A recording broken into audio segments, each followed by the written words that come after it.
Came into Pittsburgh's Three Rivers Stadium for a crucial three-game series against the then lowly Pittsburgh Pirates. The Mets, of course, were chasing the red-hot St. Louis Cardinals for the flag in the National League's Eastern Division. But in Game 1 of that series, it was the Pirates, as the Mets were unable to handle the Buccos and suffered a major setback in their hopes for a National League Eastern Division title. Game 2 saw New York rebound, however, behind a strong performance on the mound by Rick Aguilera and some power provided by George Foster. It was a brighter day for New York as the Mets' hopes stayed alive in the National League East. Game 3 saw the Mets look even better, as he has so often, Gary Carter provided the heroics for New York. And they went on to St. Louis for an even bigger series, but of course the Cardinals won it all in '85. Well, this is 1986, and tonight the Doctor opens the brand new season here at Pittsburgh's Three Rivers Stadium against the resurgent Pirates right here on WOR.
Welcome to Mets Baseball '86, brought to you by Budweiser Three Rivers Stadium in Pittsburgh, Pennsylvania. Tonight, the New York Mets open the '86 season by taking on the Pittsburgh Pirates.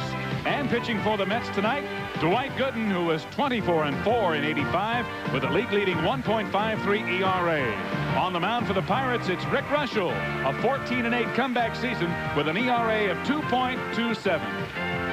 Well, hi, everybody. I'm Ralph Kiner, along with Tim McCarver and Steve Zabriskie. And a new era here in Pittsburgh. New ownership, and they're hoping to bring Pittsburgh back like they were in the 60s and 70s. So Pittsburgh against the New York Mets. The Mets are playing their 25th opener. They have a record of 14-10 in home openers. They lost their first 8, then won 9 in a row. And the Pittsburgh Pirates are playing in their 100th opening game. They opened on the road for 60 years and then started playing some openers here at home.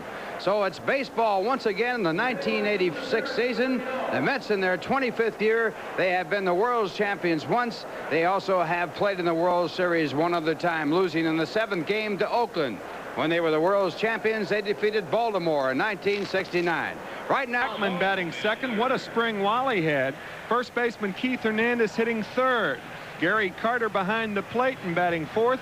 Darryl Strawberry, who had 6 home runs against the Pirates last year, hitting fifth. Left fielder George Foster batting sixth. With the Mets last year ended up hitting .254 with 1 home run, 19 RBIs. The first pitch for the Mets, and it's a breaking ball for ball 1. Spring hit well enough to get on base a lot and had 8 stolen bases. So Dykstra does his thing as he gets on base, and the Mets have a base runner with no one out. 64 spring, following last year's season of .309 with 10 home runs and 90. Winner last year, moves around very well and does a lot of things to help himself. And a fake and a run, and it's hit into left center field. Tough play. It will be extra bases. Dykstra hesitating at first and second, now being waved in. Khalifa's throw to the plate is not in time, and Dykstra scores. Hernandez goes to third, and the Mets lead 1-0.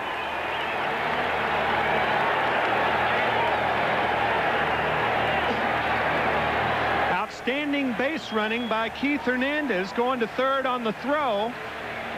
And a good play by Buddy Harrelson, the third base coach. Right out of the chute, Bud. Makes a nice play by sending Dykstra. The Pirates execute well on the front end, but not on the back end. The low throw to Pena. Ball bounces out away from him, and that allows Hernandez to go to third base. Now watch the second hop. Little short hop. Hernandez takes advantage of it. Dykstra scores. Mets out on top. And the batter is Gary Carter. Carter hit 281 last year with 32 home runs. 100 runs batted in. Hit 298 this spring with a total of 7. Make that 4 home runs. This ball hit in the air to left field. It should score a run. Hernandez tagged up. The throw by Steve Kemp. And it is not in time. And the Mets lead 2-0 as Carter gets his first run batted in of the year. See, that's the advantage of Hernandez going to third base with 1 out, because you're able to score on something other than a fly ball. It'll take that, or something other than a base hit. It takes that base hit to score you with 2 out. Kemp does not have a strong arm, and for that reason, Morrison cuts it off and almost gets Hernandez at home. Keith does not run well. Watch Jim Morrison, the third baseman, cut it off. Good play, but a little late. It is the phenomenal Dwight Gooden, who last year won 24 and lost only 4. He led the league in that department. He led the league in ERA at 1.53. So it'll be R.J. Reynolds. He came from the Dodgers during the season. This ball hit the deep right field. It's way back. It's going. It is gone. Goodbye. R.J. Reynolds.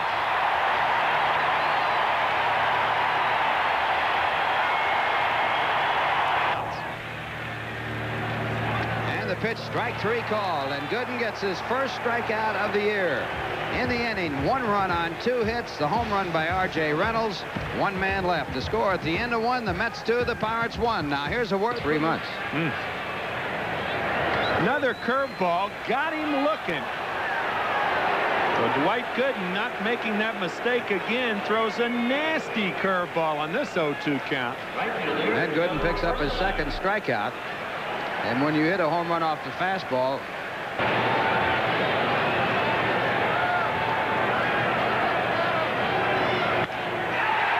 Hernandez with a great play of the line drive will flip to Santana for the double play, and the inning is over. Pena hit it like a rocket, but Hernandez turned it into 2 outs. 2-1 after 4. The Mets lead it. Now here's a word from Nissan. And the commissioner, whom I had the pleasure of interviewing before the game, told me it was the largest home crowd ever as Strawberry rips one to left center.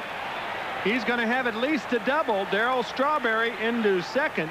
He has been on base 3 straight times. We'll get to that Yankee story and the commissioner's words right after this replay. Well, Darryl going with the pitch, not trying to do too much with it, and just gets it over the top of Sammy Khalifa's glove.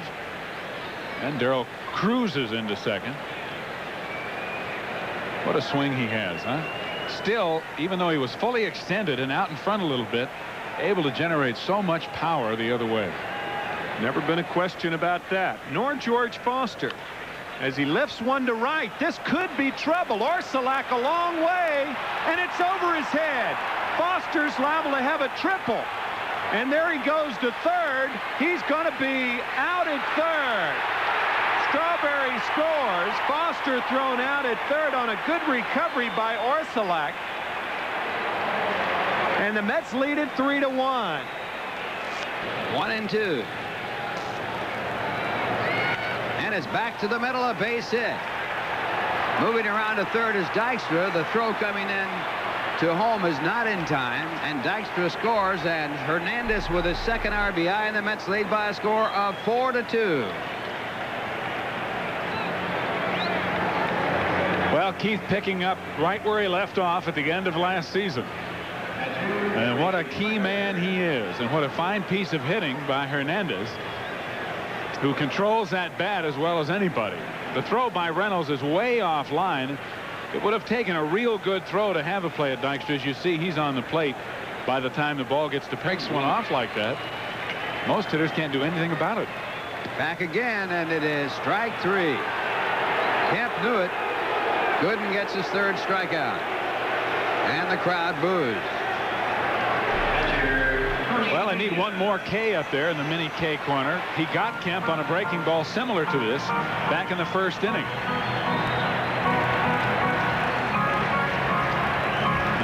off again, just a little bit low, I guess. I guess you guess. There it is again. This time it's no guess. And Gooden strikes out 2 in the inning, his 3rd and 4th. And the Pirates go in order. The score at the end is 7. The Mets 4, the Pirates 2. Now here's a word from Michelob Light. So far tonight. Breaking ball grounded in the hole. Backman with a diving stop and throws him out. Nice play, Wally Backman, to end the inning. A 1-2-3 inning for Dwight Gooden in the 8th. And going to the 9th, the Mets still lead Pittsburgh 4-2 after this for Manufacturers Hanover Trust. Runners at 2nd and 3rd.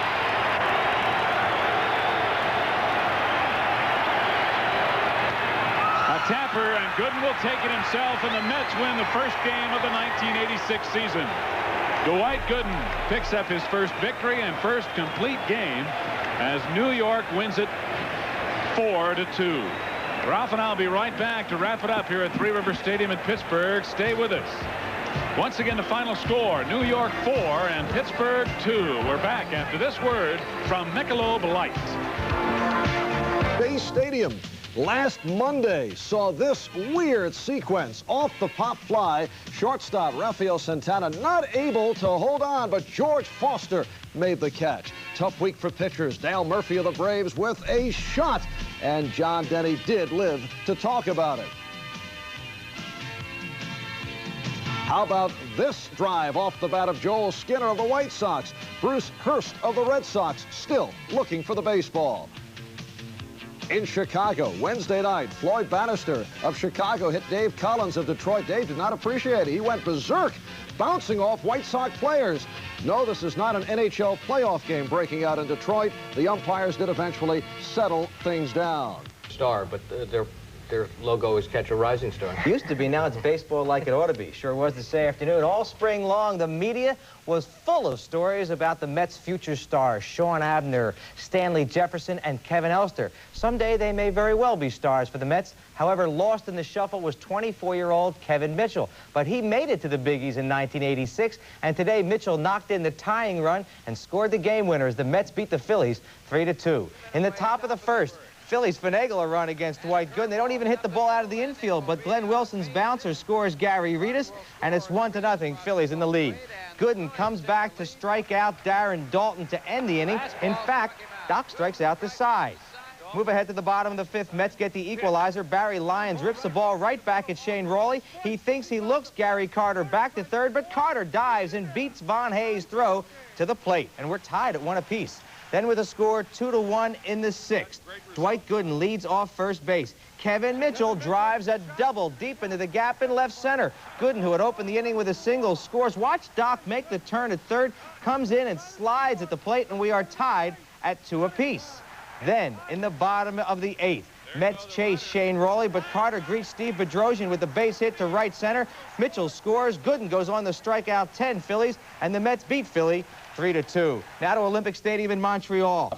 Gooden pitched and batted his Mets to a 3-2 win over Philadelphia today. This is the 6th inning. Gooden opens it up with a base hit, and rookie Kevin Mitchell scores him with his double in the gap to tie the score at 2-all. Dwight can pitch, Dwight can hit, but his sliding, not so great. Watch. Have to work on the sliding. Then in the 7th, Gooden, when he has to, takes care of Gary Reedus. A fastball, sit down, Gary. Then in the bottom of the 8th, full count on Carter. Gary Carter singles to right center. This one scores Mitchell, who had led off the inning with a single, makes it 3-2 Mets, and that's all the tough Dwight Gooden needed. Top of the 9th, runner on first, 1 out, Steve Jeltz. Fastball, take a seat, Steve. Joe LaFay becomes strikeout victim number 10 looking. The Mets win 3-2. Gooden allows 6 hits, only 2 walks, 10 strikeouts for his second complete game. The Yankees lost. Coming in at home, and the game is tied 2-2. Then in the bottom of the 8th, Gary Carter comes through. Carter wrapping one into right. That allows Mitchell to score. The go-ahead run, 3-2 Mets. That left the game in the hands of Gooden, and he closed out the game with his 10th strikeout right here, and the Mets win it. Gooden is now 2-0. On the year. Streak of 11 straight as Reedus is thrown out by Gary Carter, and some news there. And that's the first caught stealing for Gary Carter all year. Gary Reedus has his hands on his knees when he stole. A good pitch to throw. High fastball, and Reedus is out easily at second base. When Reedus started, he had his hands on his legs, and you can't start as quickly with your hands on your knees as you can with those hands dangling in front of you. No runs, 1 hit, no one left, and the score at the end of 1/2 inning. Philadelphia looper in the left. Jeltz is over there. He can't get it. And Dykstra comes up with a base hit. How about that hit? Take him any way you can get it. You better believe it. Curveball right there, a little flare, and Jeltz had to play Dykstra towards second base and couldn't come up with the ball. Frustrating hit. 73 last year with 1 home run, 38 RBIs. He pulls it in the hole, a base hit. Dykstra will try for third, and the throw by Wilson, a powerful throw just offline. So even though Wilson, who led the National League in assists, is in right field, he had 18 last year. Dykstra able to go first to third on the base hit by Backman. Well, it'd be a good chance for Dykstra if there were 1 out, but with none out, he's taking a bit more of a chance here. As you mentioned quite properly, Wilson with a strong throw, but a little offline, and good base running by Lenny Dykstra. So back-to-back base hits by Dykstra and Backman 4 times in this series. Out the deep left field, it'll score a run. Reedus makes the catch. Dykstra tags and scores, and the Mets lead 1-0.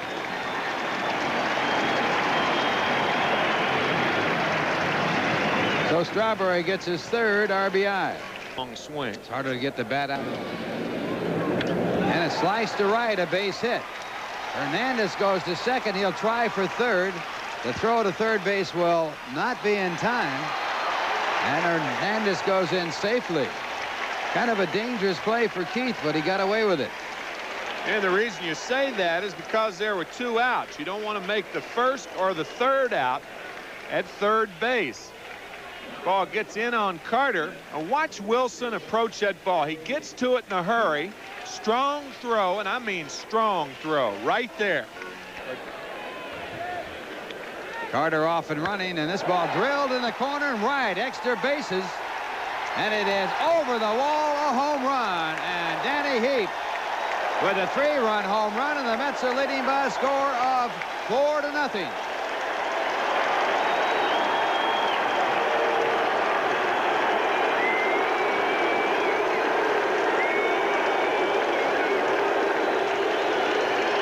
Since joining the Mets in 1982, the winter of '82, Danny Heap and I arrived with this ball club at the same time, and I don't think I've ever seen him hit a ball any harder than this. I can't believe this ball got out. It just kept carrying, boom. I mean to tell you, that ball was a rocket. You believe that ball got out of the ballpark? I called it as an extra base hit. I'm thinking double because the ball wasn't hit very high. I know. That was the first thing. But, I mean, even if it, I just didn't think it was going to reach the warning track. I knew it was going to be a base hit. The ball just kept carrying. But, you know, that's what weightlifting will do for you. And Leg will get it. So runners at first and second and no one out. And Wally Backman the batter. Wally hitting from the right-hand side for the first time is 2 for 3 in the game. Squares the bunt. Fernandez going for third is thrown into left field. Fernandez will score, and the Mets will lead by a score of 6-0. A stolen base for Sid. Who'd have thunk it? And what in the world was he thinking about unless he just took off on a possible bunt play and didn't stop to see what was happening? Well, that'll be good for the rest of the day right there. Oh, boy. Sid will never stop talking about that one. It's another error, as there will be an error charged on Russell on the throw. Mets have seen a lot of left-hand pitching, and they will see a lot of left-hand pitching. And it's a drive to center field, a base hit. Dykstra scores, and the Mets are leading 7-0. As Strawberry gets his 2nd RBI of the game.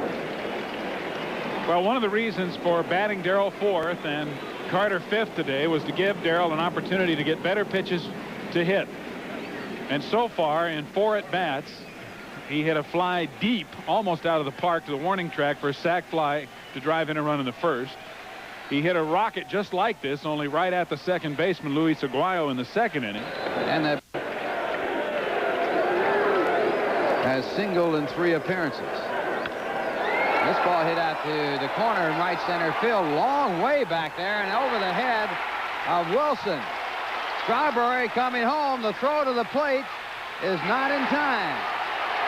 Strawberry scores, and the Mets lead 8-0 as Carter gets an RBI and a 2-base hit.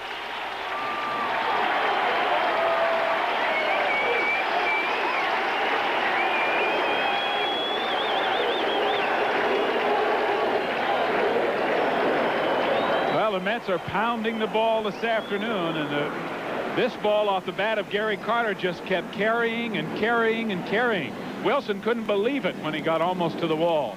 The relay to the second baseman Legg is the reason Strawberry scored. You see Legg delay. He double pumped a little bit, took a couple of extra crow hops out there. Otherwise, they might have had Strawberry at the plate. Wilson with a fine arm makes a good relay. And look at Legg.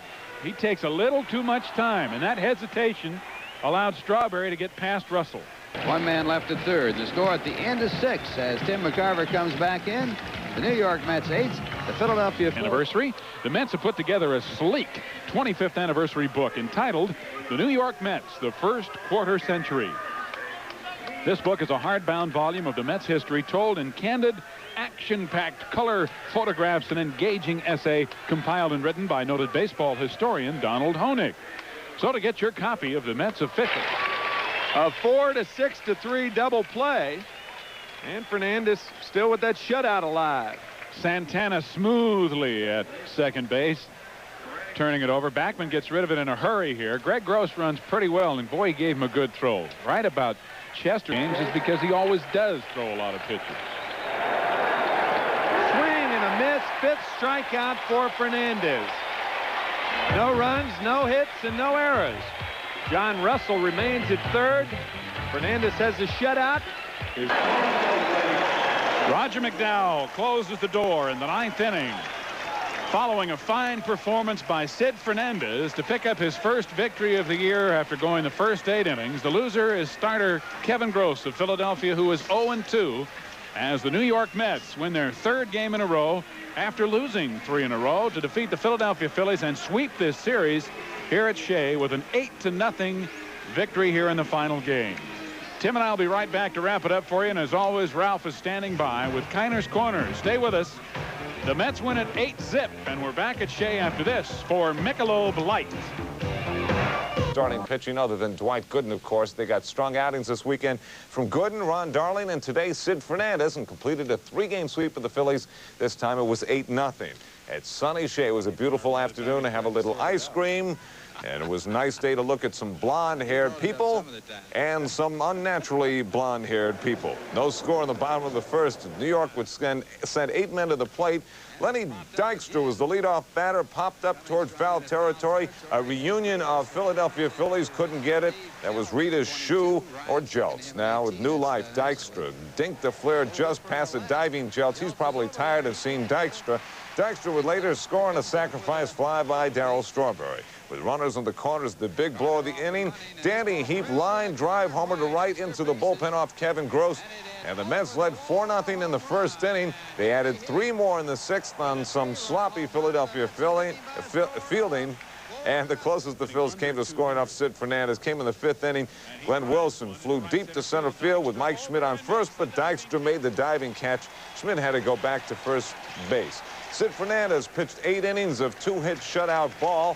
Fernandez fanned Jeltz to end the 5th inning. He had 6 strikeouts overall. Last time he was out there, he walked 7 guys on his way to no decision. This time, only 1 walk. The Mets wanted 8-0. Fernandez again 1-0. Kevin Gross took the loss. He's 0-1.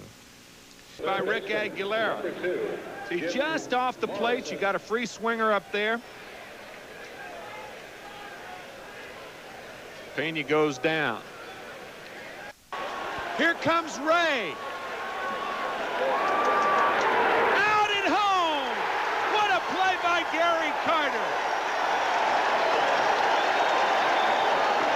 The tail of the tape shows a considerable weight advantage. Gary Carter on a strong throw by Darryl Strawberry. Oh, we look at it again with the runner going on the 3-2 pitch. The slider drilled down the line. It's fair by inches. Strawberry has to hurry. Ray is rounding third base. He makes a perfect throw here. Carter has a chance to block the plate on the throw. He does, and he makes the tag, and Ray is out. No runs, 2 hits, and 1 left here in the third. It's 2-0 Pittsburgh after 2.5. Now here's a word from off-track betting. Umpire. It crosses the bag. Let's look at it from this angle. If it's over the bag, it's a fair ball, and he evidently said it was not over the bag. It's not where it hits. And Dick Stello stole. Right. Taking those bags toward the fair part. A lot of times when those bags are in, they'll kind of drift over to the foul side if it's kicked over outside the line. 2-2 to Carter. Ball well hit left center. Orsulak over. Home run, Gary Carter. 2-2 ball game.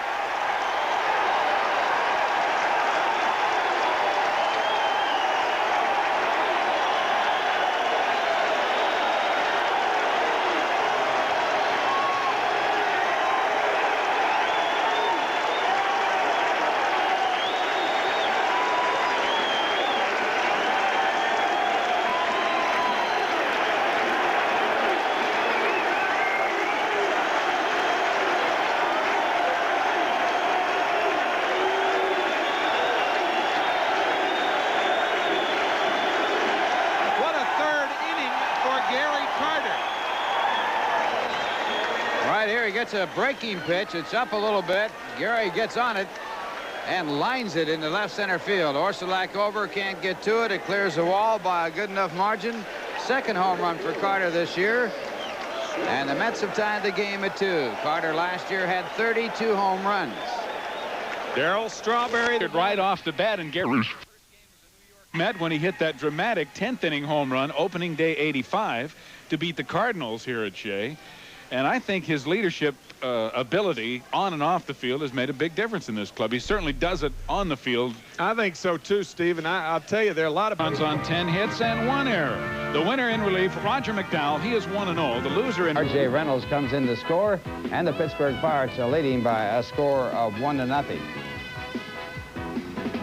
In the top of the second inning, Rick again on the mound, and Jim Morrison the batter, and Jim takes it downtown. The slider hit over the left field fence, no doubt about it. Morrison gets his second home run of the year, and the Pittsburgh Pirates are leading by a score of 2-0.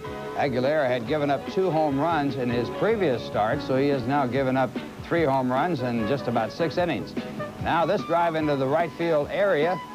Johnny Ray on base at first, moving with the pitch in a 3-2 count. Darryl Strawberry picks it up. Ray tries to score, and the perfect throw by Strawberry. Carter makes the tag, and that run could have been the biggest run in the ball game, but it did not score. Now right here is Carter batting, and Carter takes it over the left field fence off of Larry McDaniels, the starting pitcher in the ball game, and that ties it up at 2-2. Carter coming up with his home run, and for Carter, that is his second home run of the year. So the ball game tied at 2-2, but the Pirates don't quit. They come right back here as Mike Brown, the right fielder, takes a fastball deep over the left center field fence. That puts the Pirates up by a score of 4-2. For Brown, that is his second home run of the year, and Aguilera now giving up his second home run of the ball game and his 4th home run so far in this brief season. So with the Pirates leading by a score of 4-2, it's Ray Knight at the plate. And Ray takes a fastball over the left field fence. His 3rd home run of the year. He had only 6 in 1985. It was hit off Guente, and the Mets have tied it again at 4-4. Ray Knight doing some strong hitting early in this season. With the score tied at 4-4, the Pirates come back in the 9th inning. Lee Mazzilli comes up with a walk, and now on this perfectly executed squeeze play, Joe Orsulak the batter, the Pirates get the 5th run and take the lead once again. No one able to make a play as Orsulak gets a base hit, and it's now 5-4 as Mazzilli comes in to score. Mazzilli had walked and was sacrificed on down to second and gone to third. So with the score at 5-4 in favor of Pittsburgh, this is Tim Tuffles. He doubles down the left field line. Coming in to score is Dykstra. Dykstra had singled and moved to second on the sacrifice, and the Mets now have tied it up at 5-5. That brings up Gary Carter with the winning run at second base, and Carter lines it in the left field, and it's down the line for a 2-base hit. Tuffle comes in to score, and the Mets pull it out by a score of 6-5. An exciting ball game here at Shea Stadium as the Mets come from behind. And The winning pitch in the ball game was Roger McDowell, and Roger McDowell becomes the first winner of the Miller Lite Shea Stadium. First inning, Johnny Ray ripped one right up the middle. R.J. Reynolds motored home to make it 1-0 Pittsburgh. Moving now to the third inning, Jim Morrison stepped up to the plate. He sent one into the ozone, a tremendous shot, made it 2-0 Bucks. But then the Mets finally got it in gear. Gary Carter tied things up in the third inning. With a teammate on board, Carter drilled this one to deep left center. It's tied at 2-2. Then Ray Knight tied things up in the 8th on a 2-run shot. That made it 4-4. The game winner came off the stick of Gary Carter in the 9th inning. The Mets win it 6-5. Glenn Hubbard had a 3-run home run. Straight wins, and they stopped the Pirates' win streak at 5 in a row. The Mets win it, the final 6-5. Let's take a look. We'll pick it up with the Pirates leading 2-0 in the top of the third. Bucks looking for more, too. Sid Bream drives it just inside the right field line. Darryl Strawberry comes up, runs it down. Look at this cannon for an arm, connects with Carter, and they get Johnny Ray. He is out at the plate. Keith Hernandez on first, Gary Carter, the batter, in the bottom of the third, and he takes Larry McWilliams up and over the left field wall. We're tied at 2. After Mike Brown's 2-run homer in the 6th, the Pirates ahead 4-2. See you later time for Ray Knight. It's 4-4. Top of the 9th, 2 out. Lee Mazzilli on third. Joe Orsulak from Parsippany with the suicide squeeze. Bucks 5-4 now. Mets tie it 5-5. Then first and second for Gary Carter. That's the game-winning RBI, his 3rd of the year. And we make our way to the National League scoreboard.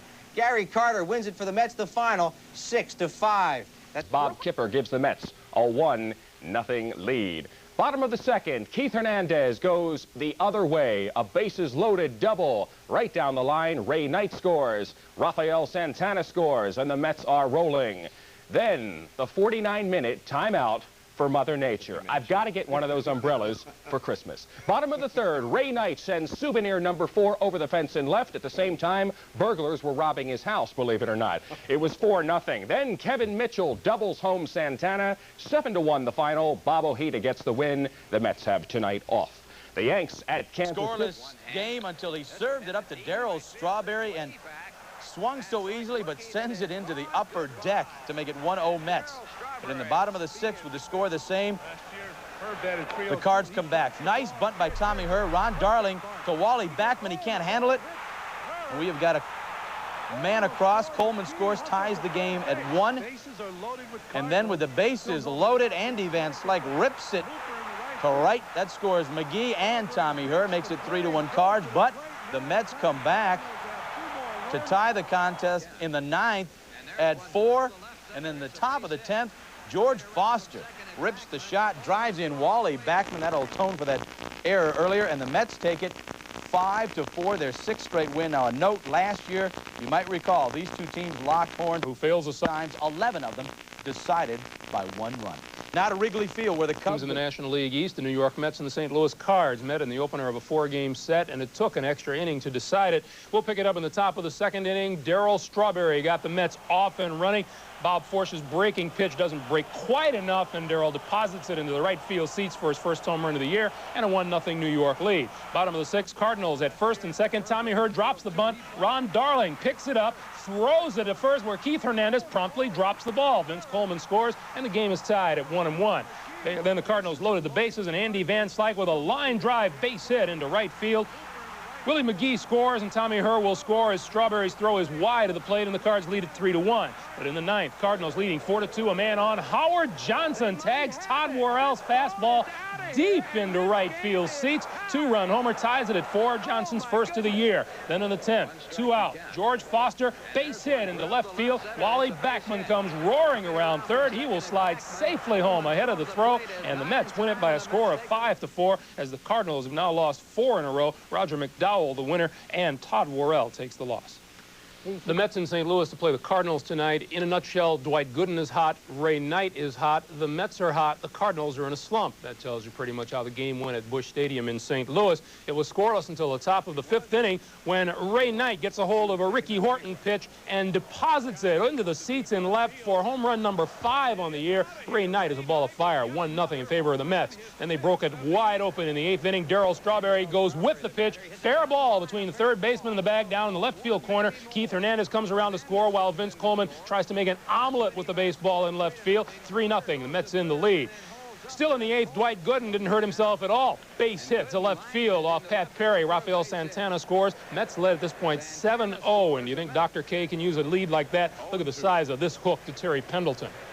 Strike 3 called. He struck out 5 Cardinals, gave up 5 hits, walked none. Then in the 9th, Ray Knight one more time with a drive to left field. Number 6 on the year. He only had 6 home runs all of last year. He's got 6 already. There is the final from Busch Stadium. New York 9 and St. Louis nothing. Dwight Gooden now 3-0 on the year, and Ricky Horton 0-2.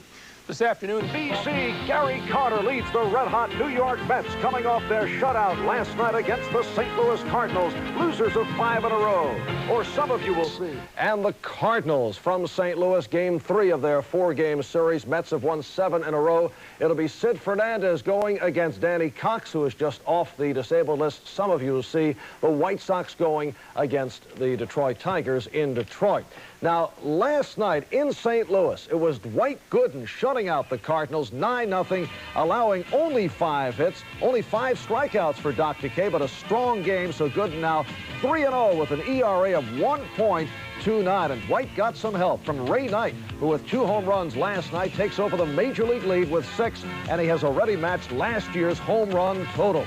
Now, looking back at this week's highs and lows, Tuesday night, the Tigers beat the Red Sox, but they suffered a much bigger loss as Kirk Gibson severely sprained an ankle. He'll be out 4 to 6 weeks. The latest in the Beanball Wars. On Patriots Day in Boston, Dave Collins of Detroit, a target of the White Sox last week, has a new adversary, Red Sox pitcher Al Nipper. Collins and Nipper exchanging pleasantries. They do not appear to be fond of one another. While in Kansas City this week, Willie Wilson of the Royals asks Yankee rookie pitcher Bob Tewksbury, why me? But catcher Ron Hassey looks to put an end to the discussion. Wilson's efforts cost him an ejection. He felt the pitch was a bit too tight. Now, the category of getting by with a little help from your friends. And no, this is not where Ron Hassey landed after his altercation with Willie Wilson. In Anaheim this week, Dick Schofield of the Angels had difficulty in removing the donut from his bat, and Reggie Jackson also had his problems, but he finally worked it off. And then some of Reggie's magic must have rubbed off as Schofield connected for his 3rd home run of the season just a few pitches later. Where the tying or winning run was either on base or at the plate. It was no different Thursday night. It made it 9. Howard Johnson's 2-run home run in the 9th inning forced it into overtime. And George Foster's single to left in the top of the 10th, that scored Wally Backman from second base, and the Mets had won another tough 1-run game, 5-4. Last night, the spell was broken. Not only a shutout fired by Dwight Gooden, but good night, Ray Knight. He hit 2 home runs to power the New York Mets to one of the few laughers between the two, 9-0. And today continues with Danny Cox and Sid Fernandez. Mets saying, hey, didn't we draw a bye until the playoffs? And then Whitey Herzog talking about the Mets, despite all their millionaires, he made a point of calling them millionaires. We out-defensed them, outscored them, this, that, and the other thing. And Whitey also said the New York Mets are still the team to beat. After all, they think they won the last 2 years anyway. So we know it's for real. It is for real. Extra in center, leading off. Bachman hitting second, playing second. Is that a pretty good hit-and-run combination for you? It sure is. I'll run both those guys anytime. Okay. Hernandez at first, hitting third. Strawberry in right, followed by Carter. Will you let any of those 3 hit 3 balls and no strikes? I sure will. Anytime I got a runner in scoring position, they'll be hitting 3-0. And then I follow up Carter with Danny Heap in left, then followed with Ray Knight at third base. What are you feeding him? He's red hot. Well, it's just refreshing for me. He had such a terrible year last year, and he's really been carrying our club this year. Great guy. And following Knight, I got another third baseman who's been pushed out of a job by Ray Knight, Johnson at shortstop, followed by the pitcher Fernandez. Thank you, David. He goes the other way. He takes him deep to right. Back goes Landrum. It's over his head and over the wall. There's a guy who's going to bunt to test his ankle and takes him deep for a home run. What a way to begin. Can you believe that? He tried to bunt once. He faked the bunt, and then Cox figuring he's just going to try to punch it in there. And he lays it in there, and Dykstra hits a tremendous home run for him. And is he a happy youngster? Look at him. Watch, that ball will carry out at the 383 sign. The only question was whether a fan would lean over the wall and touch it or whether it would get over the wall. And it just made it. With that center field camera, it really showed that was a BP fastball, a batting practice fastball, right down the middle. And now here's Wally Backman. Here he is giving up a home run, and now he's 3-2 on Backman, and he gets to the meat of the order. That's danger. And that's slapped, and a great leaping catch by Terry Pendleton. Pendleton with those 1-1. Line drive whistled into center. So look at the three pitches. A home run to Dykstra, a leaping catch by Pendleton of the ball hit by Bachman, and now a single by Hernandez. He just went right with that pitch. You could see it was to the outside part of the plate. If he off speed, and that's whacked into right field. So the big leaguers are going after Danny Cox. We mentioned that he looked good in St. Petersburg. He pitched in a rehab game against some kids down there. But this is a long way from St. Petersburg. That's a very tough pitch. I have to second guess it, and I see Mike Heath out there. It may be that he gets, and this is a let-up pitch, and it's to the outside part of the plate, and he's able to pull it in the gap. Changed on his own. Well, here's Gary Carter. He had a 10-game hitting streak snapped last night, but he did walk left off last night. Run to try and stay out of the double play, and they don't go. And the ball is hit in the air to left center, and hooking. McGee is not going to get it. By the time it is retrieved, the ball is still in play. It looked like a fan might have touched it. One run is in.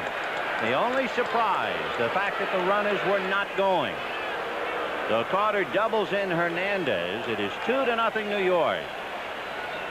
And that ball was really hit hard because McGee in center field did get a good jump on that ball, and you have to believe Whitey, if it stays in the park, it'll be caught. This one was not. He really got all of it.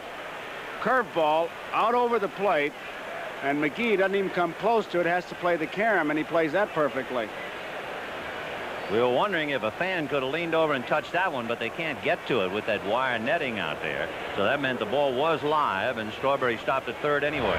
And here he is, putting it all on the line. Another changeup, and it's hit into right center field for a base hit. And it was a bad change. One run is in, and they're going to send Carter in. Hers throw is high. New York Mets have put 4 up there before the Cardinals can even catch their breath. And bad pitch. No doubt about that, Ben, and give Buddy Harrelson a lot of credit because Carter on the base hit broke immediately, and he was stopping at third, and Harrelson motioned him in, and that play unfolded very slowly because Landrum didn't think that Carter was coming. He must have caught a peek of him stopping and fired the ball into the infield, and Carter was able to come in. What also helped, too, was Landrum shied back, afraid that that ball would take an AstroTurf hop over his head. So all of that was taken into consideration. Has the damage ever been done? Danny Cox is welcome back to the active list in a very active first inning. At the end of a half, Mets 4, and the Cardinals trying to recover coming up. He did not face the Cardinals last year. Third. Good play by Ray Knight to get a force at second, and what a play by Backman to somehow keep his foot on the bag. And Whitey Herzog will go out and argue with Ed Montague that Backman had come off the bag. Tommy Herr argued on the play, and Knight really makes a sensational play, and the good big leaguer is not satisfied just to catch the ball. He wants to force out, and let's see if we can see. Boy, that's close. I'd have to see it again. He's off the base there, but where was he when he caught the ball? Looking at Gooden, and now seeing Mike Heath. Down goes Mike. Mike wore number 16. Chased a bad ball and pays the price for it. Ozzie had never struck out more than 49 times in a year, but he would if he kept swinging at pitches like that. We'll be back after these messages from your local station. That's the one thing that's kept him really going. Okay. Check swing. It's going to cost him. So down goes Lawless. That's the third strikeout for Sid Fernandez. And with one out on the third, Vince Coleman coming up. 1-2.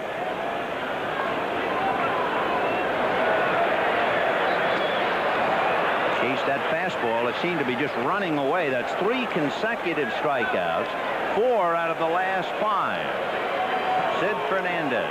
He's going to be as good as his control. The last 2 strikeouts have been on fastballs. The one Ozzie Smith was a screwball. He just kind of blows it by Coleman. A lot of indecision up there. You can see he really never did shift his weight and just almost tried to...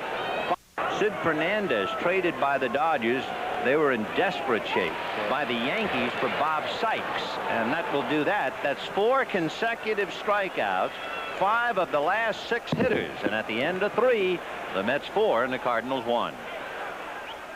Sports point, and watch when the pitch comes what happens. Oh, timing mechanism right. again. Stein. Another one of those.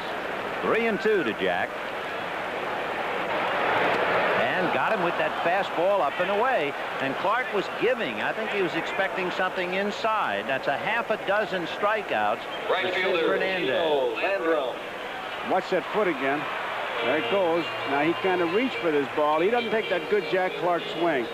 I mean, that was Sunday afternoon at the park kind of swing. Foul it off and give me another chance at you. The Ron Darling quote. His teammate said, even though Dwight has the best stuff in baseball, Sid will be the first player on this team to pitch a no-hitter.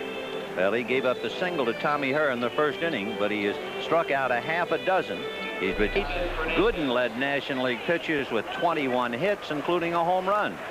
So what? Got him at the knees on the corner. Strikeout number 7 for Sid Fernandez. How do you like that pitch? It looked like a breaking ball from up here. Let's see if we can tell with this shot. Center fielder. It was a breaking ball. 3-2. He had good enough control of it that he threw it for the strike and got his 7th strikeout. So Vince Coleman has struck out twice. Now Willie McGee, who struck out once, coming up. Slice.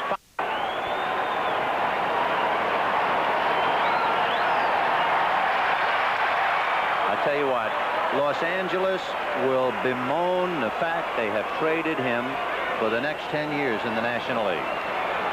He just got 2 strikes on McGee and then climbed the ladder with that when it was definitely out of the strike zone, and McGee chased it, and he has 8 strikeouts. Ocho, and you can see how quiet that Cardinal bench. At one time, he was one of New York's finest, but now he patrols Chicago's South Side. Soon he'll be doing time in Cooperstown. Can you name him? New York Mets in 1967. And ever since, Tom's been nothing less than terrific. After stints with the Mets, Reds, and back with the Mets again, Tom signed on with the Chicago White Sox. And it was with them that he reached career win number 300, one of only 17 in baseball history to cross that mark. Here's to Tom Seaver, a 3-time Cy Young winner, focusing on the Hall of Fame. Bottom of the 7th inning. The Mets got 4 in the first inning. The Cardinals got 1 in the first inning. Danny Cox is gone. Off speed. Got him. Oh, boy, is that dirty. 9 strikeouts for Sid Fernandez, with Clark getting first a fastball on the outside part, then a fastball inside. Look at this thing. He starts twice after that. I mean, it was almost like he wanted to turn in his dance ticket. It's a wonder his shoestrings didn't break, Ben. You talk about double clutch. Woo! So Clark bites the dust for the second time. 9 Ks for Sid Fernandez. And here's Tito Landrum. Flied to center and popped up. Good fastball. Ooh.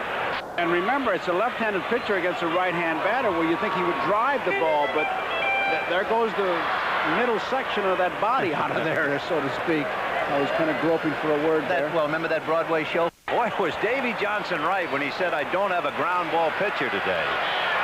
See you later in the 7th. And at the end of 7 brilliant innings for Sid Fernandez, the Mets 4 and the Cardinals 1 with 1 hit. Saw the first inning as Len Dykstra faked a bunt and eventually swinging away hit a home run.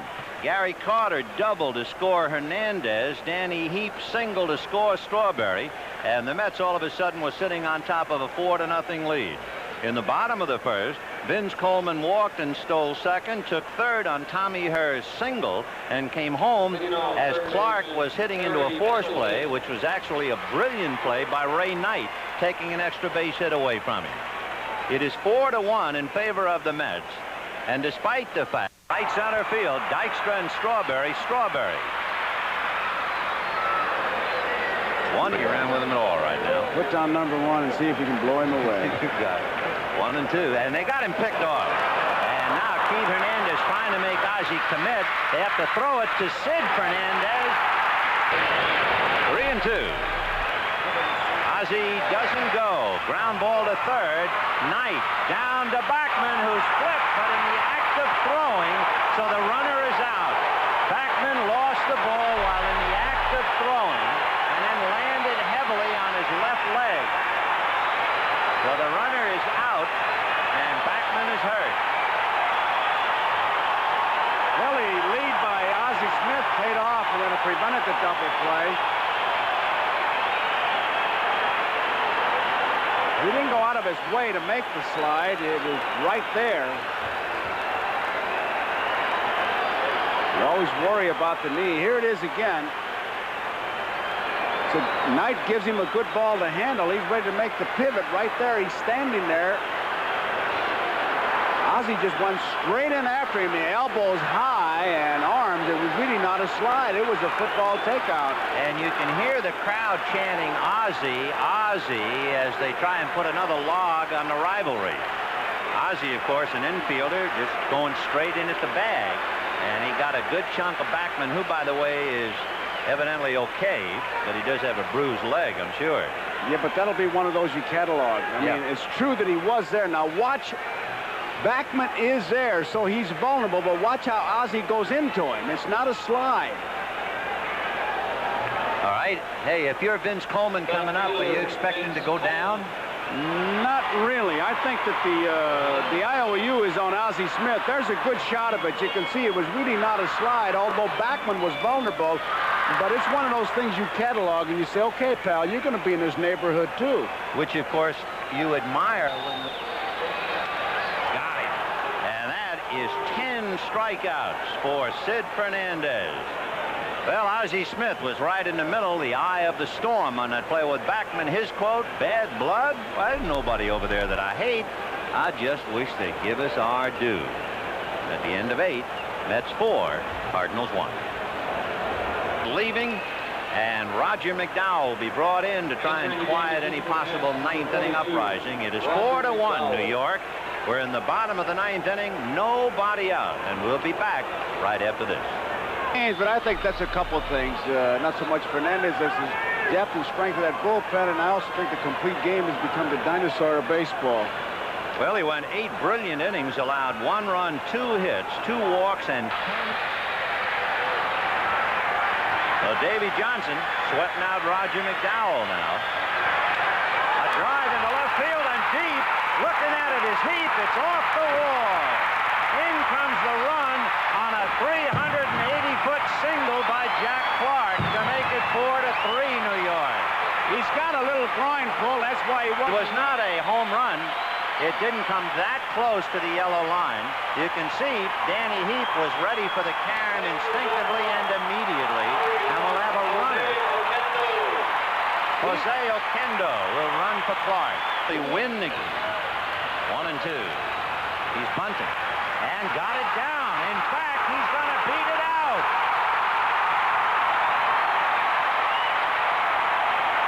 Johnson trying to hang on. Got the bunt, but it's McDowell with a play to third, and they get a force. Good play by McDowell to Knight, and they get the force on Oquendo.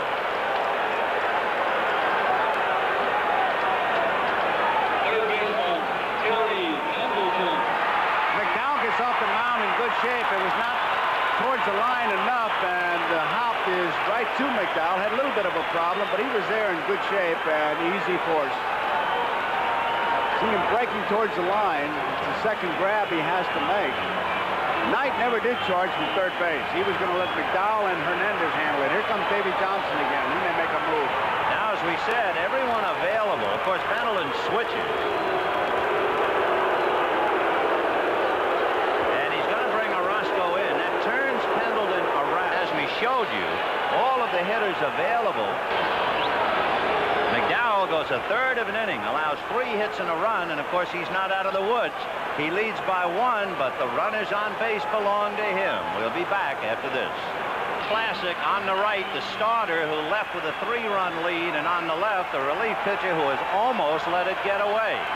And now it'll be up to Orozco and Pendleton with 1 out in the 9th inning. And there's a shot. Steve Santana, double play. The game is over. The reaction by the Mets on the mound is amazing. It is an October game being played in April because they saw this one slipping away. And look at the reaction of those Mets. With 1 pitch, Orozco gets the job done. Here it is again. Ball is well hit, but Backman diving. Santana not satisfied with 1 out, guns at the first. Pendleton slides. Dutch Renard on top of the play. And what an ending to quite a ball game, Ben. The Mets were not only very good, they were very lucky because that ball hit the side of the mound. If it doesn't hit the mound, it's for sure into center field. But it hit the mound, and the double play is over, and Fernandez has his win. The Major League Baseball Game of the Week has been brought to you by Miller Lite. For great taste, there's only one light beer. By Honda Power Equipment, lawnmowers, lawn tractors, and portable generators made to last. By Armor All, it's the finishing touch every time you wash your car. And by AC Delco, the smart parts. Well, this week's NBC Miller Lite player of the game would have to be Sid Fernandez. And Miller Lite happy to present a check for $1,000 in the name of Sid Fernandez to the National Multiple Sclerosis Society. An exciting game finishing up with a game-ending double play. Next week, it'll be Reggie Jackson and the California Angels, the Milwaukee Brewers, or for others, the Atlanta Braves travel to Philadelphia. Coming up next, the legend of golf from Austin, Texas. Stay tuned. Hope you enjoyed it. The Mets nipped the Cardinals 4-3. For Joe Garagiola, this is Ben Scully from Busch Stadium in St. Louis, wishing you all a very pleasant good afternoon. Cardinals left-hander John Tudor, also 3-0 with an ERA of 1.69. Well, hi, everybody. Tudor had a record of 39-32 while pitching for the Red Sox. And, of course, Bob. Today they have John Tudor going and trying to tie Bob Gibson's Cardinal record for 15 consecutive wins, 3-0. Being brought to you by... Lineup today because Kevin Mitchell makes his major league debut. The rookie is at shortstop, Tim Tuffle at second. Keith Hernandez is at first with Gary Carter catching and Darryl Strawberry batting 5th and right. George Foster is in left. The hot man, Ray Knight, is at third. Len Dykstra is batting 8th today as they drop him in the order. He hit a home run yesterday. Dykstra, we can tell you that Mookie Wilson, who was injured in spring training, played last night at Tidewater as part of the rehabilitation program, went 1 for 5. Threw one of the home runs on. But Hernandez came up with a play. Well, Mitchell takes a look because he knows the same thing. You have Hernandez thinking that Coleman may score. You have Mitchell thinking as he makes the tag on Tommy Herr. And that's what speed will do. It makes everybody think. It's to me, the one piece is empty and had not driven in another run. Hits it in the air to deep right field. All the way back goes Strawberry, but has room on the warning track. And in almost any other park, that one's out of here. Instead, the Cards leave Coleman at third. It's 1-0 St. Louis, and we'll be back after this from our local stations. From a player's standpoint, it can mean 4 ball games, 4 in the loss column. Mitchell hits a high drive to left field and deep, and that one will carry out of here. And if the wind is indeed blowing to left field, and it is, according to the flags on the roof, even though it does tend to swirl in this ballpark from time to time. But that one got up in the jet stream, and out it goes to tie it. Kevin Mitchell.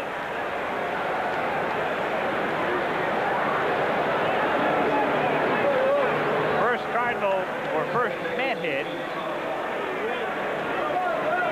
First base runner for the Mets, and the first home run of his career.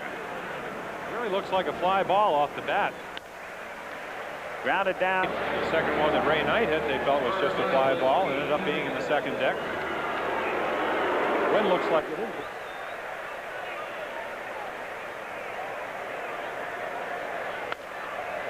Grounded to Smith.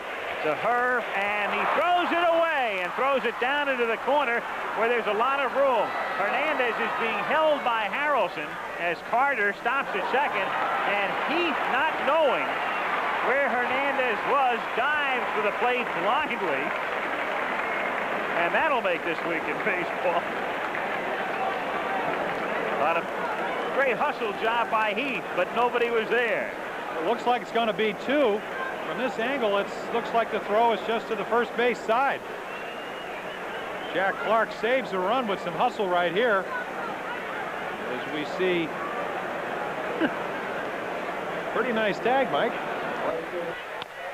Little chopper to the right side, and Clark has to make the play at first base as the runners each advance, and the Mets take a 2-1 lead.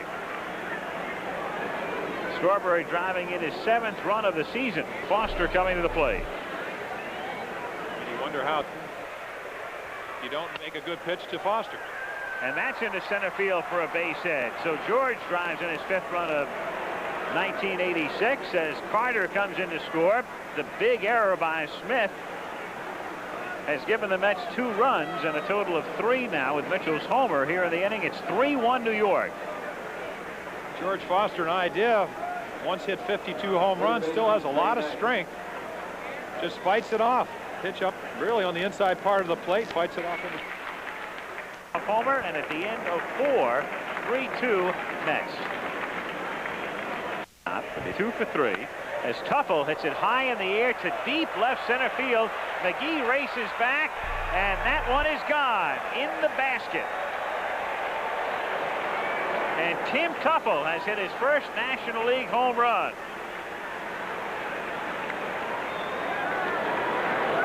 And the ball really carrying to left and left center today. We saw Clark's drive stay up in the breeze and caught by Strawberry at the right field wall, but that's the 3rd homer over the left field fence.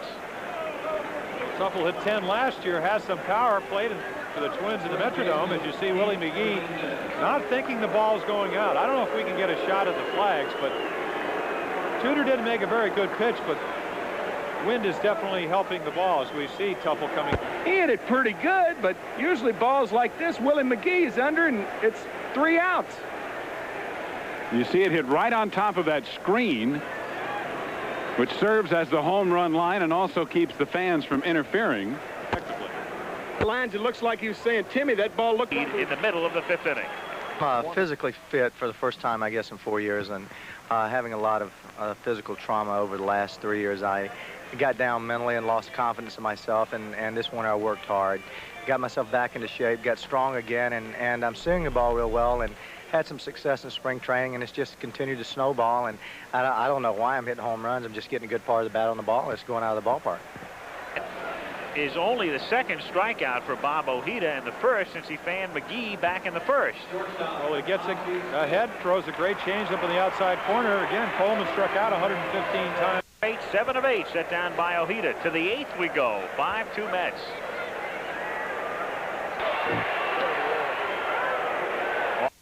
Talking about Kansas City, he killed them. They stayed in on him. They were very effective. And that's grounded down to Santana, who goes to Tuffle and back to first for a double play. Right there. Clark's home run makes it 5-3 as we go to the 9th inning. The Mets on top.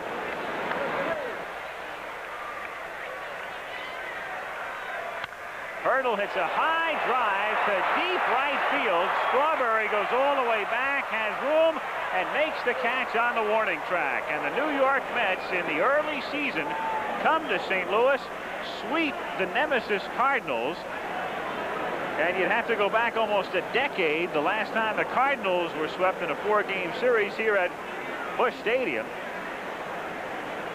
And the New York Mets leave town and head for Atlanta after an off day tomorrow with a 9-game winning streak as the Cardinals head west to San Francisco, having lost 7 in a row after beginning the season with a mark of 7-1. Jim Palmer is down on the field. He'll have an interview for you when we come back to Busch Stadium in St. Louis.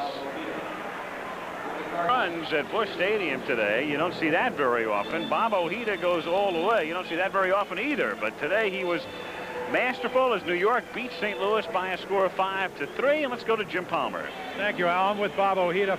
Fine game. You got out of Boston. I mean, we're just talking. When you were in Boston, everybody's saying they don't have any pitching. It's got to be a blessing in disguise. You're 3-0 this year. You go 9 innings. You haven't done that. You pitched 7 innings the other day. You have to be happy to be with the Mets. I was thrilled when the trade happened to come over to this team. And like I said before and all along, they're so positive over here. It rubs off. It affects the play. You know, you pitch for so long. You know what it's like. And when people are pulling for you and people are positive about the whole thing, it rubs off. And I think we have a team that truly believes in itself. Pound for pound, I think we have the strongest shortstop in the league, too. It's Kevin Mitchell. He's done outstanding. And when you have hop like that in a game like this, it's so important, and we did it. When you read about the trade or they called you on the phone, I mean, give me your first initial thoughts. I was golfing. I was hitting a fairway wood to a bad drive, and I was happy. It was like, oh, and I knew something was going to happen. I had a feeling it was going to be one of the lefties. And for it to be me, I felt like that's a good move for me. Did you think that you were going to be used as a starter?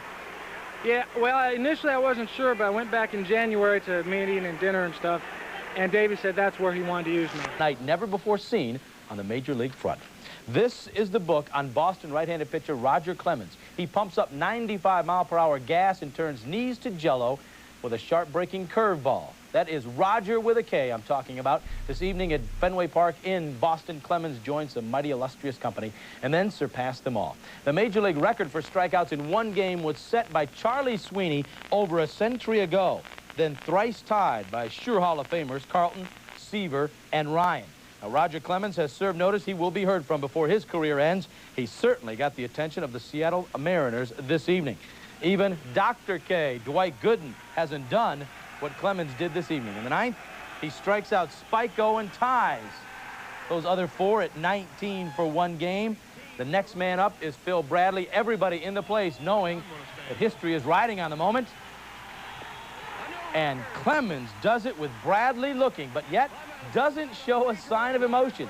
Just pumps away. He wants the ball back. He's got 20. He would like to end the game with yet another strikeout, number 21. But Ken Phelps instead gets the bat on it. It's a little ground out. The game is over, and now the emotion from Roger Clemens. The young guy from Texas has really done the job. He tied an American League record when he came up with 8 straight. He struck out 14 in the first 6 innings, and the fans at Fenway knew something big was happening. And then he celebrates by calling for his wife and getting the kiss. I wanted to go over there and give my wife the ball, but I was afraid someone might try and take it from her. She told me not to give it to her, so. But it'll sink in tomorrow, and like I said, everybody's telling me to thank Donnie Baylor because he dropped that fly ball so I get me a strikeout. So I had to thank him for dropping that ball so I can get me another one, but it was fun. Roger Clemens now 4-0 as the Red Sox beat the Mariners this evening, 3-1. We'll have the rest of the baseball. Back in baseball, it belongs to the New York Mets, winners of 9 straight starting today's play. And today, the Mets move their road show into Atlanta to give the Braves a gander. In the 3rd inning, the Mets led by a score of 2-1. Keith Hernandez with a deep drive to center field off Rick Mailer. Watch Dale Murphy on the run make a nice catch, but catch his right hand. A piece of plexiglass in the way. He gets it caught, and that draws a cut worth 9 stitches. Dale Murphy will be sidelined for about a week. Meanwhile, the Braves went ahead 5-2 in the 5th inning. Here comes Hernandez again. The drive to the wall in right center field, which gets Wally Backman home. Make it 5-3. They added another, make it 5-4. And then in the 6th, with 2 runners aboard, Darryl Strawberry cranks one up to straightaway center field, his 2nd home run of the year. This one off Craig McMurtry. That scored Backman and Hernandez ahead of him, and the Mets went on to win it by a score of 10-5. Chuck Tanner, not a very happy man in the Atlanta dugout. It is win number 10 in a row for the New York Mets. That is 1 shy of the team record. Incidentally, Dale Murphy's injury ends his consecutive game streak at 675. It was the longest active streak.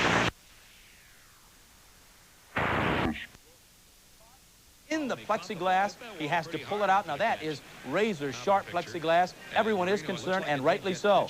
Their big all-star leaves the game with his hand bleeding, and it may be a while before he comes back, and it didn't help the Braves cause at all whatsoever to have him gone and have pitches like this being served up to Darryl Strawberry.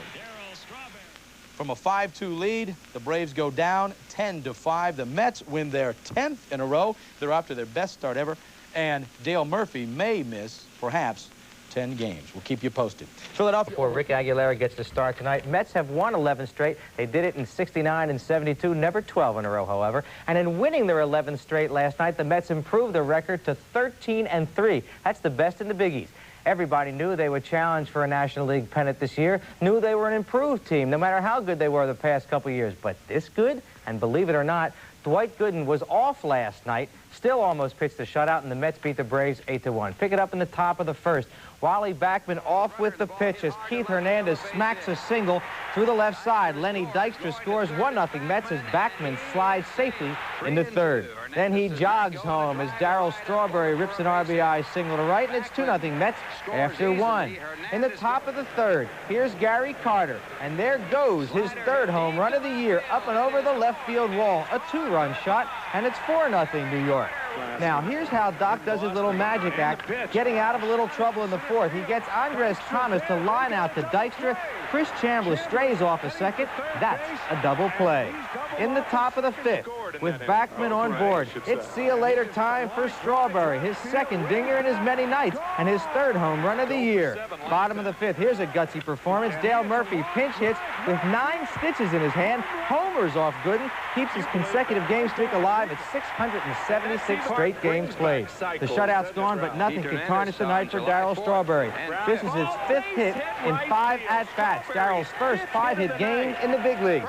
Mets win it 8-1. Dwight Gooden now 4-0. And while the Mets are beating up on the baseball and outscoring everybody they play. And it's a base hit to center field. 1 run scores. The throw to the plate is in plenty of time, and Tony Perez, who is very, very slow, is thrown out for the final out of the inning. So in the inning, 2 runs on 2 hits and 2 men left on base. And the score at the end of 1, the Mets 3 and the Reds 2. Now here's a word from Sunoco. To another position. I didn't see where he got with the seam on that one. He stayed cross seam. Cross seams, got Eric Davis, and that's the second strikeout for Sid Fernandez, and a big one. Right here, he stays with a fastball. And Davis unable to get a piece of it. So a strikeout there with a runner at third, picking up the first out.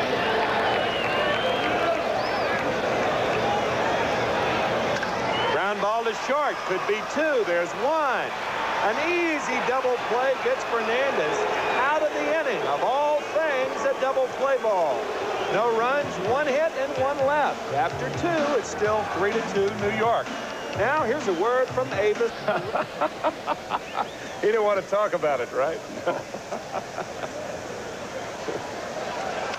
Ground ball.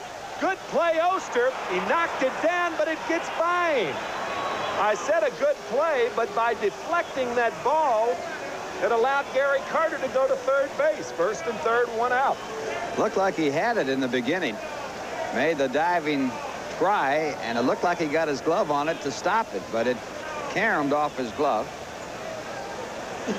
and went out the back door. In the front door and out the back. There goes Strawberry. Line drive, base hit, right field. Strawberry easily to third. Carter scores. It's 4-2 New York.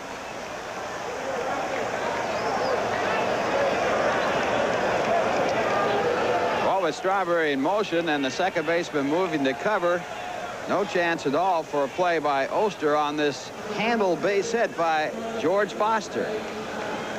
It drops into right field. Strawberry easy to third, and Carter scores, and the Mets pick up another. Another handle shot in the right center. Oster makes the catch, and Strawberry's going to be doubled off. Strawberry scores, and Foster, and the run may count. As a matter of fact, the run scored before the double play was completed, and had Oster gone right to first base, then it would have been a double play, and Strawberry's run wouldn't have counted. As it stands, it's a sacrifice fly, but a double play. We'll check on how that scoring is after this. After 2.5, it's 5-2 New York. Bottom half of the ball. And Sid blows him away. Strikes out the side here in the 4th inning, although he gave up the infield base hit to Gullickson. So at the end of 4, it's still New York 5 and Cincinnati 2. We're back after this for Michelob Light. A play by Backman. Got him easily at first base. 2 out. Oh, my. As Dick Enberg would say. Or, oh, baby, as Tim McCarver would often say. Well, Wally gets his uniform dirty a lot. Tough to do on artificial turf. But I'll tell you, there's never been a guy around that plays with any more intensity than Backman does. He thinks he can get everything over there, and even though he came to the major... Lined up the middle. Fernandez will go to first base. An interesting thing happened. Concepcion didn't break, thinking that Fernandez may have only one play, and that's to home. Nonetheless, a good play by Sid Fernandez. No runs, no hits, no errors, and 1 left. After 5, it's 5-2 New York. Now here's a word from OTB. Oster not running, and Daniels goes down on strikes. So Roger McDowell does the job, or at least part of the job, and Eric Davis the batter. Well, McDowell's sinker, when it's working, is really tough to catch up with, and you can see that Daniels is well over the statistics of it. Got him on strikes. 2 big strikeouts by Roger McDowell, and the Reds are down without scoring. No runs a hit and 2 left, and after 6, it's still 5-2 New York. We'll be right back. And both Downing and Pettis paid the price. A pair of fallen angels on this play. They both got up and went to the showers, the loser. 4-3 Milwaukee. Batted in Cincinnati. Bobby Ojeda gets Nick Osaski here. He wins his 2nd in a row. Keith Hernandez provided the firepower. His first homer of the season, a 2-run shot. That put the Mets up by a score of 4-1. They go on to win it. The New York Mets continue their red-hot play in National League activity. For the Mets, they have won 13 of 14. Cincinnati is 5-14, their worst record. New York wins it by a final score of 4-1. The Reds pitcher Mario Soto gave up 30 homers, a National League high. This year in 6 starts, he's already given up 10. In his last outing, he gave up 4 in 1 inning to tie a Major League record. Well, today, Darryl Strawberry tagged him for 2 more as the Mets continue to improve on the best start in their history. Top of the first, DeSoto's homer woes continues. Mets get 3 runs, 2 of them on the shot by Darryl Strawberry to right center field. And then the top of the third, it was Strawberry up once again. This time he buries a Soto pitch into the stands again in right center field. His 5th of the year, and the Mets lead 4-0. Mario Soto is asking himself, what is going on here? Bottom of the 7th, 6-1 Mets. Ron Darling taken out after walking a couple of batters. Dave Parker then singles off reliever Randy Neiman, driving in Eddie Milner, and the Mets lead is 6-2 after 7. New York with some bad news on the day on this Keith Hernandez base hit in the 9th. Wally Backman strains his left hamstring rounding 3rd. He couldn't come in and score. Worse than that, he had to leave the game as well as he hobbled off. Reds bullpen fared worse than the Mets did. With 2 outs and the bases loaded, Ted Power walks Ray Knight, forcing home Tim Tuffle, and the Mets win it the final 7-2. Ron Darling getting the victory. They have won 14 of 15, sweeping the Reds. Cincinnati, by the way, 10 straight losses at Riverfront. That is their worst stretch at home in 27 years. In 8th inning against the Pittsburgh, could head off this collision. The first place Astros against the first place Mets at Shea. 5-0 Bob Nepper against 4-0 Dwight Gooden. One of them pitched a 2-hitter. Well, the heavy rains hitting the New York City area on this evening. The game delayed at the start by an hour. When it finally began, it was Dwight Gooden, his outstanding self. Here he fans Terry Poole looking in the 3rd. Gooden retired the first 12 batters that he faced. And, of course, the K-corner was singing in the rain on this night. Meanwhile, Astros starter Bob Nepper was outstanding until the 5th, but George Foster broke the scoreless tie with a long homer into the bullpen and left. The Shea crowd finally cheering for Foster, his first home run of the year. 1-0 Mets out on top. 7th inning, 2 Mets now in scoring position. Gooden with a shot. This one over the head of Terry Poole in right. That brings in both George Foster and Rafael Santana. A triple for Gooden. The Mets led 3-0, and then they led 4-0. Then in the 9th inning, Houston with the bases full against Dwight Gooden, but he forces Glenn Davis to hit into the game-ending 1-2-3 double play, a two-hitter for Dwight Gooden as the Mets win by the score of 4-0. So Gooden now 5-0 on the season. He hasn't lost since August 31st of 1985, his second shutout of the season. 7 strikeouts tonight. His ERA is down to 1.06. Bob Knepper taking his first loss of the year. Well, before leave the game, had to have himself inspected a little bit. Why not? That is a crunching blow.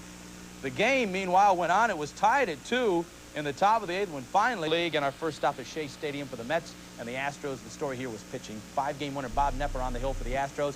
While the Mets were going with 4-0, Dwight Gooden, and Dr. K got the best of it with his arm and his bat. This is the 7th. That is Knepper. At the plate is Dwight Gooden, who got the pitch he wanted. Drives it over Terry Poole's head. To the wall it goes. 2 men are on. 2 men are in. It is quickly 3-0 Mets. Then with a 4-0 lead in the top of the 9th, Gooden trying to go the distance, runs into a bit of a problem. And Julio Cruz comes to the plate, pops it up. This should be out number 2, but instead, Tim Tuffle, Darryl Strawberry can't decide who's going to catch it. Now the bases are loaded, but next up is the pitcher's best friend, the double play. Gooden goes back to the plate, down to first. There you go. 1, 2, 3. They're out of it. And Gooden is now 5-0 as Knepper drops to 5-1. The Mets take it 4-0. Montreal beats Steve. In 17 tries, the Mets have to take today off. Well, they probably don't want to, hot as they are, but that's what the schedule maker says, so that's what they'll do. Wednesday night, the scoreboard said Mets 3, Astros 2. We'll pick it up in the bottom of the 3rd. It's power versus power. Darryl Strawberry wins this battle with Nolan Ryan. A tremendous shot up and over the right field wall with Keith Hernandez on board. It's 2-0 Mets. In the 4th, little Lenny Dykstra crunches the Express with his ground rule double that drives in Ray Knight with what proves to be the winning run. Come on in, Ray. Okay, now we'll move ahead to the 9th. Mets ahead 3-2. Watch this great backhanded pick by Ray Knight off the bat of Phil Garner. That prevents the tying and perhaps the winning runs from scoring. Jesse Orozco gets so pumped up by that play, he gets Glenn Davis with the fly ball to Strawberry to end it, and watch Jesse's reaction. The Mets sweep the Astros out of first place in the West, the final 3-2. Sid Fernandez, the winning pitcher, is now 4-0. Orozco gets the save, his 6th. And Tommy John gets his first. Great baseball play this evening for the baseball fan who appreciates such things. There was a classic pitcher's duel at Shea Stadium in New York tonight. Bob Ojeda of the Mets, Mario Soto of the Reds were superb in a battle of the two teams with the best and worst records in the National League. Soto and the Reds held a 1-0 lead through 5.5 innings with plays like this one. Gary Carter lifts the short fly ball. Watch second baseman Ron Oster go back, lose control, lose the ball, stumble, still make the catch. Nice defensive play. Bottom of the 6th, Mets with runners at first and second. Howard Johnson with a drive down the right field line. That it falls fair. Tim Tuffle comes around to score. It's a 1-1 tie. One hitter later, Darryl Strawberry with the bases full sends a fly ball to Tracy Jones in left. Lenny Dykstra will tag and score from 3rd, and the Mets lead it by a score of 2-1. Meanwhile, Mets starter Bob Ojeda, only brilliant over 8 innings of pitching. Eric Davis at the plate here. Is he overmatched on this fastball? By a bunch. One of Ojeda's 10 strikeouts on the night, but he was saved in the 8th with 1 red on base. Dave Parker tags one to right center field. Look at Lenny Dykstra go up on the wall and take it away, and he is out. Parker, well, he will recover. He's kind of smiling. Take another look, and Lenny Dykstra just may have saved a home run with that catch. Roger McDowell came on for New York in the 9th inning to save it with 2 out. Tim Tuffle goes back of second to snare the grounder, throws Max Venable out. Look at the scoop by Keith Hernandez. Fine baseball all the way around. The New York Mets win it 2-1. They have won 6 in a row. They have won 17 of their last 18. Ojeda now 5-0. Mario Soto, the loser, 2-4. And McDowell with his 3rd save on the year. At Montreal. Today on NBC Sports, Dave Parker leads the Cincinnati Reds into Shea Stadium to face Darryl Strawberry and the red-hot, lead-leading New York Mets. And we're set to check out the news of the week in baseball, starting with last night at Shea Stadium here in New York as the Mets beat the Reds by the score of 2-1. Bob Ojeda equaled his career high with 10 strikeouts, extending his record to 5-0. In the 8th inning, the key play of the game, the Mets up by 1. Here's Dave Parker lashing one. Watch Len Dykstra, a game saver for Dykstra, robbing Parker of a 2-run home run. Of course, much to the dismay of Dave Parker. Following a rough outing the other day, pitcher John Denny of Cincinnati took his frustrations out on the dugout camera. Undaunted by the pressure, the fearless cameraman donned the hard hat and was back to business as usual. In Chicago the other day, off the pop fly, here comes shortstop Sean Dunston. Here he comes. Look out, he tripped over the mound, and Leon Durham made the catch. And last Sunday, after winning their 7th in a row, beating the White Sox in Chicago, the Indians received a hero's welcome as 300 loyal supporters turned out at the airport. And then Monday night, the Tribe kept the streak going. Phil Niekro picking up his first win in relief since 1980, when Pat Tabler's infield hit with the bases loaded in the bottom of the 10th gave the Indians a win that kept the excitement going on the shores of Lake Erie. Now, last night, 48,000 turned out. The Indians finally lost again. Kirk Gibson and Jack Morris. The Tigers were 35-5 and beat the Padres. And in 1986, the New York Mets have won 19 out of 23. Circus catches by Lenny Dykstra, and people like Gooden and Carter and Bachman, Hernandez, Knight, and Strawberry. Can the Mets emulate the Dodgers and the Tigers and go all the way? New York Mets with right-hander Ron Darling. Hi, everybody. I'm Vin Scully, along with Joe Garagiola, and the tale of two cities continues. It was the best of times. It was the worst of times. Well, the Cincinnati Reds, I know, are happy that it's a 162-game season because they are off to an awful start, and they better get straightened out. And the Mets, as you say, they just can't lose. And I can't believe, Vin, they have 5 pitchers who have yet to lose a ball game, and here's Browning yet to win, and last year he was a 20-game winner. In 5 starts. In fact, he had 2 starts where he allowed 6 runs and 5 runs, and Ray Knight gets him. Another major league play by Ray Knight, who is really off well, not only hitting but fielding. That's a great play there. Not satisfied just to catch that ball, and gets him by a good margin. Looked like he started to his left. Once he's got that ball, watch him set himself. Interesting you point that out. He might very well have gotten a sign for a pitch that he felt would not be pulled, and the pitcher ball into left center. Back goes Venable on the track to the wall, leaping high in the air, and who caught it? Eddie Milner leaped in front of him. Where's the ball? There's the ball. And I don't know why Milner turned to say something to Venable. We thought he caught it. And maybe they're just a little mixed up as to who was calling for that ball. They're still mixed up. And Milner, with the glove on his right hand, made that play. Watch it here. Now, Venable took his eye off the ball, and here's where Milner's going to take charge. Right in front of him. Oh, good. Off-speed pitch. They talk about never change up on a pitcher, and if he changes up, then you know the pitcher is a good hitter. And take a look at this rainbow. And it's a pretty good curveball. He not only let up on it, he let up on the curveball. Carter doesn't want him to go to 2-2. Go to work on him right now. 2-strike count. Curveball for a strike. See you later. Put it back in the rack.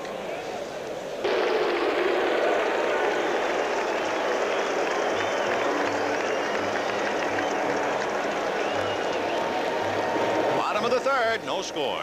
And he drives another one to left center field. And that one is gone.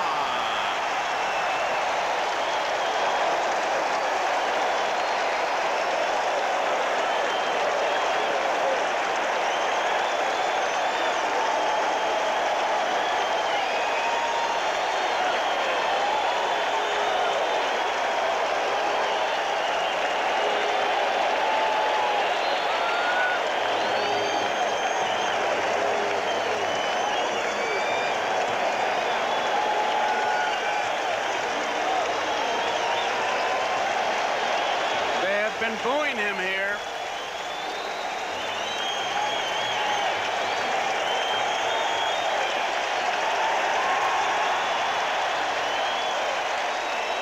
Frank Cashin, talked about it earlier, brought him over.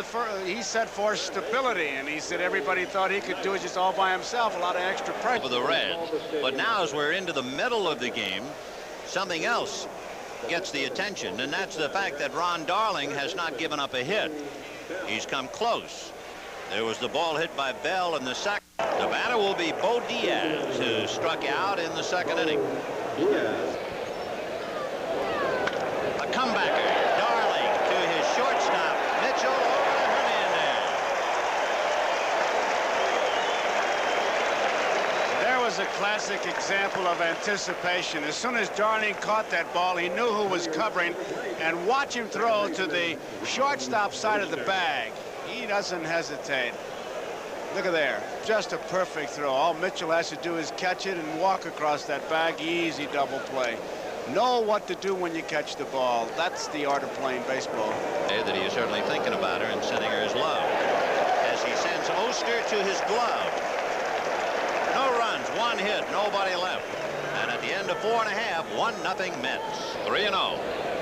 And they let him swing 3-0, and he drives it into deepest right center. Milner is going to have to play it off the wall. And into second base is Kevin Mitchell with a 390-foot double. Another extra base hit against Tom Browning. Usually when they let you hit 3-0, you can pull that ball, or you really drive it hard to center field. He just swung a little bit late on that, and it just kept going and going, which is a good yardstick as to the kind of raw power young Mr. Mitchell has. 1-1.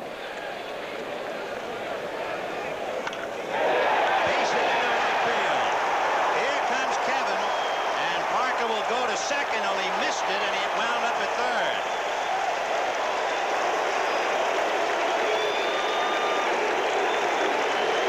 Boy, is Hernandez hot. 2 for 3 today. He's hit in 12 out of 13. He had that 11-game streak snapped last night. Parker had ideas of coming to the plate, but Mitchell runs just a lot better than most people think that he can run, and he was well around third base when Parker came up with that ball and wanted to rip it. A man left at the end of 6 1/2, 2-1 Mets. And now here's another addition. It's his 4th strikeout. It's interesting watching him pitch. He's thrown with a lot of confidence. You don't get to pick up that ball any too soon. This is a curveball that he gets Daniels with. A lot of pitchers, when they're getting ready, they'll have the ball in their meat hand and then go to their glove. What Darling does, he'll put it in his glove and go to trouble. Right there, you see that front foot. He hit the hole that Browning had made, and you know, a little bit of an overstride, and it was in the landing area where he... Blazing hot. 3 for 4, and that'll bring up Gary Carter. Hit that right off the end of... Slide to left, and he's really been struggling, as those numbers tell you.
Turns a 1-run game inside out. It's now 4-1 New York, and the straw man tries to bunt.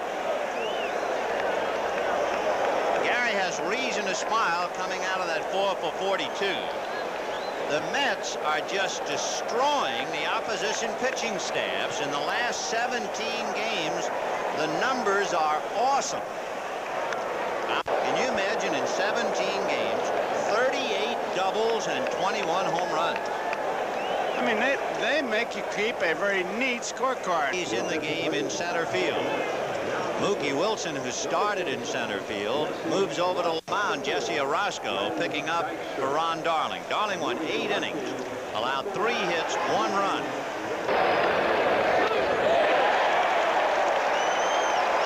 So Orozco takes care of Parker, to the delight of this large crowd. 1 out in the 9th. And Davey Concepcion coming up. Just throws it right by him, comes sidearm, and looked like Parker was just going to try to foul it off to stay alive. Didn't really have that good Parker swing.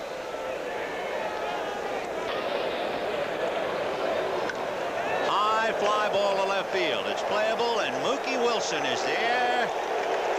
That's it. The Reds leave a man in the 9th. Jesse Orozco slams the lid down and hands this one to Ron Darling. And for the New York Mets, they now are 20-4. That's the best National League start since the Dodgers of 1977 went 20-4. And of course, that ball club wound up in the World Series.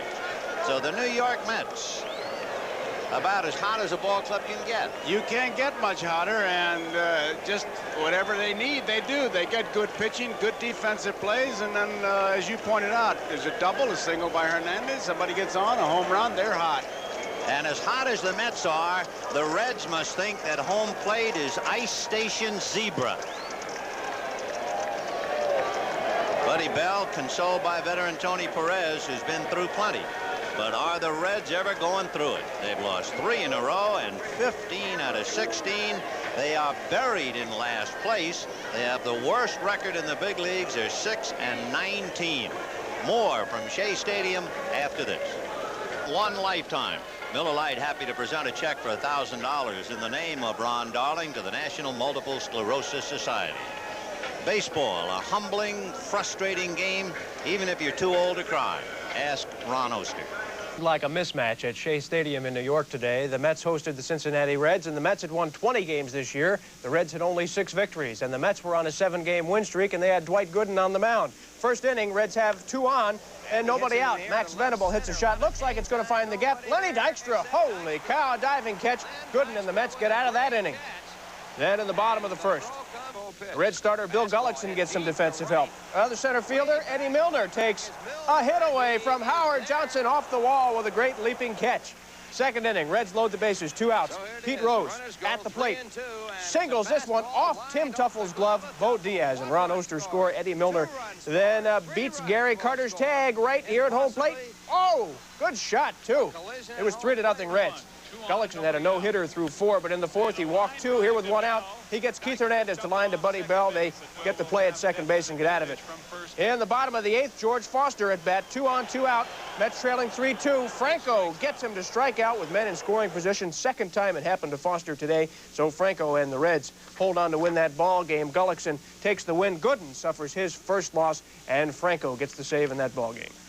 Better than his no decision. Roger McDowell got the win after adiosing Atlanta over the final 2 innings, thanks to a new hero, Tim Tuffle. And the Mets beat Atlanta 1-0. In the top of the 3rd, runner on second base, El Cid punches out Dale Murphy to end the inning.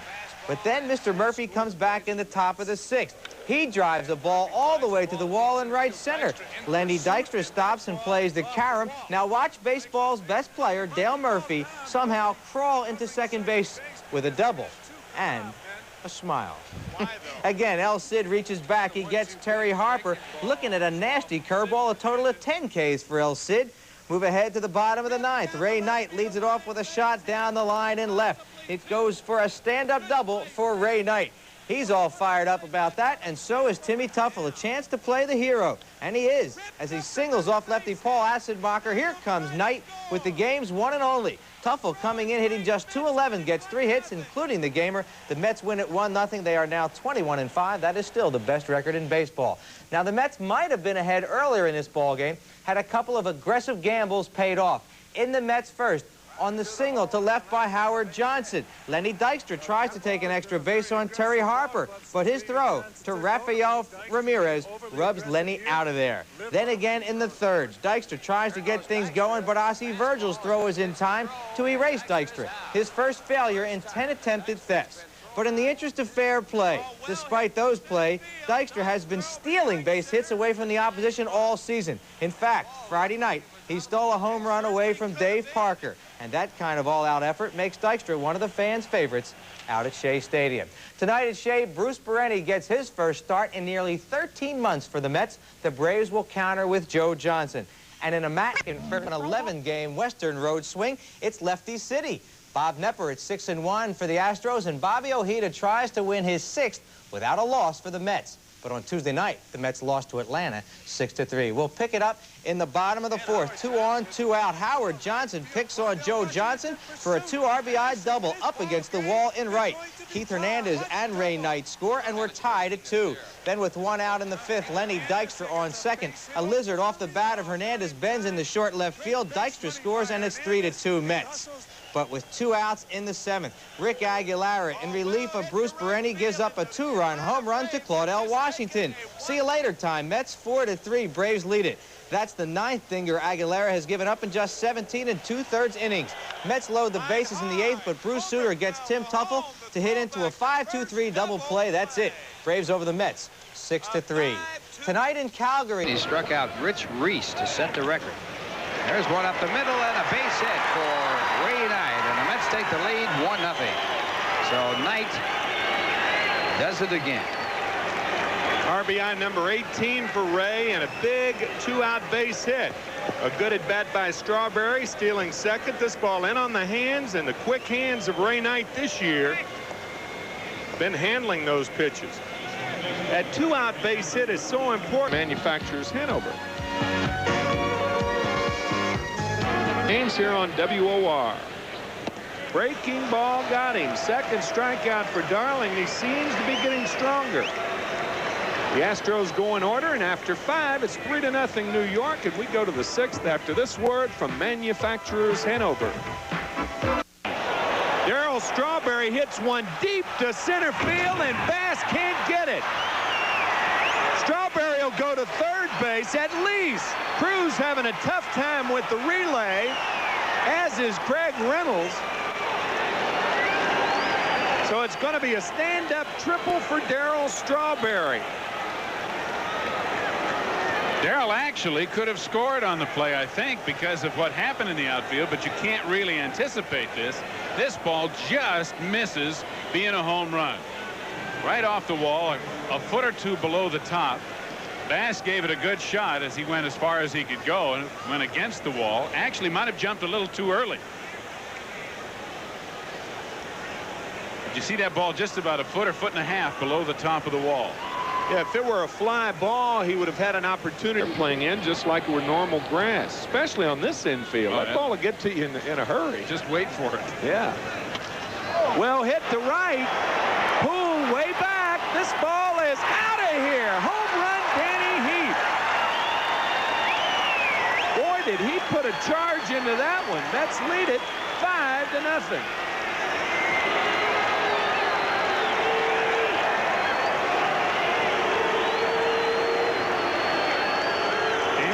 Has now not only hit in every start in which he has made all 8, but he has 10 RBIs in those 8 starts in left field for the Mets this year. This is his 2nd home run of the year. He now has a total of 12 RBIs, and I mean he jumped all over that breaking ball. Poole with the fine effort. There's no way he could have gotten it. Boy, look at that head stay down. That's the epitome is on deck. So Phil Garner at first base with nobody out here in the bottom of the 9th. 6-2 New York leads. And a sharp ground ball. It could be 2. Tuffle with Hernandez, and a double play on the very first pitch changes things drastically. There have been a couple of pitchers that have picked up 3 outs on one pitch. Hasn't happened very often in baseball. If you look at that right here, 2 outs on one pitch. Close to the maximum of economy. And the Astros go from a man on with nobody out to ever come in a ball game in relief and get out of the inning with 1 pitch on a triple play. Well, Jesse only threw 5 pitches to end the game and give New York the victory. Orozco striking out Poole to end it. And Ron Darling is the winning pitcher. Darling, going 8+ is now 4-0 on the year as Orozco takes care of business in the fashion he has come to show consecutively in his appearances so far this year. So the Mets win it after losing 2 in a row, a 6-2 New York victory. Ralph and I'll be right back to wrap it up for you. Tim standing by with an interview, so stay with us. We'll return to the Astrodome after this for Bud Light. Ray Knight tagged Astros starter Nolan Ryan in the second inning to open the scoring. He singles up the middle here to bring Darryl Strawberry in to score. The Mets got 2 more runs in the third. Then Denny Heap padded the lead with a 2-run homer to right in the 6th. New York won this game 6-2. The Mets now lead the Expos by 4 games. Light night in the National League. Third inning, first and second for Keith Hernandez. He wallops this one down the line. It's a fair ball. Dykstra will score for a 2-0 lead. It is 3-0 in the 6th. Nolan Ryan to Danny Heap. He blasts this one out of the ballpark. 2-run homer to make it 5-0. 6-2. Mets beat the Astros. And makes the catch to retire the side. With Hernandez playing deep at first, Carter takes it himself, and it's still 4-0 Mets going to the third. With the Mets leading 1-0, 2 on and 1 out in the first inning, and promptly stroked it over the fence in left center field for his 3rd home run of the season and the 22nd that he has hit through the years at Dodger Stadium, tying him with Henry Aaron for most home runs by a visiting player in this ballpark. They want to know, are you platooning? As Foster hits it in the air to deep left field and down the line. Stubbs goes all the way back to the bullpen, and it's gone. And he has now passed Henry Aaron all alone with his 23rd home run at Dodger Stadium.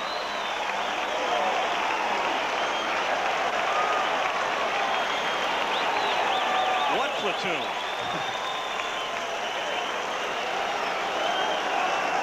When you hit 2 home runs in your first 2 at-bats, you're a regular again every day.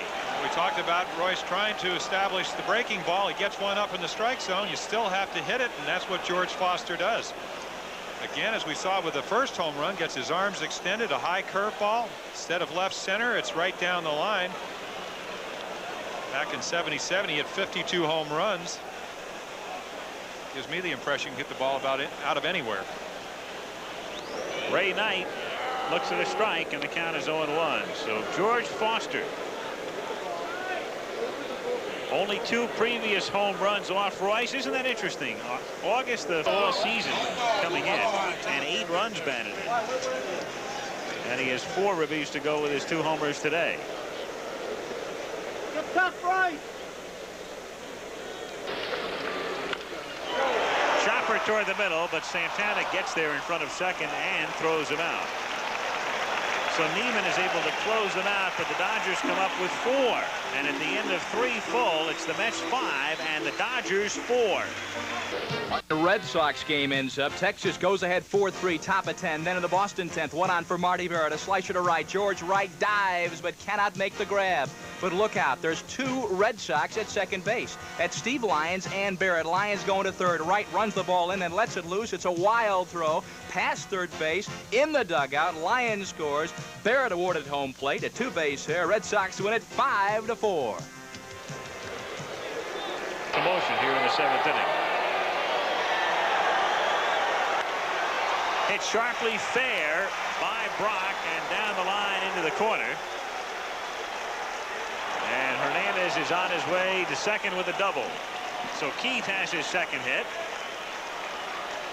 3rd hit now off Balvino Galvez. And it brings Gary Carter to the plate. All right, so runners at first and second with 1 out. And George Foster, and he's on. So the bases are loaded.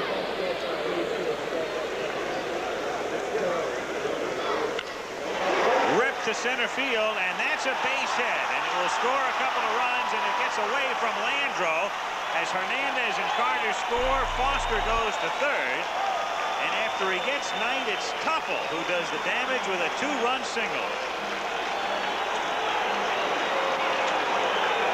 RBIs numbers 9 and 10. And Carter and Hernandez come back with a pair of smiles as the Mets now lead by 3.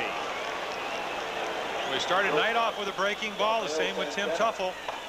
Low curveball, but in the middle of the plate. Talking to Tim Tuffle before the ball game Friday night, Dave Anderson hit him a ball that it was jammed. He beat it out. Eventually ended up scoring for the winning run on a squeeze. As we see Kenny Landrau play a one-hopper. Again, lackadaisically. Doesn't cost him a runner. As Tuffle does get his 2 runs batted in. And Santana grounds it right through Anderson. So the Mets get another run as Foster scores and Tuffle goes to third. And that's an error. And a 4-run lead.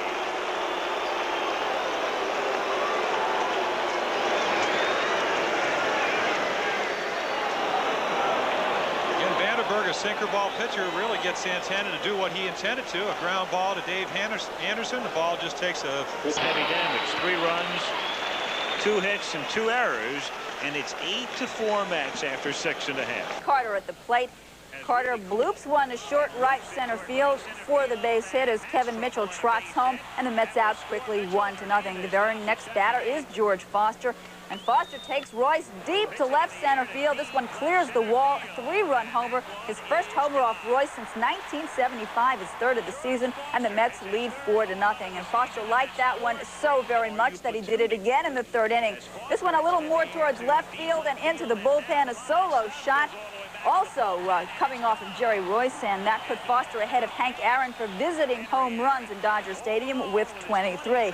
Dodgers cut the deficit in the 3rd, trailing 5-1. They load the bases on Bruce Bereni, and Kenny Landrau dinks one into short right center field, right between Tim Tuffle and Mookie Wilson coming on for the base hit. Cesar Cedeno races home. That cut the Mets lead to 5-2. Then after a sac fly made it 5-3, Mike Marshall laces one down the left field line.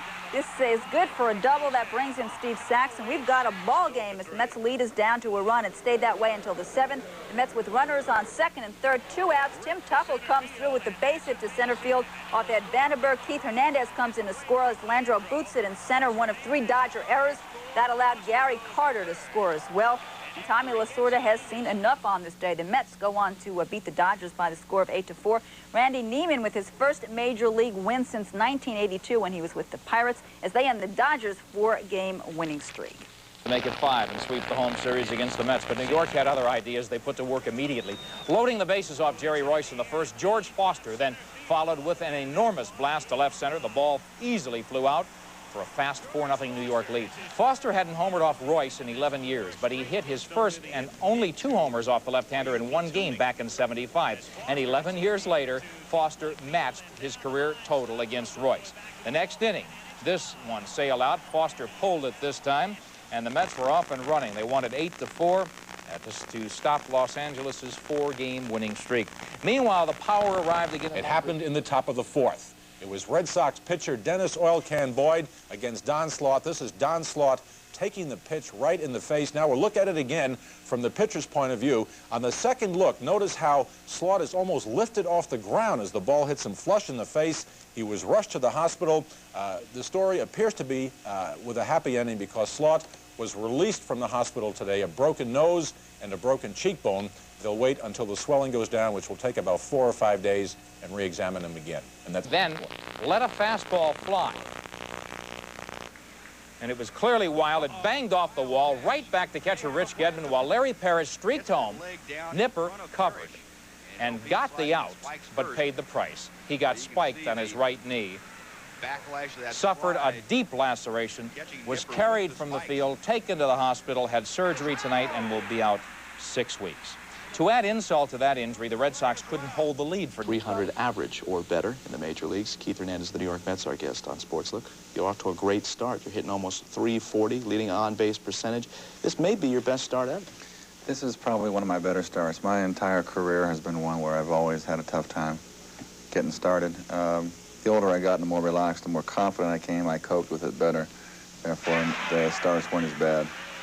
I've always been a better second-half player, but this has to go down as one of my better starts. You take a look at some action, some of it of recent action and some of it from down through the season. Keith, you said in your book that you are at times your own worst enemy as a hitter, as a baseball player. What do you mean by that? Well, I think I'm hard on myself. I think everybody is kind of hard on themselves. You always strive to do more, be better. I always have a difficult time when things go bad. I always thought Lou Brock would tell me when you get older, you'll be able to handle it better. And I still feel like I handle it like I was when I was 21. These are still pictures from this weekend series against the Dodgers. You see things in your stance and your swing that you take with you and you adjust during the season? Well, that one last pitcher was definitely a right-hand pitcher. I stand farther off the plate against right-handers. But against left-handers, I stand right on top, and I'm an area hitter, look in or out. Those are things I learned over the years. Lou Brock told me to go stand up on top of the plate against left-handers. Are you every bit the hitter you should be in your mind, Keith? I think I should be better. I haven't hit over, I've been hitting the 320 since 80. That's something I'd like to do. And I'm really got my sights set this year on having a big year. I remember when in the book you made reference to Whitey Herzog's trading you. He said, Whitey didn't trade me because of Coke. He got rid of me because he didn't like me. I wasn't going to change for him. He got rid of all the independent thinkers on this club, and that was a lousy trade, by the way. I cleaned it up for you, by the way, Keith. But what do you think about the trade, going to the Mets? How much of a difference you made to this Met team? Well, there's a lot of people that made a difference. I mean, a lot has been written about how I brought some leadership over. I did nothing differently than I did in St. Louis. I just think that we had a lot of young players, and when I was a young player, I looked up to the Tim McCarvers, the Bob Gibsons, and the Lou Brocks that were there. And it's only natural for all the youngsters that we had in the team in '83 and '84 that they would look up to a veteran. And I feel we all had something to do with it. I mean, one person can't make a difference. Mm-hmm. Well, you see some of these great shots of you this weekend. There's that hollowed-out bat at the top. Yes. And the distinctive look of Keith Hernandez. Let's hear in all of baseball. A pitcher who would love to be regarded as a great hitter as well. Robert on Dr. K. I'm glad you said that because I started off with him as a hitter. Really? His character, his confidence is so important as a pitcher. The fact that he believes he can hit is important. And so he puts on this game day scowl when he gets in the batting cages and takes his cut with the other guys. And looks like a hitter. He really does. He really does. And his shape is very important, Roy, because it's the thing that marks him as an individual. He and Strawberry almost look like brothers out there. They have the basketball build. They're lean and long. And then you start to build because you know he's great. I'm probably the last journalist in America to see him and photograph him. But you start to study him and you start to build the beginning of a portfolio, as it were, on this great athlete. And you don't try, or I don't try to compare him with anybody else. I try to find out all of his mannerisms and what makes him unique. And you find out that they are very basic and solid, and so that he looks almost the perfect pitcher. He still looks like the schoolboy in a way, being 21. This looks like a sequence of pictures, but actually it's taken over 5 innings. And some of these moments in his pitching motion are 5,000th of a second in between, so you couldn't achieve it with a sequence.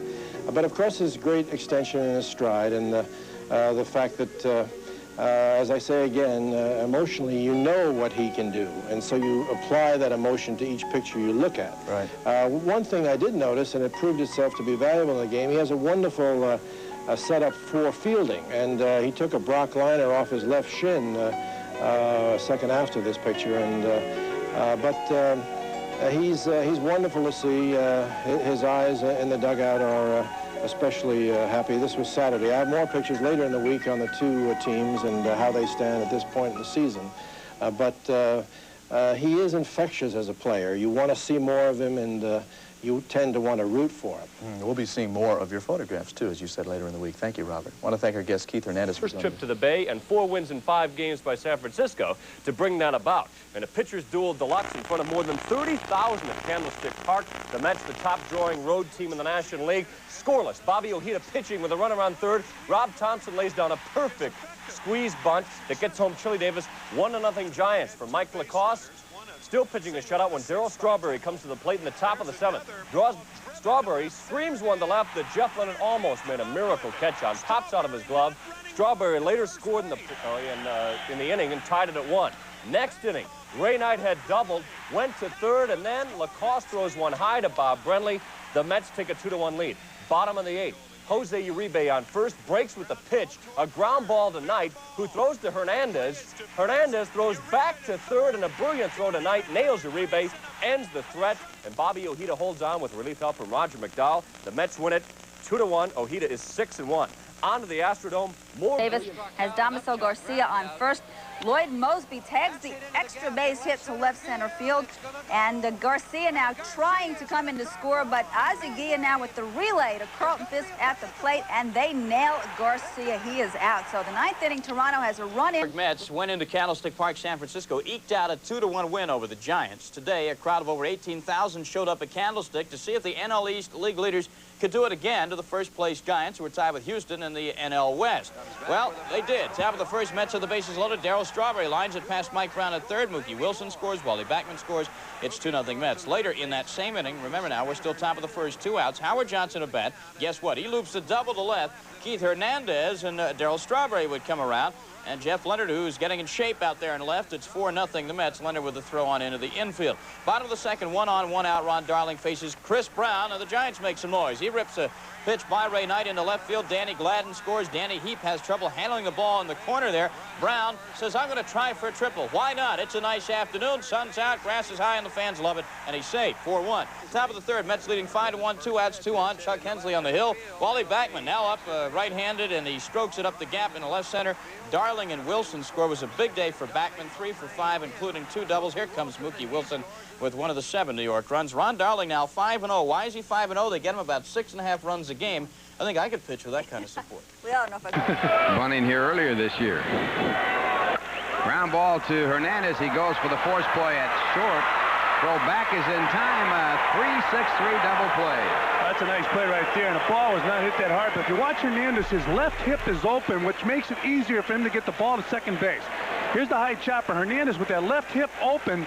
Now just a step in the throw. Then Santana making a nice catch of that thrown ball, getting the ball back. Watch Hernandez' left hip. It'll be open when he catches it, and all he has to do is step and throw. Nice play by Santana. Quick release and a nice grab by Hernandez.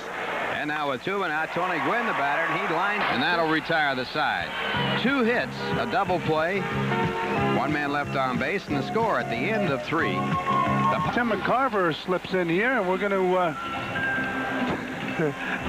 show you something that's going on out here. Those people are not well. Look at this. With good speed on first base. And Hernandez picks up his second hit of the ball game.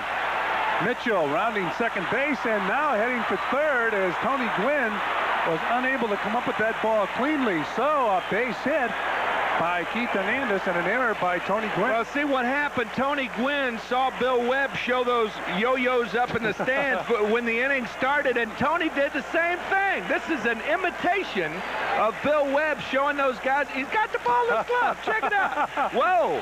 Now, see, that's what those guys did before the inning started, and Tony's giving us an imitation of it. He did a nice job, didn't he? He did a heck of a job. Wonder if Bill still has that on. And Carter hits a line drive off Templeton's glove. Mitchell will score. Hernandez will go to second base. Carter's on first. The Mets have a run. It's now 3-1 in favor of the Padres. Still nobody out here in the fourth. Gary Templeton's nickname in high school was Jump Steady, and he should have jumped steady after this one. His father named him Jump Steady because he jumped to rock and roll music instead of dance to it. Old Jump Steady didn't jump in time. We'll take another look at it. All right, Jump Steady. Well, he jumped steady, but it was right off his webbing. He needed the web that Tony Gwynn had in right field. Things are all messed up. And the pitch to Foster. Foster hits a fly ball center field. Marvell Wynn to make the catch. Hernandez tags at third. Cruz is on home. Gary Carter tagged at first, but held his ground as the ball was thrown into Tim Flannery, the second baseman. And it's now 3-2 in favor of the Pods. A lot of water around it. They have the weakest wave in the league as Tim Tuffle goes the other way. Base hit. So Garvey holding Carter on first base and Tuffle hitting the ball in the hole. Yeah, and Garvey wouldn't have gotten it. Other than that, you don't want to hear about it. And there's a drive in left center field off the bat of Rafael Santana. Extra bases. Mets will take the lead. Here comes Tuffle. Carter has scored, and it's 4-3 Mets. We have some offense here tonight. Yeah, they're pounding the ball. Big double by Rafael Santana after that big 2-out single by Tuffle to keep things going. Mets have 5 hits in this inning. And they have not hit a ball softly this inning. No. 7 balls right on the cork. Right on the cork. You got it. Well, I don't mean cork. I don't mean that the bats are cork. Something's causing those balls to fly out of here. Really? Look at Tuffle coming across the plate. Santana in second. There's a strike. Throw to second. Not in time. That's what happened, too. Dave, that was a straight steal. Hernandez took the pitch. But it's very important for a hitter to know that the steal is on with a 3-1 count. Mitchell with a real good jump. See, that ball's on the outside part of the plate. And Kevin Mitchell running all the way, stealing the base. But if a pitcher doesn't know that that 3-1 steal is on, he's going to take a pitch like that. Sometimes that's a pretty effective pitch. Toughest pitch to hit in baseball, I think. As Gary Carter hits a shot into left field, Mitchell will score easily, although this kid can throw from left field, but no play. They got Carter hung up. Not in time. Like Terry Kennedy took a little bit too much time getting the ball to Steve Garvey, and Carter got in under the tag. There's Kevin Mitchell. He just scored the 5th run of the game.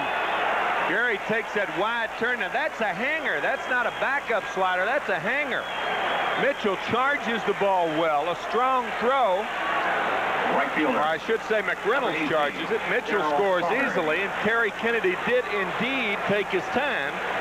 Looked like the ball kind of got hung up. Had to get up. Yeah. Strawberry flying out to left field. He's now 0 for 3. But here in the 5th, Mets pick up another run, and after 4.5 on the scoreboard, it's 5-3 in inning, and Tuffle made the play, but not in time to catch Marvell Wynn. Nobody out. And Marvell Wynn hits a long drive right field. Strawberry back. He's back, and he just took a home run away from Marvell Wynn. And Kruk tagged up and headed for third. Good base running and a great catch by Darryl Strawberry. I'll tell you, we talk about the juiced-up ball. Bereni, for the first time in his career, has given up 2 home runs. And Marvell, 2 home runs in an inning. Marvell Wynn almost has one for his 3rd home run of the year, and he had 2 in 1 game. And 2 years ago, didn't have a home run in 653 at-bats. So it's safe to say we have a juiced-up ball. I think so. Sunday ball game, it's been changed to a 3:05 start. It's a ground ball to first base. Nice play by Hernandez. He's going home. Nice play by Carter. They call him safe? No, he's out. They call him out. He is out. I don't believe the play Gary Carter made. Oh, outstanding play. Folks, you can't, you know, the catcher's mitt is not designed for slap tags. Hernandez takes a chance, but chances favor a prepared man. Well, I'll tell you one thing. That was an unbelievable play by Gary Carter. Really? It was not a good throw, an in-between hop. In between, he catches it and then nails the sliding Kruk, who is no small man. No, he weighs not. 200 pounds. Well, outstanding play by Carter. A gutsy play by Hernandez. Yes, it was. To try and get Diego, Mr. McCarver. Back in the 4th inning, Bill Webb came out with a guys with those hits. Now check, Tony Gwynn with nobody out and a ground ball to the right side made this play on Keith Hernandez.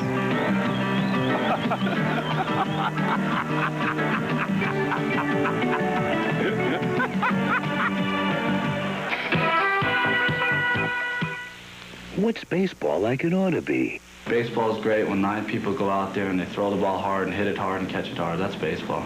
Gratifying feeling when you get a bases loaded hit in the 9th inning. I think it's the way I play.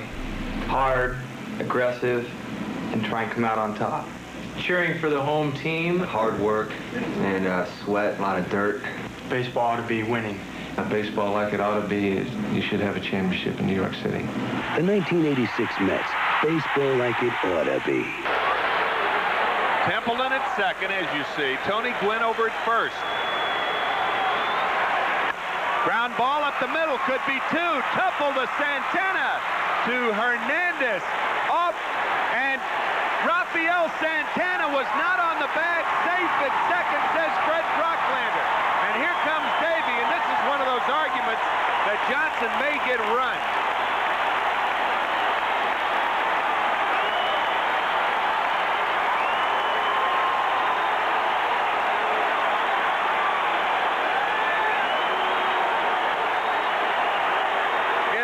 appeared that Santana was on the bag. We'll see. Right here, Tuffle takes the ball, shovels to Santana, and he touches the corner of the bag. At least it appeared that way there. I don't know how he could call him safe. I don't either. You've seen shortstop straddle the bag in a situation like that. Let's look at this angle. Tuffle to Rafael Santana. He kicked the bag. He actually kicked the bag, and Rocklander calls the man safe at second base.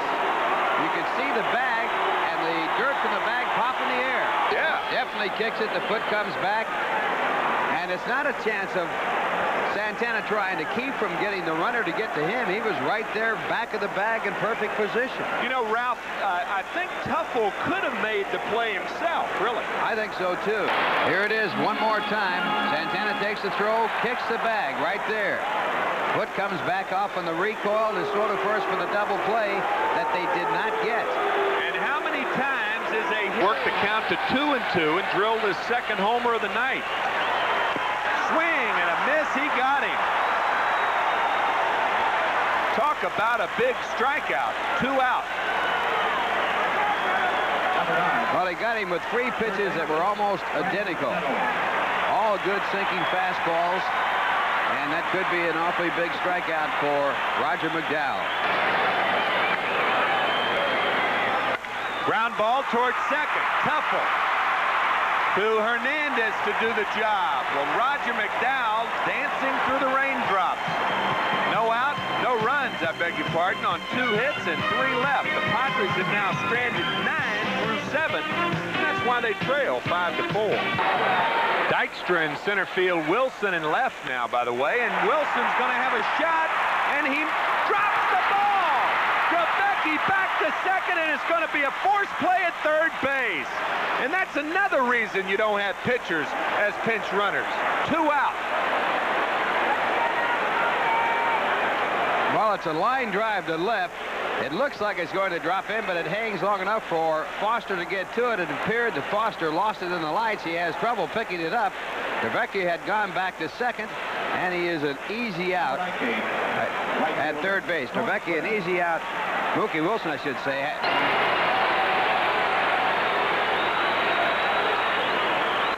Ground ball toward third. Mitchell has it, and McDowell once again pitches out of trouble.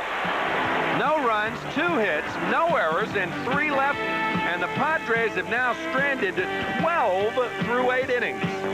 Kennedy does not have good... Bottom of the 9th inning.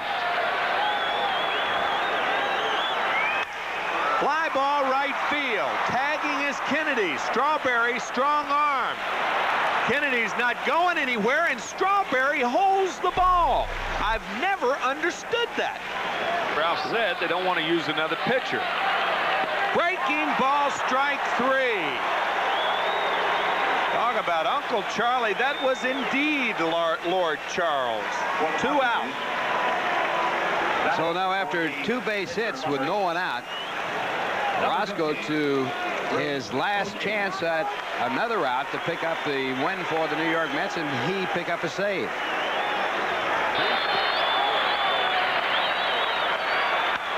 Popped up in the infield. Hernandez under it. And the Mets win a game, and I'll tell you, Ralph Kiner, Stonewall Jackson never fought this hard. 5-4 New York. Man. The line score on the ball game, 5-11-2 for the Mets, 4-13-1 for the Padres. They stranded 14 runners, and they stranded it over a 7-inning period, stranding no one in the first 2 and 14 over the last 7 innings. Ralph and I will be back with the wrap-up, and wrapping up this game is going to be a dandy. Right out. Pitching for the Dodgers tonight, right-hander Bob Welch, who is 3-3 with a 3.04 ERA. And on the mound for the Mets, it's right-hander Ron Darling, 5-0 with an ERA of 3.81. Well, hi, everybody. I'm Ralph Kiner, along with Tim McCarver and Steve Zabriskie, all set for the start of a 9-game homestand for the New York Mets. And it's welcome home for the New York Mets. Los Angeles, San Francisco, and San Diego turned out to be one of the most exhausting they've experienced. In fact, as far as Keith Hernandez is concerned, it was the most tiring that he can remember in 12 years in the big leagues. Well, I can't recall a more tiring trip that we've had in my 12 years. You know, with the late flying into Houston and then flying in late after 2 days into Los Angeles. And the off day in San Francisco was much needed. And to come out 6-5 and start the road trip 4 games up and come back 4.5 and put some distance behind us with the rest of the clubs. You know, we could have had a better trip. I thought we blew 1 game in L.A., but those things happen. But to finish all of our road schedule that we've had the first 6 weeks, be 27-11, and now having a home schedule till the All-Star break, we got to be real pleased. How about these games at home now? What kind of a difference does it make, and particularly coming off a trip like that? Well, I think that our fans here have a definite effect on our play. They're Darling, Ron with a record of 5-0, an earned run average of 3.81. Ron has walked 24, struck out. That's a tough at bat for young Franklin Stubbs. 2 curveballs, and now this fastball right on the black. Good piece of pitching by Darling. Second strikeout for Ron. Stubbs back to the bench. League 2 had that 31-game hitting streak for the Twins back in 1980. And he goes down on strikes. He hit a home run on the first pitch and didn't take the bat off his shoulder this time up. And right here, the fastball breezes right on by, and evidently Landreau had other thoughts. It looked like it missed to me. But that one did. 3 straight strikeouts for Darling. He struck out the side here in the 3rd. Madlock does not agree, but agreement is not necessary. After 2.5, it's 1-0. Los Angeles, and we go to the middle of the 3rd after. A rope to right and a base hit. Backman will stay at second. Now the ball gets away from Marshall. Backman's going to try for 3rd. He's in there.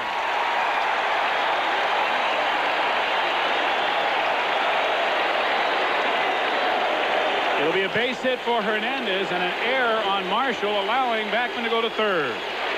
Well, Marshall charges this ball well. Backman is going to stop at second. He doesn't know the ball's been bobbled. Now he gets the sign from Harrelson, come on over. And he hustles over.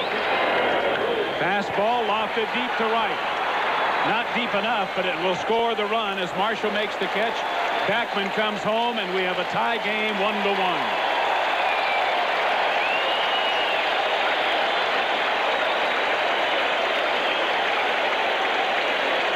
Carter's 29th RBI of the year. Well, this ball hit a long way. It's a fastball outside. Carter sort of flips at it and drives it to deep right. No play at all at home. Hernandez had tagged. 5 home runs, something like that. That was more than the whole team had. Strike 3 called, and Darling strikes out the side for the 2nd inning. He has also retired the last 10 Dodgers in a row.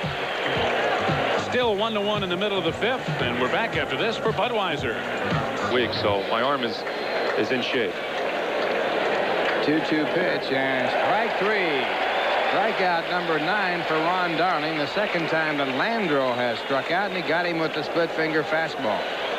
Darling has now retired 12 in a row, and of those 12, he has struck out 7. 13 in a row for Ron Darling, and the score at the end, 5.5 innings. It's the Mets 1, and the Dodgers will get some pitches due. It really is. We have 2 top right-handers here. Good breaking ball. And Dykstra takes that fastball right up the middle for his 2nd hit, and only the Mets' 3rd and only the 5th in this ball game.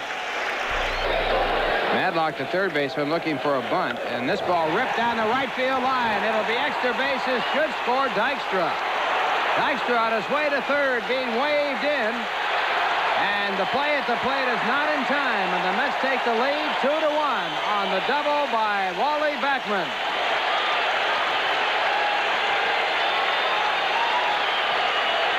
Wally entered this game hitting .371. But as a left-handed hitter, he is hitting .404 at the start of play today. Ron Peronowski's on the phone to the bullpen as the Mets have taken a 2-1 lead. Boy, Backman really turns on this inside fastball and nails it down the line. Dykstra was not running on the play, but he runs so well he was able to score fairly easily. Now watch Sachs double clutch. We don't see it, but he double clutched a little bit. It wouldn't have made any difference. even if he had gotten rid of the throw immediately, there's no way he would have gotten Len Dykstra. Here he is. He bobbles the ball. It looks like he has trouble finding the grip, but it really makes no difference. Even though he makes a pretty good throw, you can see Dykstra's already on his way to the... And Hernandez up the middle, hits the heel of Bob Welch and goes high in the air. Might even have hit the pitcher's rubber. And on the base hit, Backman goes to third. So Keith gets a base hit, and that ball probably hit the pitching rubber, which is something you seldom see. And if it did, or whatever it hit, it certainly was a break for the Dodgers. Yeah, it hit the pitching rubber and went straight up in the air. Had it gone on through, and it probably would have gone on through, it was hit so hard, Backman would have scored, Hernandez would have had an RBI, and the Mets would have been up 3-1. But the fortunes of baseball. First, no one out. We're in the bottom half of the 6th inning. And this ball popped into left center field. It'll drop in for a base hit. Hernandez goes to second base as Backman scores. And the Mets lead it by a score of 3-1.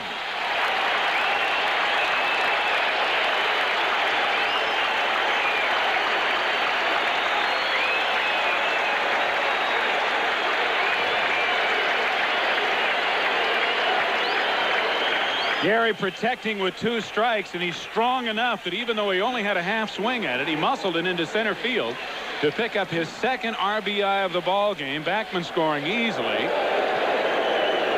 and it's 3-1 New York. Still no one.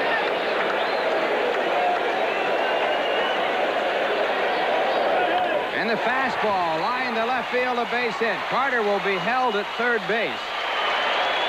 Throw comes in from Stubbs. But the base is loaded as the Mets get 5 consecutive base hits. They have scored 2 runs, and Tom Lasorda going out to the mound.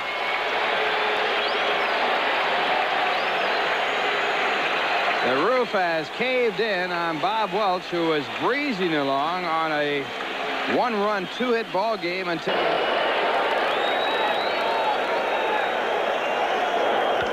And it's drilled on the left field line. If it's fair, it's extra bases. It is fair, and it is a home run. A grand slam home run by George Foster. That is his 14th grand slam home run, and the Mets take the lead by a score of 7-1.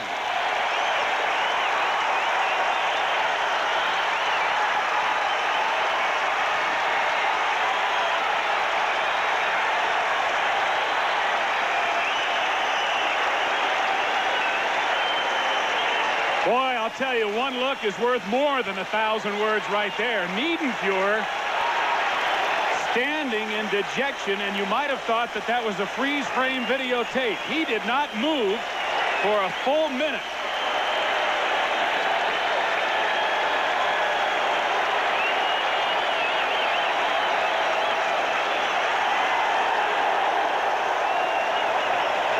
Foster with a grand slam home run, his 14th.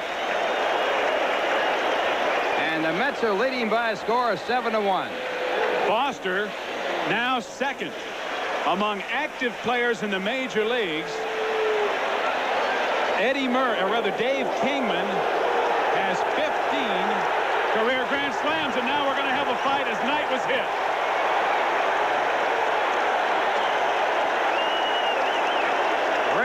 Taking that blow from Niedenfuhr after the grand slam home run by Foster, and a melee going on.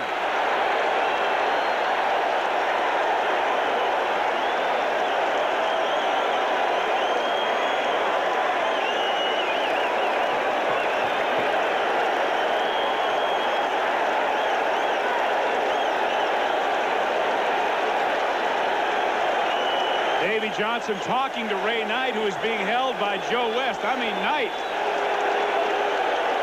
just snapped. I want to tell you, Ray Knight is some sort of a strong person. He is rough and tough. And he challenged Niedenfuhr, who is much bigger than he. Joe West trying to keep Knight out of it. Also there is Gary Carter, Howard Johnson, Ray Knight. He may have the strongest hands and arms for anybody his size in baseball. Tonight you can see down to the ground, got some strawberries on his elbow. And we'll see how the umpires will handle this. Obviously, there will be a warning by the umpires. And this is the way it looked. Niedenfuhr inside, getting Knight. There's no reason, I mean, there's no question as to why he was hit. Niedenfuhr obviously upset. Niedenfuhr gets 2 points for the double leg takedown. And I'll tell you, there were a few other little isolated fights going on in this bench clearing melee. Watch Josha here. Now he comes out behind Knight. Niedenfuhr puts a tackle on Knight, gets him to the ground, but Knight is pummeling Niedenfuhr in the back, and then they all come around. I have to say, Ralph, this brings back memories of last September in Los Angeles when I was involved in a little melee out there. You and Mariano Duncan. How about you in the fight with Keith Moreland in Chicago? Well, yeah, we're averaging one a year, so at least I wasn't involved in this one. The one in Chicago was just like this. You hit Moreland charged, and you went into a tackle position. Yeah, like most fights, you just wind up dancing with somebody for a little while, and they break it up. But I wouldn't be surprised to see somebody get hurt in this fight tonight because there's a lot of spiked shoes out there and a lot of hands on the ground, and that's the thing you have to worry about. I think Lasorda wants to find out why Frank Pulley hasn't done anything.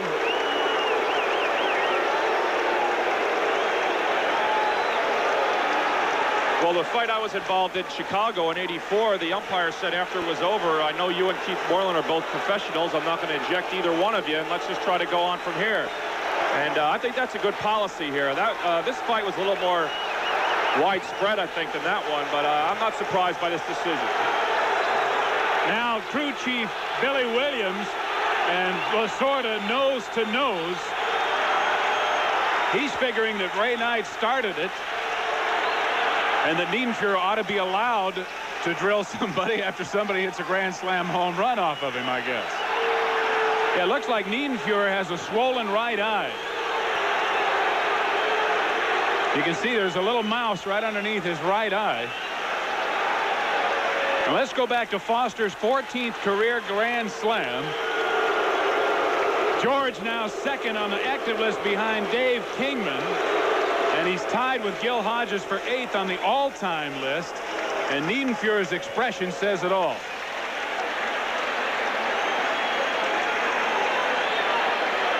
With that grand slam, Foster moves ahead of our colleague Ralph Kiner, who had 13 career grand slams. So George with that grand slammer, and this is Niedenfuhr's reaction to that. And this is his next pitch after the grand slam home run. It hits Ray Knight. Knight fires the bat down, charges the mound. And Knight pounding on him as Niedenfuhr takes him to the ground. And now some really heavy tromping around out there. Bill Robinson, the Mets first base coach, came right in and took Scioscia off the top of both of them, or there might have been more injury sustained by both players. You can see Niedenfuhr's right eye. He's got a shiner.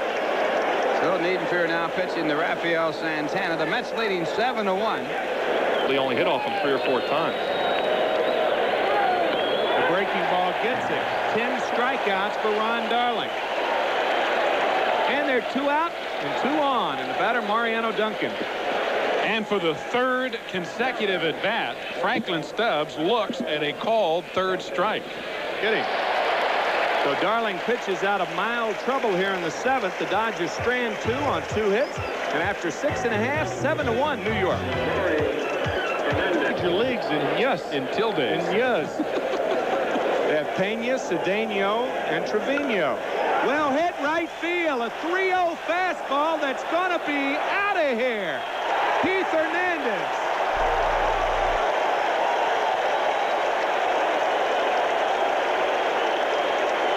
This might be a little payback in a 6-run ball game, allowing Hernandez to hit a 3-0 pitch. Good point. Tommy Lasorda with what you might call a unhappy expression on his face. Hernandez the antithesis of that. as Keith hits home run number 3 and drives in his 20th run of the year. And what a way to welcome back Alejandro Pena to the big leagues. Before Pena injured his shoulder, he threw some flat gas as Keith takes the curtain call. And it'll be interesting to see if he has the same kind of velocity. 3-0, a grooved fastball about thigh high. And Keith goes down right field and into the Mets bullpen for his 3rd home run of the year, and he likes it.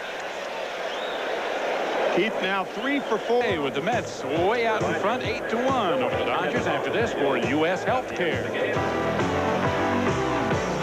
1, 2, 3 and goodbye, and Ron Darling has now struck out 11. His career high is 12. And this right on the corner. Back on August 29th, 1980 with a 6-0 record. Strike 3. Strikeout number 12 for Darling to match his career high. Darling has struck out more batters now in one game than any other Mets pitcher this year. And this is another thing that happens when you get your breaking ball over. Hitters have to protect against it, and you sneak the fastball by. A shot that Backman picks up on one short, quick hop and throws him out to end the game. Ron Darling goes to 6-0 with a complete game, his first complete game of the year. The loser is Los Angeles starter Bob Welch, whose record now is 3-4. George Foster with a grand slam home run, and the Mets now have won 6 of their last 8 and 26 of their last 34 games. They'll take on the Dodgers again tomorrow and Thursday night here at Shea. Tim and I'll be right back for a wrap-up. Ralph Kiner standing by with an edition of Kiner's Corner for you, so stay with us. The Mets win it 8-1 over L.A., and we're back after this for American Airlines. Niedenfuhrer comes in, and that's when the fireworks begin. George Foster, boom, a grand slam home run. And Niedenfuhrer, I would say, is a little bit upset, so who does he take it out on? Sure, Ray Knight, he hits him. Knight knows he was being thrown at, so he charges the mound. The bench is empty, but the Mets won the game 8-1. All right, tomorrow at Story in Shea Stadium, where Mets pitcher Ron Darling posted his 6th win without a loss. Darling held Los Angeles to just 5 hits in New York's 8-1 win. George Foster tagged Tom Niedenfuhrer for a grand slam in the 6th inning. In turn, Niedenfuhrer tagged Ray Knight with a fastball. A bench-clearing brawl followed. No one was hurt. Atlanta's Terry Harper. In last night's game itself, in which the Mets won 8-1 over the Dodgers. And as far as Ray Knight is concerned, even after the fact, there's still no question in his mind Niedenfuhrer was throwing at him. Oh, there's no doubt in my mind. After a home run like that, usually they don't throw it the next hitter. They throw it the next, the 3rd or 4th hitter or some other time. But I made up in my mind a long time ago that I would never charge the mound unless I knew that the guy was throwing at me. And that's a pretty radical thing, I guess, to charge the mound. But I felt in my heart, there's no question about it. Plus, he hit me on my funny bone, and it hurt pretty much. But there was not any question in my mind then, nor is there any question in my mind now that he threw at me. Quite good, 9 for 16. And the curveball, that's it. Lord Charles takes Mad Dog away, and Gooden walks off with a 1-2-3 inning. His first strikeout in the score after 1/2 inning. The Dodgers nothing. And there's the Met bullpen. Look at Roger McDowell. It's like he snuck into the park, huh? Curveball, and what a beauty. Second strikeout by Gooden, both on curveballs. And this one is a beauty. Well, this is a nasty pitch. Not only is it down, but it's right on the outside corner. No chance from You can do that as a catcher. See if he's changing that foot position. Got him on strikes. 3rd strikeout for Gooden, and 8 in a row here to open the game. Well, from upstairs to downstairs, he gets him on a fastball at the knees right here, and that ball blazed right on through, and Duncan caught between them. Struck him out. 4th strikeout for Gooden, and he has been perfect through 3. After 2.5, no score. We go to the middle. Through the first 3 innings. And he gets him with that curveball. Lord Charles came a caller. Strikeout number 5 in just 3 1/3 innings. Well, they call it a lot of names. Lord Charles, Yellow Hammer. That's just a good old-fashioned drop. And it's coming at you that close. You want to get out in a hurry, no matter what.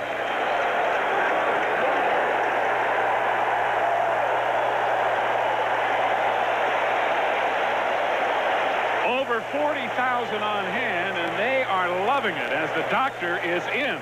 Number 6. This is another big curveball by Dwight Gooden. He has struck out his last 4 batters now. 2 on fastballs and 2 on curves. And there was no doubt about it as Landro had... I may have misread it. Carter hits it deep to left. Stubbs at the wall. Out of here.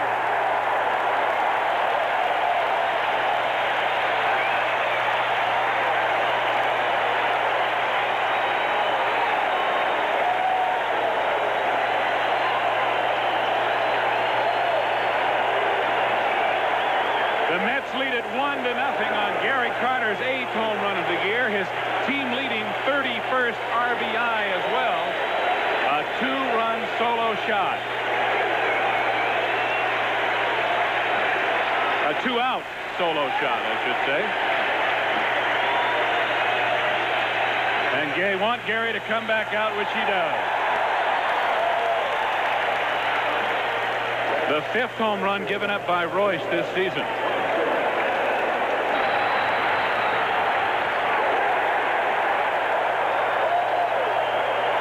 Dwight Gooden has struck out 7 through the first 5 innings of work.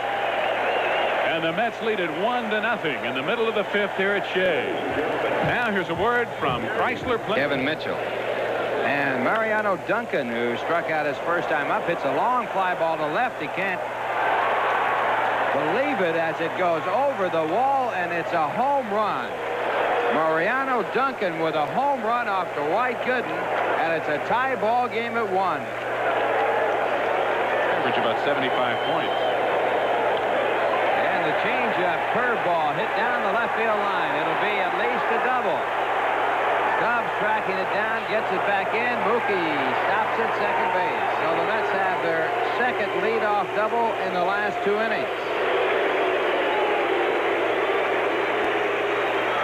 I love to watch Mookie Wilson run the bases. He hit this ball down near the end of the bat, but because it was a breaking ball, he was able to pull it. Stubbs shading him towards center field had no chance to cut it off, and Mookie would have dearly loved to try to bunt from the right side. 1 ball, no strikes. A play on at second base into center field, and Mookie on to third base. Landro hurries to it, throws wild home. Sosa has to make an outstanding play to keep it from getting... Welcome from the 40,000 plus on hand. He has something that will be stamped on him forever. Fly ball to deep left field, way back, going. It is gone. Goodbye. Kevin Mitchell with a 2-run home run, and the Mets lead 3-1.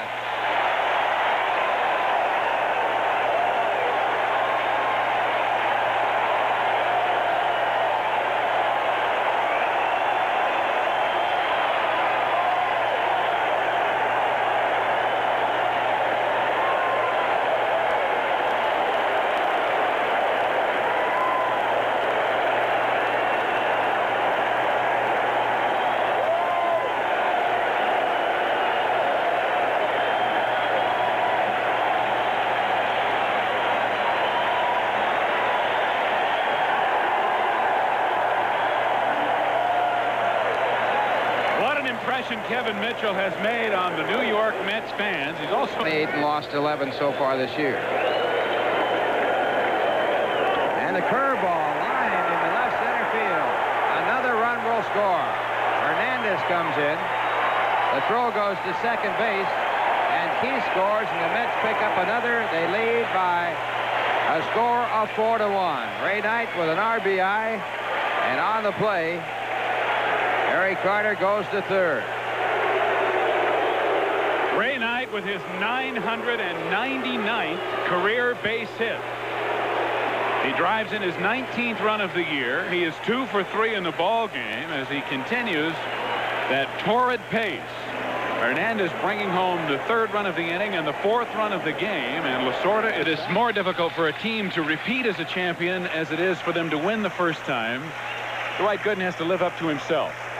He lived up to himself on that curveball. 3-2 curveball. Gets Franklin Stubbs. Strikeout number 9. Another Uncle Charlie. And I'm telling you, when Dwight has the command that he has had tonight of the breaking ball, the strikeouts are going to come. Boy, you got that right. They've come 9 times tonight. 4-1 Mets, middle of the 7th, and we'll be back. Not giving the call. 3-1 pitch. A check swing back to Gooden, who goes to short to turn the double play. That was ball 4, and you think that doesn't give managers ulcers. 2 out. Brother. What a turnaround. Runner on first with excellent speed and nobody out. Matuszek has a horrible swing at a pitch that's out of the strike zone. And Gooden turns it into a double play. Matuszek, I don't think, ever saw that ball. His pitch is inning by inning tonight. And as you can see, as you look at the 7th and the 8th innings, in which he walked 1 batter in each inning, even though he only has 102 pitches, the last 2 have been tough for him. Curveball gets him looking.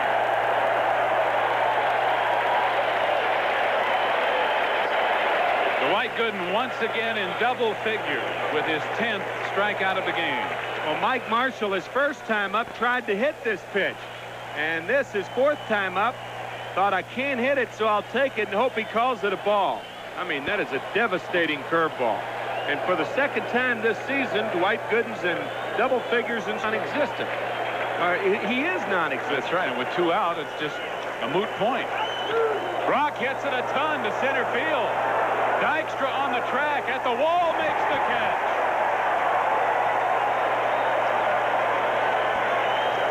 Dwight Gooden holds on with a shaky last 3 innings, but picks up his 6th victory of the year and breaks a personal 2-game losing streak.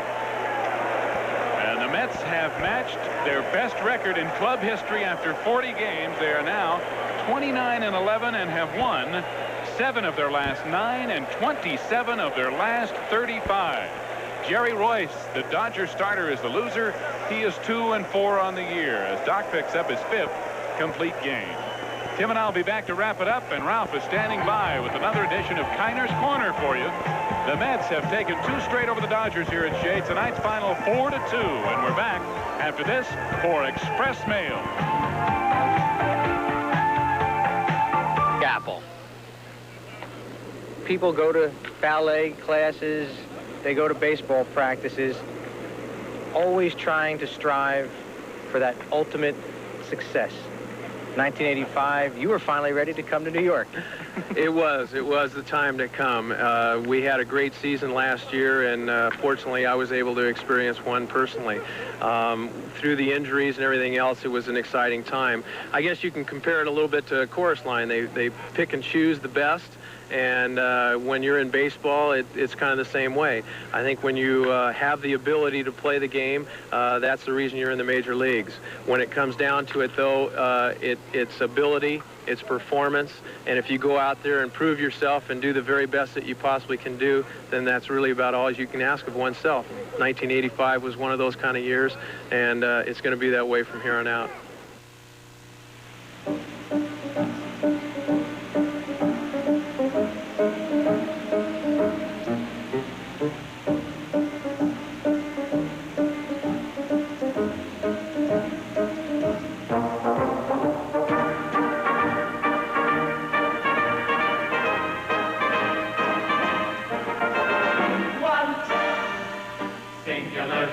Every little step he takes.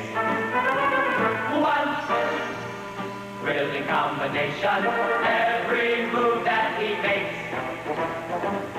One smile and suddenly nobody else will do. You know you'll never be lonely with you.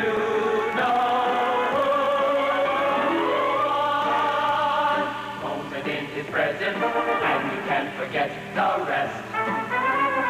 For the guy is second best tonight.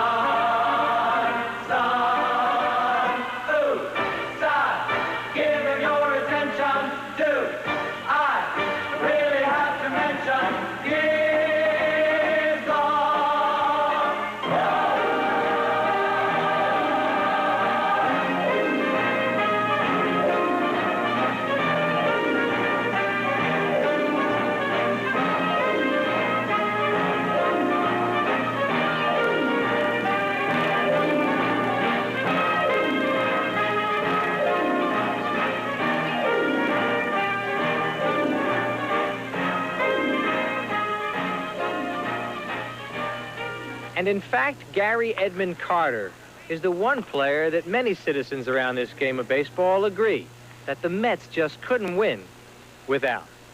And I tend to agree. Is taking the mound. Sid with a record of 4-1, an earned run average of 3.06. Sid has worked a total. There's Foster's record, 40 career home runs, 4th highest. And this ball hit high in the air to left, way back. Going back is Cedeno, and it is gone. Goodbye. Foster with his 4th home run against the Dodgers this year. And Foster with his 41st home run, tying Ernie Banks for the most home runs hit against the Dodgers, tying him for 3rd place. And Foster's 6th home run of the year. It's amazing how some guys just tattoo a certain ball club. George Foster hitting some big home runs for the Mets and also some big home runs for himself because he's been under the gun here at Shea. There's Tommy Lasorda. You almost become reluctant to pitch to a guy who hits your ball club so well, no matter how bad he's going. Now back to the live action. And the 1-0 pitch. Screwball slapped down the left field line. Extra bases. Cedeno over, picks it up. They're sending Carter. We'll have a play. No, we won't. Carter scores standing up, and the Mets have a 2-1 lead on a double by Ray Knight.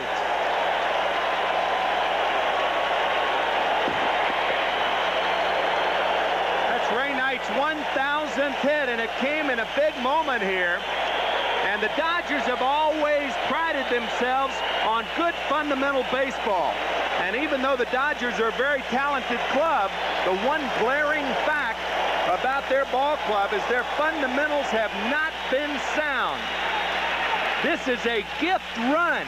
Now look at the double down there and watch Cesar Cedeno's throw that misses the cutoff man.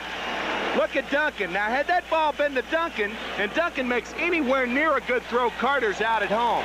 A good base running play by Buddy Harrelson at 3rd. And one of the things the Dodgers are known for, the cutoff man is a cardinal sin as far as fundamentals are concerned. Tim Tuffle, the batter. He loops a ball in the left field. Here comes Ray Knight. Cedeno's throw. Not in time to catch Ray Knight, but a great scoop by Scioscia and a nice try. Ray Knight, if he touched home, he just touched it. He may have just slid that right foot across the plate. And another screwball, and Tuffle delivers. Now watch the play at home. Knight doesn't run well. Watch the play Scioscia makes. He held on to it and just drugged that right foot right across the plate. This throw handcuffs Scioscia, but he makes a fine, fine play. Boy, he does. Look at that. He just drugged that foot across the plate. There you see it. Now see, Knight gets in his way. He never had control of the ball. He actually tagged Knight, but he never had control of the ball until after Knight had gone past home. So, also, Marshall's hit in 15 consecutive ball games now with that home run. That is a career high, and a curveball rip. Nice play. Santana got him. 2 out.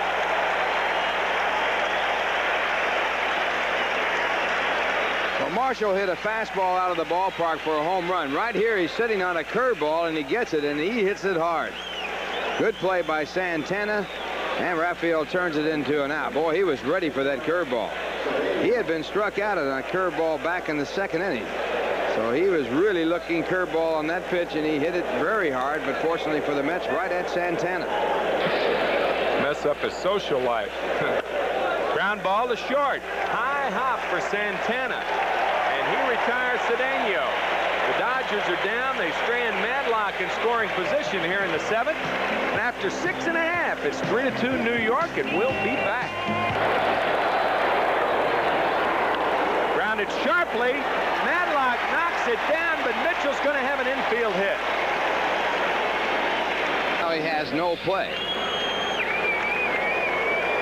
There's a replay from our left field camera, and Madlock unable to come up with that ball.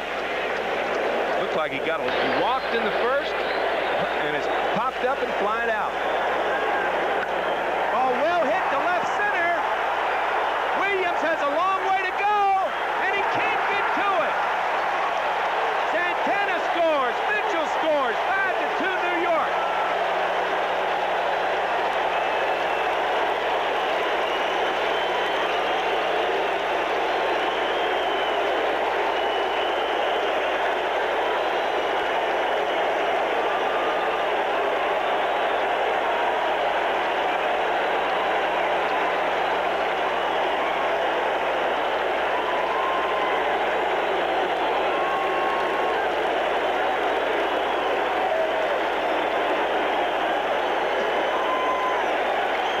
Again, Keith Hernandez gets on this pitch, drives it to left center field. Going over the center fielder, Reggie Williams. He's unable to get to it. Mitchell comes in and scores, and Hernandez comes up with a double. That's his 13th of the year. He gets his 21st and 22nd RBIs, and the Mets lead by a score of 5-2. The leader in RBI, should say the leader in doubles is Von Hayes. Line drive, base hit, right field. Hernandez will try to score. Scioscia can block the plate. And he went inside. And I mean, he went inside. And Mike Scioscia says that's the way you got to play the game. Hernandez is thrown out. Boy, I mean, he hit Scioscia, and Scioscia hit him. Man. Well, it's hard-nosed baseball right here. Here's Hernandez coming in hard right into Scioscia, who is blocking the plate with the ball, which is entirely legal, and a fine throw by Marshall to the plate on the fly. And Scioscia right in there taking a blow from Keith Hernandez and vice versa. Woo. Boy, this is a gun right here by Marshall.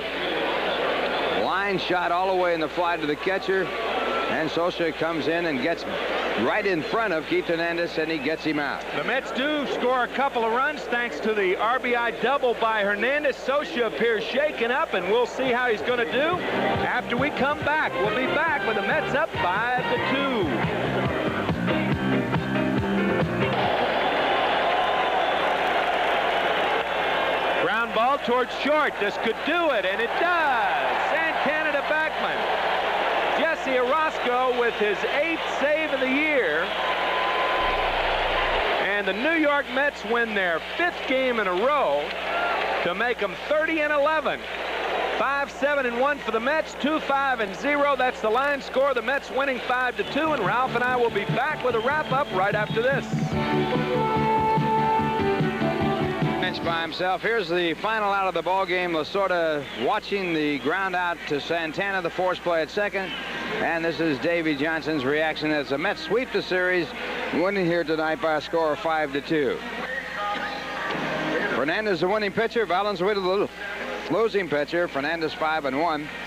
Valenzuela 7-3, and Orozco got his 8th save. So 1,000th hit of his career. Gary Carter, bad knee and all, lumbers in. Mets up 2-1. Top of the 5th, Mets lead 3-1. Mike Marshall continues his hot hitting streak. His 13th home run of the season makes it 3-2. Also extended his hitting streak to 15 games. Bottom of the 7th, still 3-2 Mets. Fernando on the mound. Keith Hernandez sends a high drive to left center. Reggie Williams cannot catch up with it.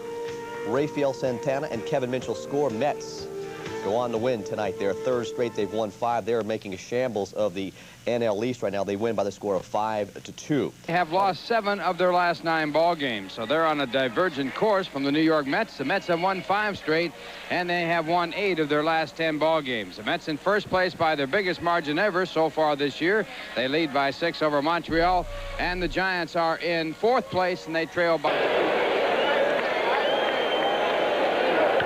And it's right through the middle, a base hit. Dykstra comes around, and he'll score. No throw on Dykstra, and the Mets lead 1-0.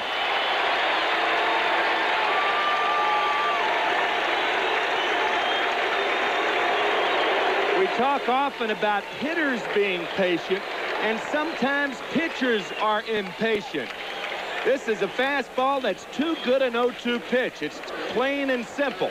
Mike Lacoste didn't want it there, but Keith Hernandez, that's right in his zone. Look at this swing.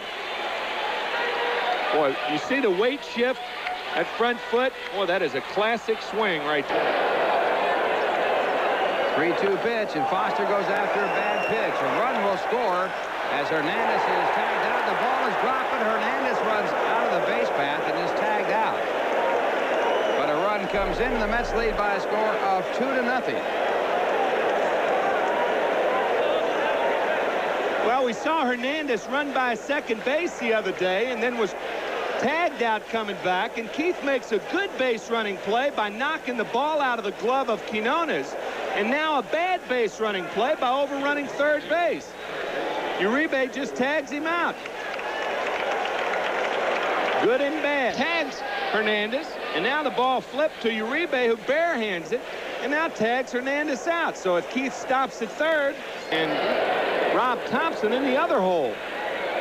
Right through the middle off the glove, and it is into center field. Strawberry will score. Foster goes to third, and the Mets lead 3-0.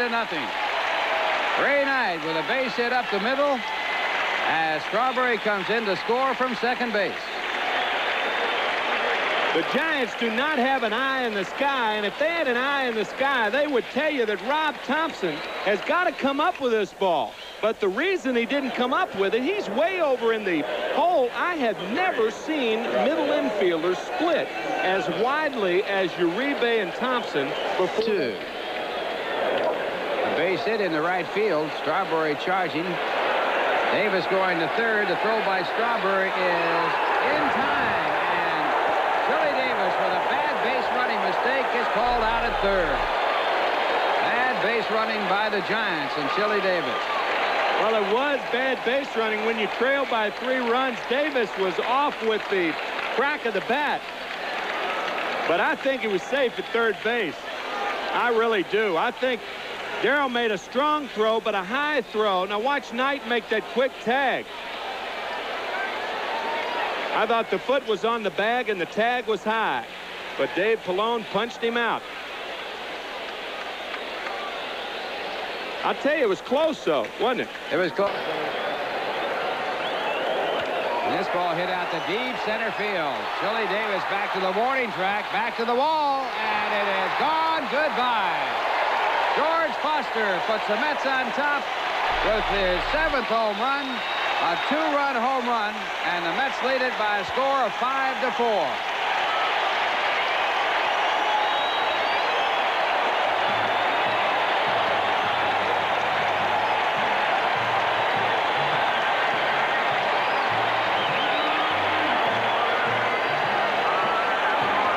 So Ray Knight almost knocked the helmet off of George Foster.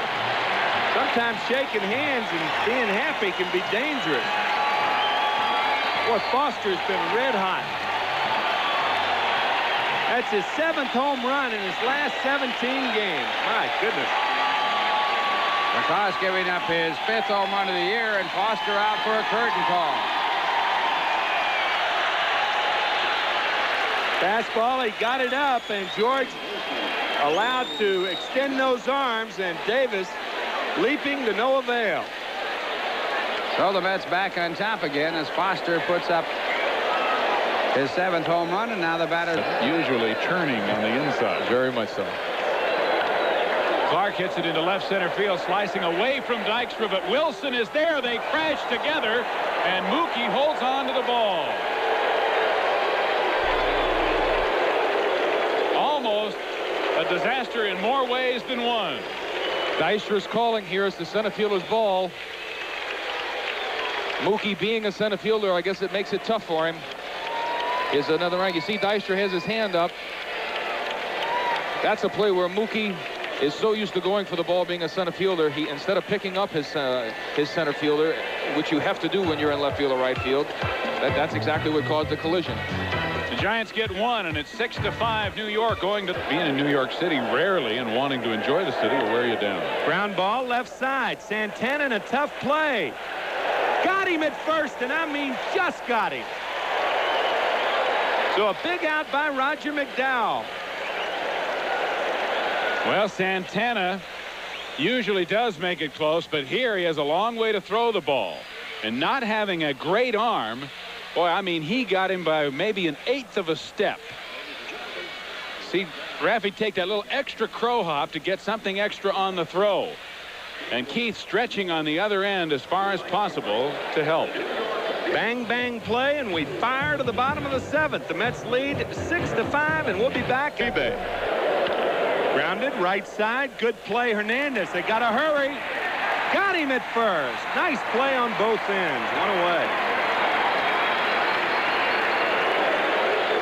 Roger McDowell, a fine athlete, and it took a good athlete to make this play. Keith Hernandez, of course, with a great glove, picking up the short hop as softly as you please, giving McDowell a perfect lead toss, and Roger just...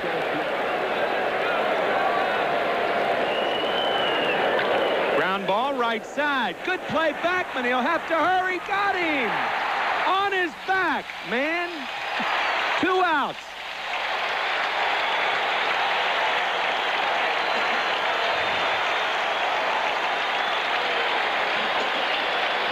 Aldretti with good speed. Backman, however, with great effort, making sure the ball does not go through first. Secondly, getting the out. He does not want the tying run to go to third base, even if he doesn't make the play at first. But he does make the play at first with great effort.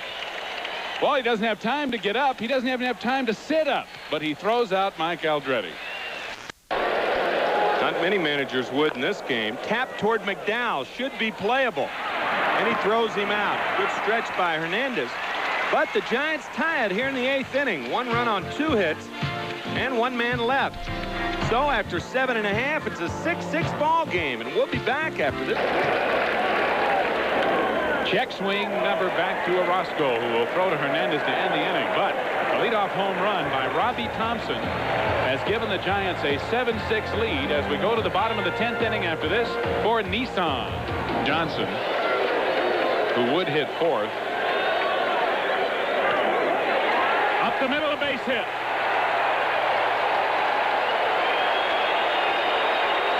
So the Mets have the tying run aboard in the bottom of the 10th with nobody out as Hernandez gets his 2nd hit of the game. That's the first hit since the 3rd inning for New York. Giants pitching had retired 14 Mets in a row before Hernandez delivers. And now you got Carter. Parrish the...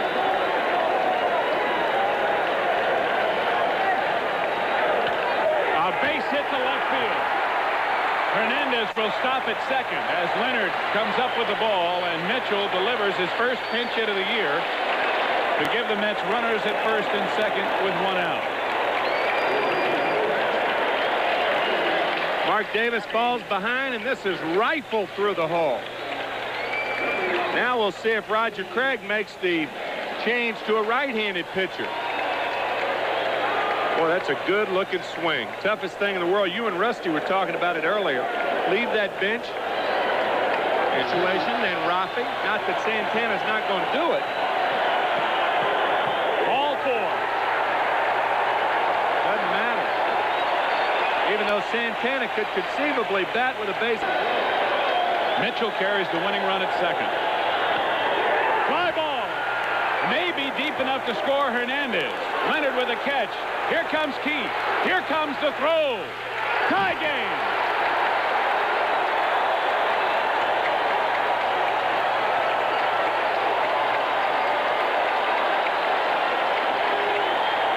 Ray Knight with his 2nd sacrifice fly of the ball game has tied it at 7 here in the 10th inning.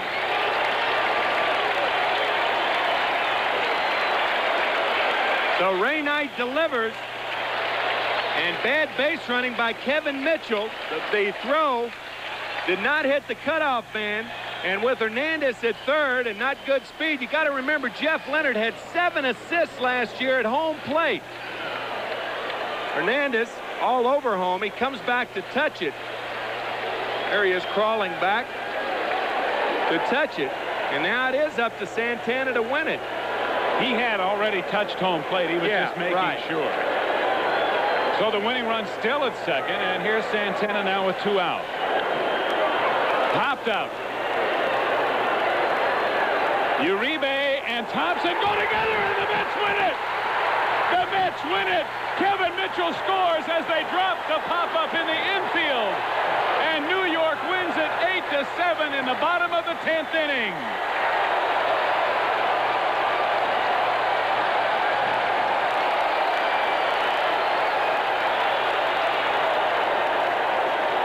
An unbelievable turn of events as Santana popped the ball up. And look at Thompson and Uribe talking to each other as they collided. It fell, and Thompson, with 2 out running all the way, or rather Mitchell, scores easily from second base on the error, and the Mets. On base at third base, Keith Hernandez had singled, gone to second on a wild pitch or pass ball. That was a big break for the Mets right there as Keith got on down to third. And you got the chance to do this and tied up the ball game. Big base hit. It was. Hojo had a great at bat. You know, it was 0-2, I think, and then they ended up walking him, and then the wild pitch and bases loaded. And in that situation with Berenguer, I was looking fastball all the way, and he threw me 4 or 5, but he was really just probably the best fastball I've seen all year. And I was just battling, trying to make contact, and he finally got one in, and I got the pretty good part of the bat on it. But it was really, I was elated. It was great to always do something. And Keith Hernandez scoring the tying run ahead, and the Mets once again take the lead. In the bottom of the 5th inning, bases loaded, 1 man out. Ray Knight hits a sacrifice fly. Gary Carter comes in to score to make it a 6-4 game for the New York Mets. In the top of the 6th inning, once again, Chili Davis comes up, and Chili, some sort of a hitter against the New York Mets. He gets a home run here, his 5th of the year, his 2nd as a left-hand batter, and that makes it a 6-5 ball game in favor of the Mets as Chili Davis continues to hit the Mets well. Rick Aguilera, the pitcher, at that point in the ball game. In the top of the 8th inning, the Giants come back.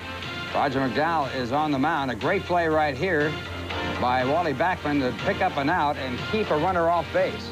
It was a big play in the ball game because right after that, Will Clark came up, and Clark doubles in the left center field. Gladden scores. He was on base as a pinch hitter with a single to right field, and that ties the ball game at 6-6. So with the game tied at 6-6 in the top of the 10th inning, Rob Thompson comes up against Jesse Orozco. He has had only 1 home run in the major leagues. This is home run number 2, and it puts the Giants on top by a score of 7-6. But it wasn't over. In the bottom of the 10th inning, Ray Knight leads off with a single. After an out and a wild pitch with Hernandez on at third, Ray Knight hits a sacrifice fly to left field. Jeff Leonard, the left fielder, makes a throw home. Hernandez makes a diving tag of home plate, rolls in and scores, and the Mets have tied up the ball game at 7-7. Hernandez reaching back, but he had already tagged the play. And right here, a pop-up. It should be a tie ball game, and the ball game going into extra innings into the 11th. But they run together out there. Uribe given an error in the play. Mitchell, who had pinch hit for Strawberry, comes in to score. Mitchell had single for Darryl Strawberry. A big move by Davey Johnson in the ball game, and the Mets win it by a score of 8-7. And it was a tainted win, but the Mets will take it. Here you see Thompson and Uribe, who had collided on the play. Uribe coming across to the second baseman's territory and running in the Thompson. The ball dropped by Thompson. The error was given to Jose Uribe. Orozco had given up that home run to put the 10th. Ray Knight sac fly tied it up, and here it is. 2 out. Kevin Mitchell on second. Rafael Santana pops it up. The ball drops right between Jose Uribe and Rob Thompson. Error on Uribe as Mitchell barrels home. 8-7 Mets. They make it 6 in a row, and as they say, it wasn't pretty, but they'll take it. He's born in Honolulu, and Ron, of course, raised in the States with a record of 6-0 going this year. 3.38 ERA, 26 walks. Bad shape. Oh.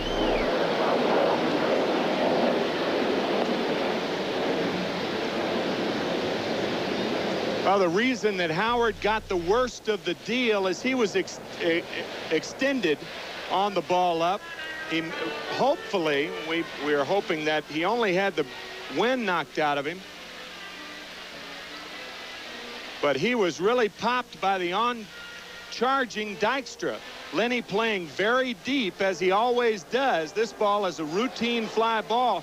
Now, Dykstra misses the ball technically, but look at Howard Johnson. Howard appears to have gotten the worst end of the deal. See how he's extended? And now, boop. Oh, boy. Len Dykstra is small, but he's got a lot packed into that. See that extension by Johnson? There's such a surprise element right there, too. And it looked like either the left wrist or his shoulder. And they're looking at the right wrist. Oh, boy.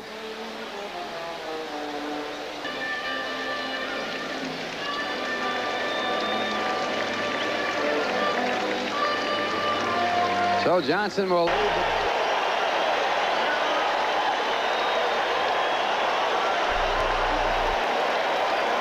Ray Knight had not hit a home run since April 25th.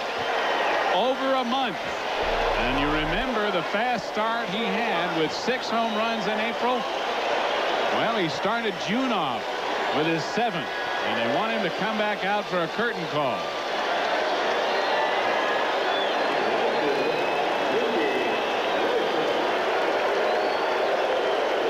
So Ray Knight put in the cleanup spot. Jennings. Well, here's the pitch to Ray Knight. Boy, right in his wheelhouse, and Ray went up there, stepped into the batter's box, and just hit it right out of the park. He has looked so good at the plate. Even when he has made outs, he's looked good. And I'm sure Roger Craig wanted to know. For at least 3 weeks, thanks to yesterday's defensive fiasco at Shea. The Mets committed 5 errors, and before 49,000 fans, no less. Second inning, Howard Johnson and Uribe's pop-up circled in disoriented fashion and smashed into Lenny Dykstra. First, it was believed to be just a strained tendon, but x-rays today revealed a hairline fracture in his right forearm. Hojo will miss at least 3 weeks. That wasn't one of the 5 errors either, nor was this near miss later in the inning. Dykstra and Backman failed to communicate. Wally holds on to the ball. Catcher Ed Hearn made 2 errors. The rookie filling in for Gary Carter. This time throws wildly, allowing Jeff Leonard another base. Giants 10 steals and 10 tries in the 3-game series. Both good and bad play tends to have a contagious effect. Will Clark's routine grounder went through Backman's wicket. 2 score. Mets fall back 7-0 in an episode made to forget. The Padres visit tonight Dwight Gooden versus Lamar White. Oh, it was essentially a game they'd like to file, losing to the Giants 7-3 and losing ugly, committing 5 errors on a day that saw 49,000 turn out on Butterfinger Cap Day, and the Mets performed in Butterfinger style. Error number 1, Jeffrey Leonard with that slicing line drive routine play, but Danny Heap dropped it, leading to a run. Here's error number 2, Mike Krukow with a sacrifice bunt. Ron Darling, who did not receive any support, did not help himself. And rookie catcher Ed Hearn had a very rough day. Giants with 4 stolen bases, including this steal by Leonard, aided by the wild throw by Hearn. Error number 4, and second by Hearn. Dan Gladding with the bunt. Hearn overruns it, and his second misplay of the day. Here's number 5 through the legs of Wally Backman. So 5 errors, 1 short of a Met team record. The Mets with another setback on a fly ball. Watch this. Center fielder Len Dykstra and the shortstop Howard Johnson on a collision course. Johnson suffered a hairline fracture of the arm. He'll be out at least 3 weeks. Moments ago, Sal Marciano at Shea talked with Johnson. When an outfielder plays deep, it makes it much tougher on those medium-range pop-ups, you know, between the infield and the outfield, because the infielder is going back and he's getting in danger area. Also, during the game, Wally and Lenny had a little collision, similar type thing. You know, you hate to criticize a player for the way he plays, but, you know, I think maybe something should be looked at. Maybe they ought to do something and, you know, try and work it out so that, you know, no more key injuries. All right, Howard Johnson feels that Len Dykstra plays too deep. Incidentally, should be pointed out, the Mets did not complain about the condition of the infield following yesterday's game. At Shea tonight, Padres in for the first of a 3-game series. Dwight Gooden will go against Lamar. Well-kept secret. Back to Gooden. Goes to second for 1, back to first. A 1-6-3 double play. So Dwight Gooden starting the double play, and that'll do it for the Padres. Watch how quickly Gooden gets rid of the ball. Telling you, makes a perfect throw. That is a double play ball, but not. They get Garvey by 15 feet at first base. Great athlete, number 16 of the Mets, Dwight Gooden, and we go to the bottom of the 4th inning here at Shea. It's 1-0 Mets. Field his first time up, coming into tonight's action, batting .235, 8 home runs, 32 RBIs. He's now 1 for 2. Extra base hits. So Gary Carter hitting the ball into the corner, and now standing on second base with a leadoff double. Oh, Gary jumps on the outside part of the plate fastball, looking fastball it appeared, just inside the line by 3 or 4 feet. Balls down the line or extra base hits. That's why you don't play guys there. That's up to the pitcher and the catcher to keep balls off the line. Right there, Gary Carter staying on the line. Saturday and Sunday. When you don't play every day, an 0 for 8 can kill you. And he hits a line drive foul. Lamar leaving those locks grow. There's a line drive, and that ball is gone. Home run. And how many times, you can count on one hand how many times you see a ball hit foul over the right field wall or over any wall and then fair. Well, you bring up an interesting point, and I'll tell you why. The one thing that catchers and pitchers do not want to do is establish a pattern. Now, Danny Heap ripped a 2-0 breaking ball, that ball you were talking about, foul. And then with the count 3-1, it looked like he was sitting on that breaking ball again. With first base open, Foster coming up, and that's what he got. You don't hit a breaking ball like that unless you're looking for it. Well, he hit that ball a long way. See, that's what you try to stay away from. If you throw that 2-0 breaking ball, you don't want to come back 3-1. That's not to say that you never do that. For Danny Heap, home run number 3 on the year. He got all of that, baby. Boy, and once again, doing a fine job for the Mets, filling in this ball game again for Darryl Strawberry, still nursing that sore thumb. And here's a long drive. We got back-to-back home runs. George Foster going to the break for the 8th time this year, and the Mets have a 3-0 lead.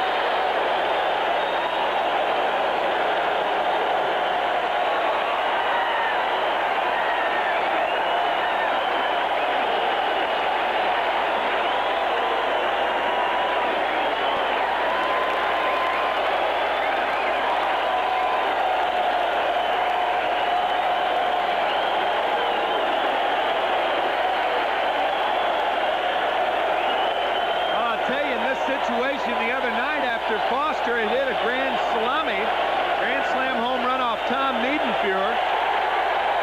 Ray Knight was hit by a pitch. But Ozzy's in Seattle. There's a shot in the right field. Danny Heath picking up another hit in his ball game as Tony Gwynn gets it back in, and Keith holding on at second base. So Danny Heath now 2 for 3 in his team. So Tony Gwynn doing a fine job. Bulgaria tied somebody. Okay. That ball is long gone. Oh, George Foster just rushed the ball over the back wall. It was over the back wall. And that was not helped by the wind. It's unbelievable. Man.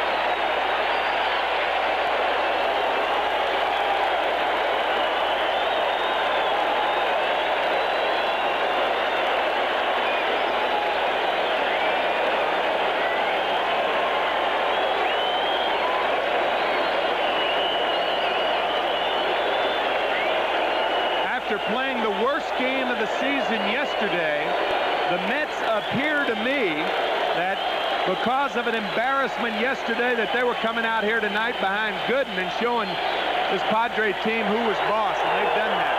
And George Foster with 2 dingers tonight, and there's Amar Hoyt. On the Met third baseman. Boy, did he crush this ball. Gigantic.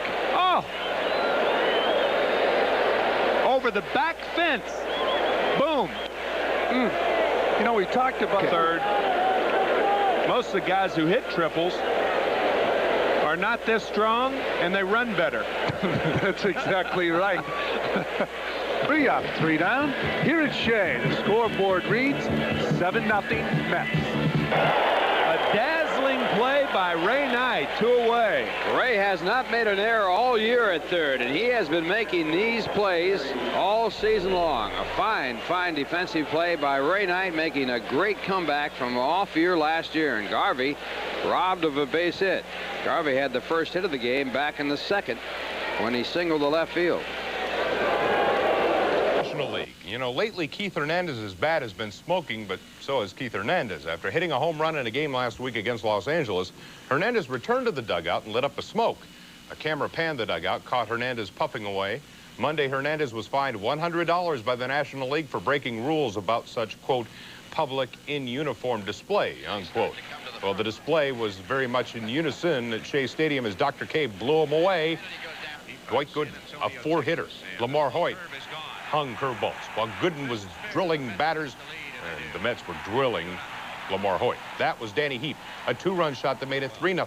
Then it was George Foster, the very next batter, as he unloaded. And boy, is Foster's bat getting hot. Man, oh man, Foster's swinging a mean machine. Later in the 7th inning, Foster again, another hanging curve. This time a 3-run blast to almost the exact same spot. Mets run rampant all over the San Diego Padres, break that 2-game losing streak at home, win it big, 11-2, as George Foster has really just gone on a home run binge.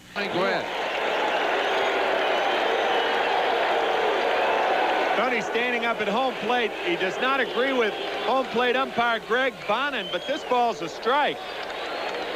Oh, it surely is. Oh, yeah, that ball's a strike. I'll tell you one thing, Ralph, after that Mets coming up. double by Tony Gwynn, and the rejuvenated Foster does it again. Well, Pete Rose said he never got his uniform dirty, but this time he's got green all over it as he makes a diving catch against Tony Gwynn, who had struck out his first time up. This was an extra base hit. And Foster goes over there. As it tails away, he has to dive for it. He makes a brilliant catch. And as you can see, it's not that easy being green. After 2.5, the Padres lead 2-1. Right back up the middle, a base hit into center field. Carter's going to try for third. Mick Reynolds up with the ball as the throw comes into shortstop. And the Mets have runners at first and third with 1 out. That was a good play by Kevin McReynolds. Carter 2 times. Right back up the middle again. Foster drives in Carter, and it's 2-1 San Diego.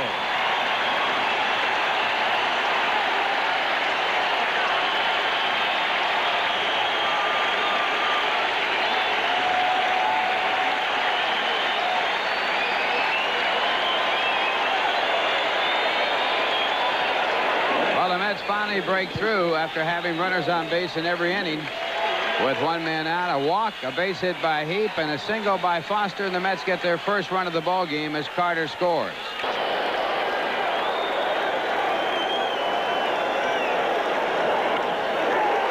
Line to center field, a base hit. Danny Heap coming home. McReynolds boots the ball. Foster going to third, and he's in there. On the play, net down to second base. And the game is tied 2-2.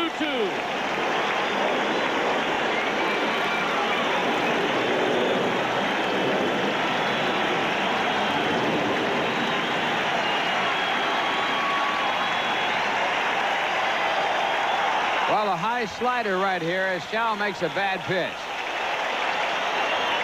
Knight hits it hard into center field. They had a play on Heap at home, but McReynolds boots the ball, and then he throws it to third, and that allows Knight to go on down to second. So on the good play before when he threw to second, this time he makes a bad play by throwing to third.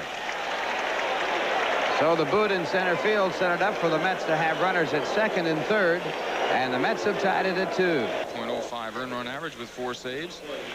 And in his last 13 outings, Roger McDowell has a 1.59 earned run. And Terry Kennedy, it appeared, went for the decoy at second, Russ. 2 out. That's an inexcusable play for a base runner. He just cannot make that play. There's no problem for him to pick up that ball as he's taken off. That was just a moment. Again, we're talking about he may be tired. Danny sees he's got a good chance. He makes a good throw. Not even a close play at first base. I do think it's 2-2. Russ and I will be back after this word.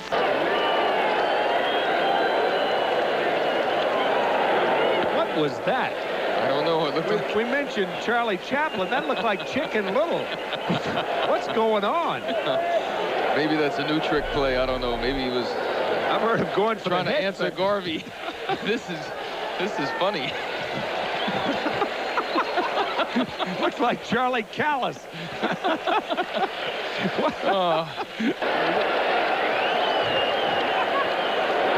Foster not running. This could be a hit. They're going to try to let it roll, and it hits the bag. An infield hit for Ray Knight. That's a real break for the Mets.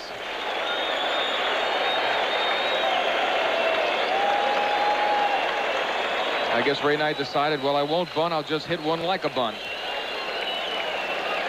That ball just goes. He has no chance, I think, even as slow as Ray Knight is going to first base. Royster was playing him fairly deep, and that ball is going to hit the bag, boys. So Ray Knight has an infield hit. Foster's at second, nobody out, and Kevin, we'll see. The rotation play on, he hits away, base hit, down the left field line. Foster walks home. Mitchell the second. Mets lead it 3-2. That's a good move on Davy Johnson's part. The whole infield is moving. He realizes what the situation is. We've just talked to you about it. And there's no need to have Mitchell bunt with the infield moving around like they did. He gave him a good pitch to take a whack at him, and he hits a double.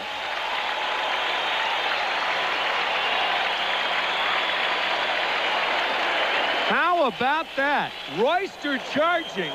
Templeton to third. They had the rotation play on. And fire it right at the head of the hitter. And the fastball walks him. Of all the things that's Tuffle pinch hitting for Beckman. And a ground ball to second. Templeton, Flannery. Safe, it's Burns. 4-2 New York. There's no doubt that Tim Tuffle understood what he had to do when he hit that ball. He knew he didn't hit it very hard. And his only chance of getting that RBI, and he goes after it real well. It's a slow roller, decent flip, makes a decent turn. He just out-hustled the ball. Ball was not hit sharply enough for two as Tuffle's at first. Runs on 2 hits, 2 costly walks by the Padres in the inning. And the Mets stranded 2 after 8, 4-2 New York. We'll be back after. Situation he realizes he needs a base runner. It's one of the times he should be very selective. And he wasn't. He grounds it to short. Tough hop Mitchell. And the ball game is over. The Padres go in order in the 9th. Roger McDowell faces the minimum number of batters. He faced 9 in 3 innings. And the Mets complete this homestand with a 6-3 record. And they move to 7.5 games in front of the Montreal Expos. And that is the largest lead since the last day of the season in 1969 that the Mets have ever had during a season. Well, and here you see the 2 different managers. The old agony and defeat. Davey smiling. Steve Burrows putting his head down, walking through the dugout. There's nothing like winning. And the winners will take their spoils to Pittsburgh. 5 games in 4 days. Russ and I will be back with a wrap-up right after this word from Bud Light. 6-2 with a 1-0 record against the Pirates. His earned run average 2.63. He is Mr. Kiner, 1947-49. They got Barry Bonds. And that'll do it. So Barry Bonds aggressive on the base pass. They pick him off, and not a bad play. You called it right. He comes right out to meet the ball on those pickoff plays with a runner breaking. There's a good curveball by Ojeda, and he gets him for strike 3. In fact, Keith Hernandez is the only guy that comes off the base when the ball's being thrown to him. Here's that curveball. Good pitch. You just hope. Bill Allman knew it was a good pitch. He was just hoping. Ball hit in the hole, a base hit to left field. And Carter has the first hit of the game. Oh, jumped off Gary for the Mets. Foster hitting .262, 9 home. The minor leagues and outfielders with the Mets. This one is gone. Goodbye. Forget it. George Foster with a towering home run, and the Mets lead it 2-0. I think George is starting to make everybody believe in him again. Too many people were believing in that guy, George Foster. He just hit a Ruthian blast here in Pittsburgh. Wow. Into the mezzanine as you look at Jim Leland, manager of the Pirates. Well, that ball was scorched. And he has such an easy swing. Here it is again. Ball just jumping off this bat. Ball down and in, and George going down, getting the head of the bat on the ball, and he didn't move from home plate. He knew the ball was gone where this ball lands. The Westinghouse group here in Pittsburgh. Oh, that was some home run by George Foster. He's now had 16 hits, and 10 of the 16 have been home runs. More different personalities with which to deal. And Tim Tuffle hits a shot this time, fair down the left field line. Bill Allman over, can't pick it up. Knight will score the 3rd run of the game for the Mets, and Tuffle has a triple. And the Mets have a 3-0 lead over the Pirates here in the top of the 4th. I guess it will be scored as a triple. Bill Allman, instead of playing conservatively, went to try to catch the ball before it hit that screen. But this is the difference between a 3-2 base hit with 2 outs and a 3-1 base hit. As an example, if Ray Knight on that pitch, he was running with that pitch, but if Tim Tuffle hits the same type of base hit with a count 3-1, Knight probably wouldn't have scored. And Bill Allman, most aggressive catcher behind the plate I've ever seen, really, is this kid Pena. And there's a ball slapped in the right field, base hit. It's now 4-0 as Santana drives in Tim Tuffle. So Shea Stadium should be jumping as the base hit off the bat of Bobby Ojeda goes into left field. 2 of those games on Sports Channel, too. Right. The Monday night game. With this base. Obviously. There's a fly ball to right center field. And Brown's over and drops the ball. Mets will pick up 1. As Santana scores, Bobby Ojeda watching the ball will end up on 3rd base. Mookie Wilson down on 2nd base, and an error on the right fielder, Mike Brown, who was obviously distracted by Barry Bonds. Yeah, he really was, and one guy's got to take charge. You mentioned earlier that usually the center fielder is the guy that takes charge, but in fairness to Mike Brown, this ball's coming back to him, and it's his ball all the way. Now, Barry Bonds, once you're called off a ball, get out of there.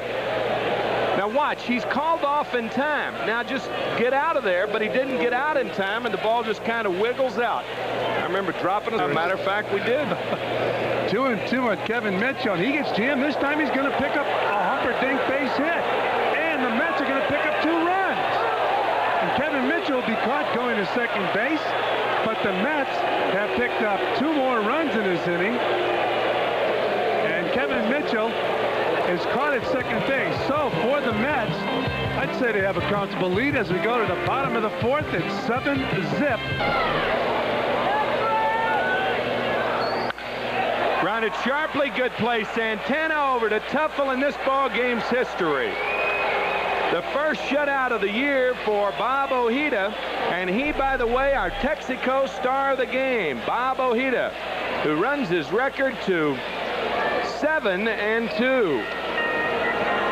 Montreal still losing up in Montreal, and the Mets could pick up another game against the Expos. Well, Buddy Harrelson picking up his first major league win. It's a combined effort by Mel Stoudemire and Bud Harrelson. Mel running the pitching, had nothing to do really there. Bud Harrelson being congratulated as he goes off the field on the winning side. So nothing to it, says Buddy Harrelson, congratulating everybody. The Mets win 7-0. First shutout for Bob Ojeda since '84, and Ralph and I will be back with the wrap right after this.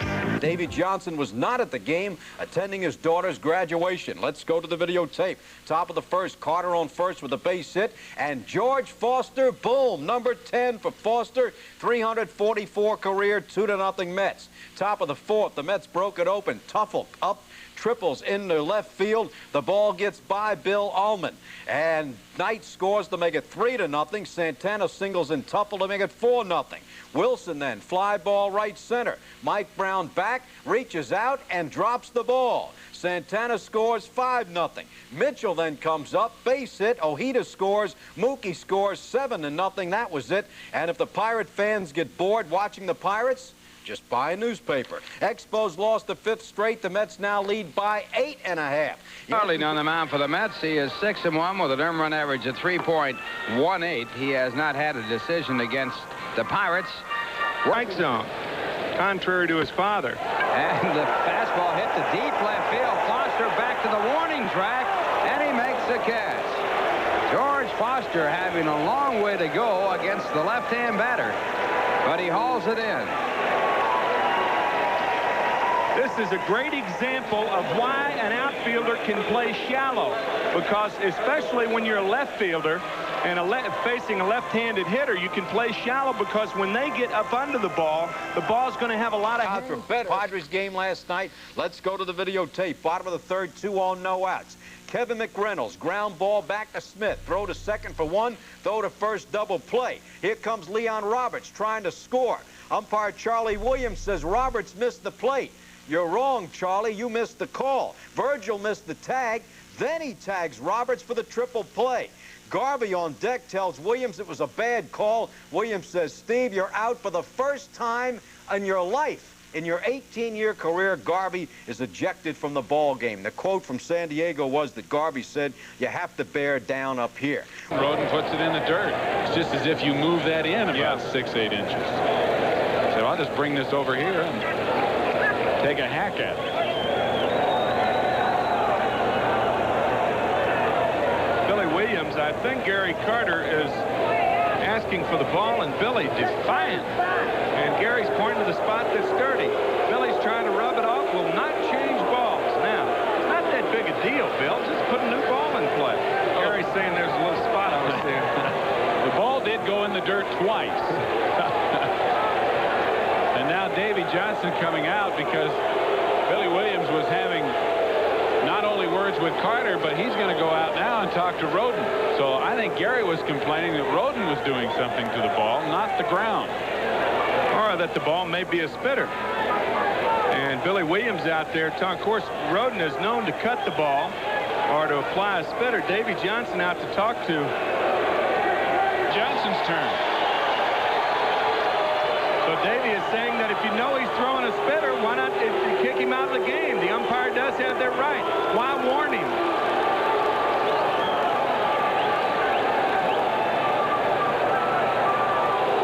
The umpires know that a player may be doing something different. There's a way you get that little eyelid up. Don Sutton's told me that. You get that little eyelid. He's going away again. 3-2 with 2 out. And he struck him out.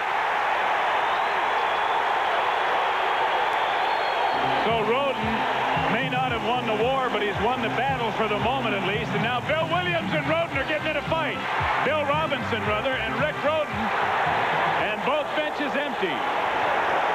Roden said something to Bill Robinson, and Robbie addressed him rather strongly, then shoved Roden, and they really got into it. Well, you don't know who said what to whom first.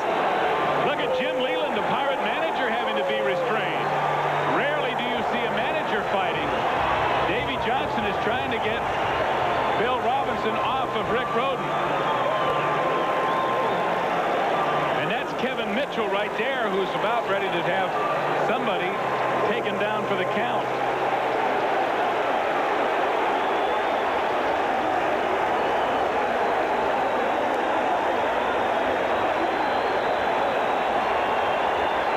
Gene Tennis out there, Mike Brown. Gene Tennis, one of the coaches for or Bill Burton, I should say, pardon me, one of the coaches for the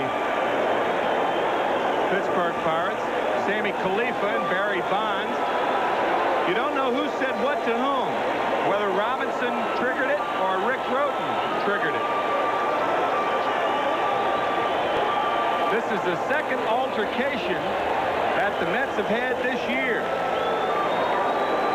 And I think altercation is a kind word. Probably too soft. Robinson and Roden had to cross paths to go to their respective dugouts, and that's when it all started. Why would Roden say anything to Robinson? I can't imagine. But Robbie looked very upset, and I think it was he who first shoved Roden, and that's what precipitated everything. So the umpires are having a conference now, and we'll see who's left in the ball game. It appeared as if Davy Johnson was ejected prior to that melee. Well, It could have been, but you can't eject a coach and then a pitcher. You know what I mean? A coach, big deal. That's not going to be any big deal, but you got to let Roden complete the game. You can't eject a guy who's not playing and a guy who's pitching the game. Yeah, it doesn't balance out. No, it really doesn't, especially the way Roden's pitching. He's pitching very well. He has a 2-1 lead after 4.5. The umpire, Williams, may have discovered a scuff or a rough part on the ball as you look at the fight. Steve saw it. To be honest, I did not see Robinson and Roden. There you see Jim Leyland taken away. Joe West, the umpire. Kevin Mitchell right in there. I think Kevin was on Sam Khalifa of the Pirates. Yeah, you're right. There's 27, Sam Khalifa. Tony Pena trying to pull Mitchell out of there. The other altercation, by the way, the Mets had with the Los Angeles Dodgers when Ray Knight was hit by a Tom Niedenfuhr fastball after George Foster hit a home run. Grand slam. Billy Williams, the home plate umpire, saw Robinson, at least he said he saw Robinson, go after Roden. He didn't hear what Roden had to say. Robinson said that Roden cussed him out, and that's why he went after Roden at first base. Joe West at second, and Billy Williams, the umpire, at third. And the slider drilled to right. It is gone. Goodbye.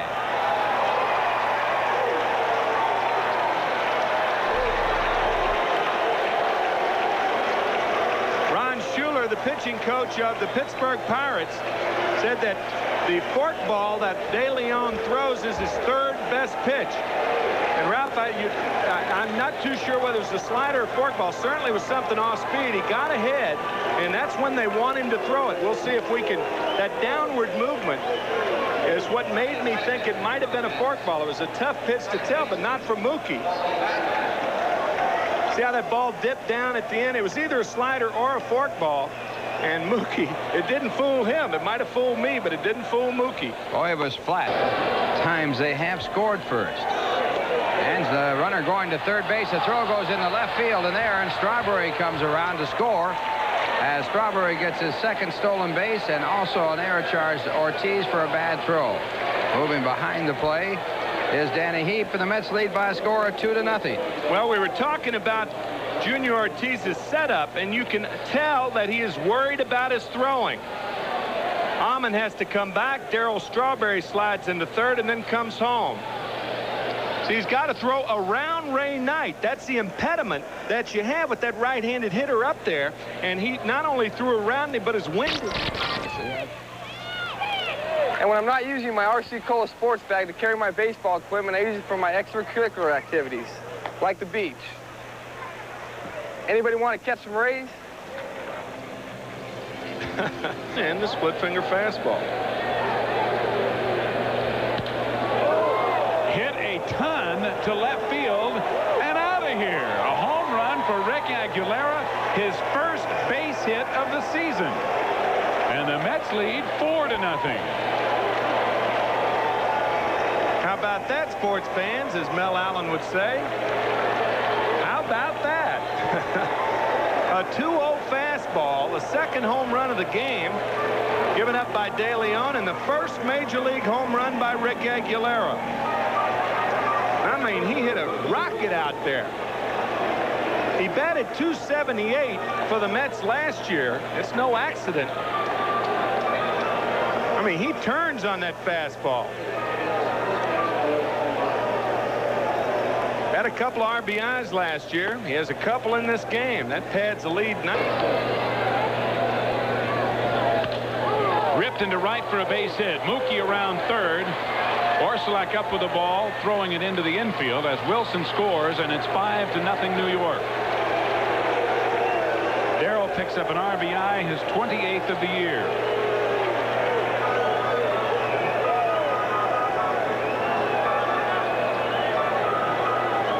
This is a breaking ball rifled into right field. Orsulak, a good outfielder. He charges the ball and throws immediately to third base. He knows he's not going to get Wilson, but in the process, Get into the gap and left center field. R.J. Reynolds over. He will not get it as it short hops the wall. Both runners running with 2 out. Backman scores. Here comes Strawberry. The throw is late. Darrell waltzes home. And the Mets now lead it 7-0. They have scored 5 runs here in the 4th inning. And you remember the 2-1 pitch out? 2-1 pitch out when they didn't get Mookie Wilson, ran the count to 3-1 to Backman, and De Leon lost him. And now, with this shot off the left center field wall, it's 7-0 New York.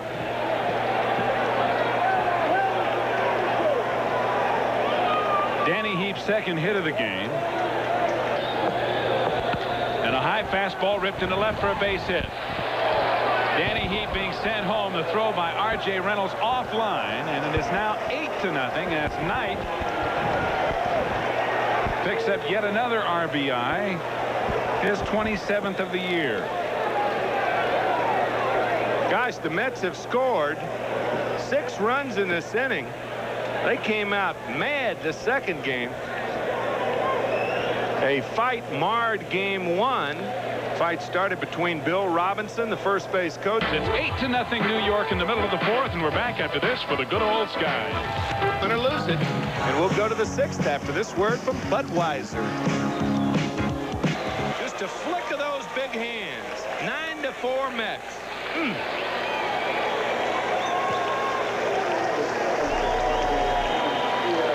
You talk about some strength. Darryl Strawberry hit his first major league home run in this ballpark off Lee Tunnel, and it was to the opposite field. But this ball driven high and deep with one of the most relaxed swings you'll ever see. Those long arms generating a great deal of power, and that little wrist flick, as you said, Tim. So that gets one of them back. Mercy. Look at that. Oh.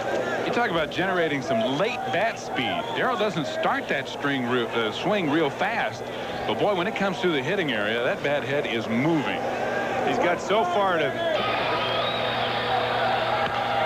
And a number off the end of the bat. Backman over, throws him out, and the ball game is over. So the Mets come back strong in the second game after losing the opener 7-1 to defeat the Pirates 10-4 and split their first doubleheader of the season. And the Mets now pick up 1/2 more game in their lead over the Montreal Expos. Ralph and I'll be right back to wrap it up. Stay with us. 10-4 New York wins the nightcap. And now here's a word from Michelob Light. Richmond have anything to do with that? Strike 3. Third strikeout at a 1-2-3 inning for Dwight Gooden, and the score at the end of 2. The Mets won, and the Pittsburgh Pirates nothing.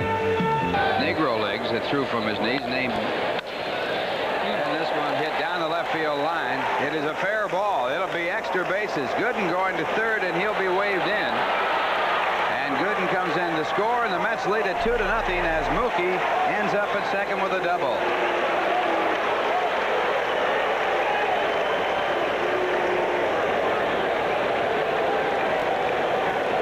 Mookie Wilson with a run batted in. So here's Mookie going the other way, slapping that ball right down the left field line. And R.J. Reynolds going over to pick up that ball, but Dwight Gooden, who runs very well, hustling around the bases, and he scores easily.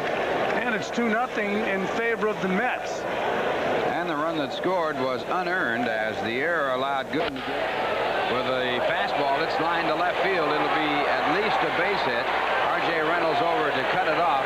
Hernandez going to second base, and he slides in safely as Mookie Wilson comes in to score. So the Mets lead by a score of 3-0 as Hernandez picks up his 25th run batted in. And his 14th double of the year. As I mentioned before, Hernandez says he doesn't just spray the ball around, he drives the ball all over the field, and there he is picking up a double as Mookie Wilson scores. Reynolds going for Hernandez at second base, but Keith is safe. The Mets have 3 runs. It was Darrell's second 3-base hit of the year. And he lines it into center field for another base hit. Hernandez is being waved in. It'll be a close play at the plate. Now Hernandez stops and goes back to third. He had no chance to score, and Strawberry holds at first. With the pitch, and Strawberry running on the pitch. The throw down to second goes into center field, and Strawberry gets a stolen base. Hernandez scores from third on the throwing error, and Strawberry goes to third. So the Mets get another on the air by, and a fly ball out to deep left field. It's way back, going to the warning track as R.J. Reynolds, and he makes the catch, but Strawberry comes in to score easily on the long sacrifice fly. So a run batted in for Carter, and the Mets now have scored 4 runs in the inning. The Mets 5 and the Pirates 2. Dwight Gooden's a good athlete, a good fielder. You got Keith Hernandez charging heavily. You have Ray Knight charging heavily. He gets this ball up in the air, and Dwight dives and just gets it. Outstanding play. Here's where you see everybody charging here. Now, you're going to have trouble no matter where you bunt that ball. And they're just going to have to realize, I think, the way the game is played right now, that if the first baseman and third baseman charge like that, they're going to have to swing away or put a pinch hitter up. Run ball game. And again, Carter does not slider, and he lines it into right field. Carter to second base. Orsulak with his throw across to the shortstop, and it's thrown away, but Walk backs up the play at third and saves a run. Good job by Bob Walk backing up the play at third. Where Craig Swan had to back up third about 12 times. And a wild pitch. Knight moving down to second. Carter comes in to score, and the Mets lead by a score of 6-4 as Walk uncorks a wild pitch. And this looks like the ball is just wet. That ball just slipped out of his hand. And then on first and third, no way is he throwing at Santana. The rain giving the Mets in the track is slow because of the rain. And that is strike 3. So the walk to the leadoff batter. Academic as Orozco strikes out 2. 1 man left on base, and the score at the end of 8. The Mets 6, and the Pirates spinning the ball, brought it back in the field. Certainly did, Ralph. Did not look like that ball was going to stay in the playing field. Keith stays with him. The fan really tries to reach out and touch this ball. Watch. But he holds on. If the fan interfered with that play because the ball was on the field, the umpire should have called the batter out no matter what. And interference on a play like that, if it's in the stands, it's another story. So Keith picks up the first out here in the bottom of the ninth. 2-2 the count. And strike 3 called. So Orozco, after walking and hitting the batter, gets out of the jam with a strikeout against Barry Bonds, and that's the ball game. The Texaco star of the ball game, Jesse Orozco. And Jesse picking up the save, his 9th save of the year. And the winning pitcher in the ball game is Dwight Gooden. His record now stands at 8-2, with Orozco getting the save. And the losing pitcher in the ball game, the starter for the Pirates, Rick Russell, and his record stands at 4-5. We'll be back with a wrap-up in just a moment, right after this message. The Mets got the lead pretty quickly off Rick Russell in this game. Darryl Strawberry, though, came to the plate. He triples down the right field line. Joe Orsulak is not able to come up with the ball here. Gets loose from him in the corner, bounces off the wall. Keith Hernandez comes all the way around to score. The Mets 1-0. New York then came up with 4 in the 3rd inning, leading 2-0. Hernandez lining a hit to left. Scores Mookie Wilson from second base. Then Hernandez beats the throw at second, 3-0. The Mets on top. Later in the inning, New York has the runners on the corners. Darryl Strawberry steals second. Hernandez comes in to score on Tony Pena's throwing error. 4-0 the Mets lead. They add another to make it 5-0. Pittsburgh, though, chipping away off Dwight Gooden, but he was just good enough. In the 7th, he makes a diving grab on Pat Clemens' sacrifice bunt, doubles Rafael Belliard off first. Gooden allowing 4 runs in 7 innings, but 6-4 New York in the 9th. Couple of bucks on with a 2-out reliever. Jesse Orozco came in after a little rain delay, got Barry Bonds looking, and the Mets going to win the game 6-4. So Dwight Gooden wins number 8 of the season. He is 8-2. Pirates earned run average at 3.36. He's worked 67 innings, given up only 42 hits, 5 of them home runs. He has. You'll say bye-bye basics and hello Centra. Mitchell hits it a ton to left field. Bill Allman at the wall, and it's out of here. A 2-run home run for Kevin Mitchell, and the Mets lead it 2-0.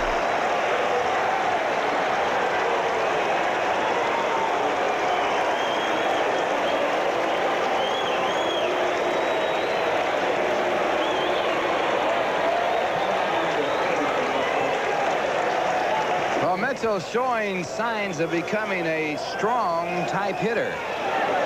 He hits the ball high in the air, and he gets that backspin on the ball that makes it carry. And what looked to be a long fly ball carried to be a home run. And Mitchell gets his 3rd home run in his major league career. All of his home runs have been against left-hand pitching. His first was off of John Tudor. So there it goes, and the Mets take the lead right on top of the table and then into the hands of Jay Horwitz and out. Hard smash base hit. Tuffle coming around from second base. The throw home is not in time. Tuffle scores. The Mets lead by a score of 3-0.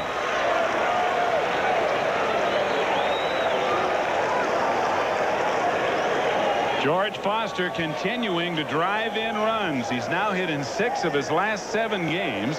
This is his 8th RBI in his last 7 games. And in addition to that, it's his 24th RBI in the last 26. Good throw by the left fielder Bill Allman, but just not in time. Tuffle got hung up a little bit on Tony Pena, but was able to get around Pena and tag home plate. Decoy by Morrison. And pulled the ball very sharply to third base. And he taps it up the middle. It's going to go on into center field for a base hit, and Mookie Wilson comes home. And the Mets lead it now 4-0. Mitchell's 3rd RBI of the game. This is basically what you term an AstroTurf hit. A hard ground ball right over the pitcher's head, just eking through the infield. A lot of hits like that in the big leagues now with all the turf. And the throw not in time. Yes, it is. I thought he was in under the tag, but he is called out by second base umpire Steve Ripley, and the inning is over.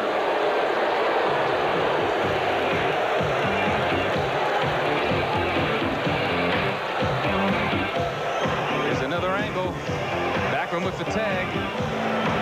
I think the Mets got a break there, Stevie. Well, the inning is over, and the Mets still lead at 4-3 over Pittsburgh, and we're back after this for Sports Illustrated. And he has a T-shirt that he wears, and this is going to end the game, and I'll tell you the story in a minute. Ray Knight going for the pop-up, squeezes it, and the Mets win. New York now 37-15 as Orozco throws 2 pitches to pick up his 10th save of the year. We'll be right back to close it out here. Stay with us. The Mets have won it 4-3 over Pittsburgh. And we'll return to Three Rivers after this for Bud Light. But the Phillies come up with 1 run on 1 base hit. And they strand Renicky at third. After 7.5, it's 4-3 Philadelphia. Third base. Never understood that. Well hit to left center field. Out of here, a home run for Gary Carter, his 2nd of the ball game. And the game is tied again.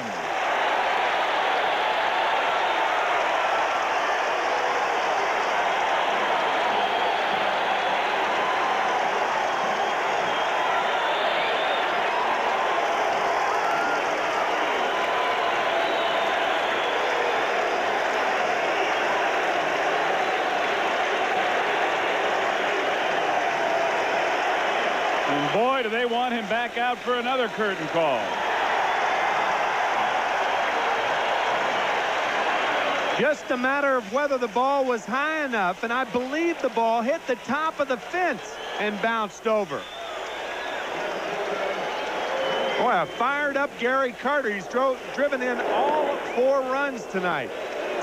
Single and 4 RBIs. Here it is again. A 2-2 slider, and it hangs out there, and let's see if it hit the fence. Yep. 6 in a row. And we'll go very quickly to the bottom of the 11th inning, still tied at 4 after this for American Express. And Rick Shue is shaded toward the line, although not right on it, and right down the line, it takes a bad hop and goes under Shue's glove. But you got to catch it too. It's That's one. a second. Now there's a difference in guarding the line and then allowing it to trickle through you. Now watch Rick Shue. This ball looks like it kind of hits the edge of the grass. Whoops! And stays down. That's why the glove should be on the ground. See where his glove is? Now it hits that cutout right there and trickles by him. Got rid of his beard. He got a hit. Listen, Dykstra has a way to get on base. You know. 4 tie. 1 out, 2 on. Ball 4. The bases are loaded. And the winning run now moves to third base, where Ray Knight can score on something other than a base hit. Strike.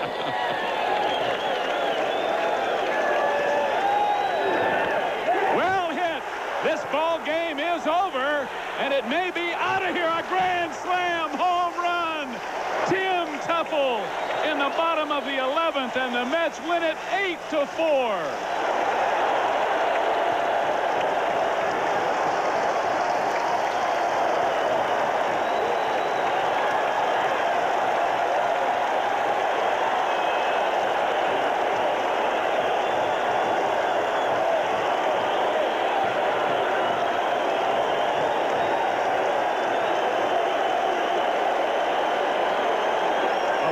Things we discussed that were possibilities, that one never came to mind.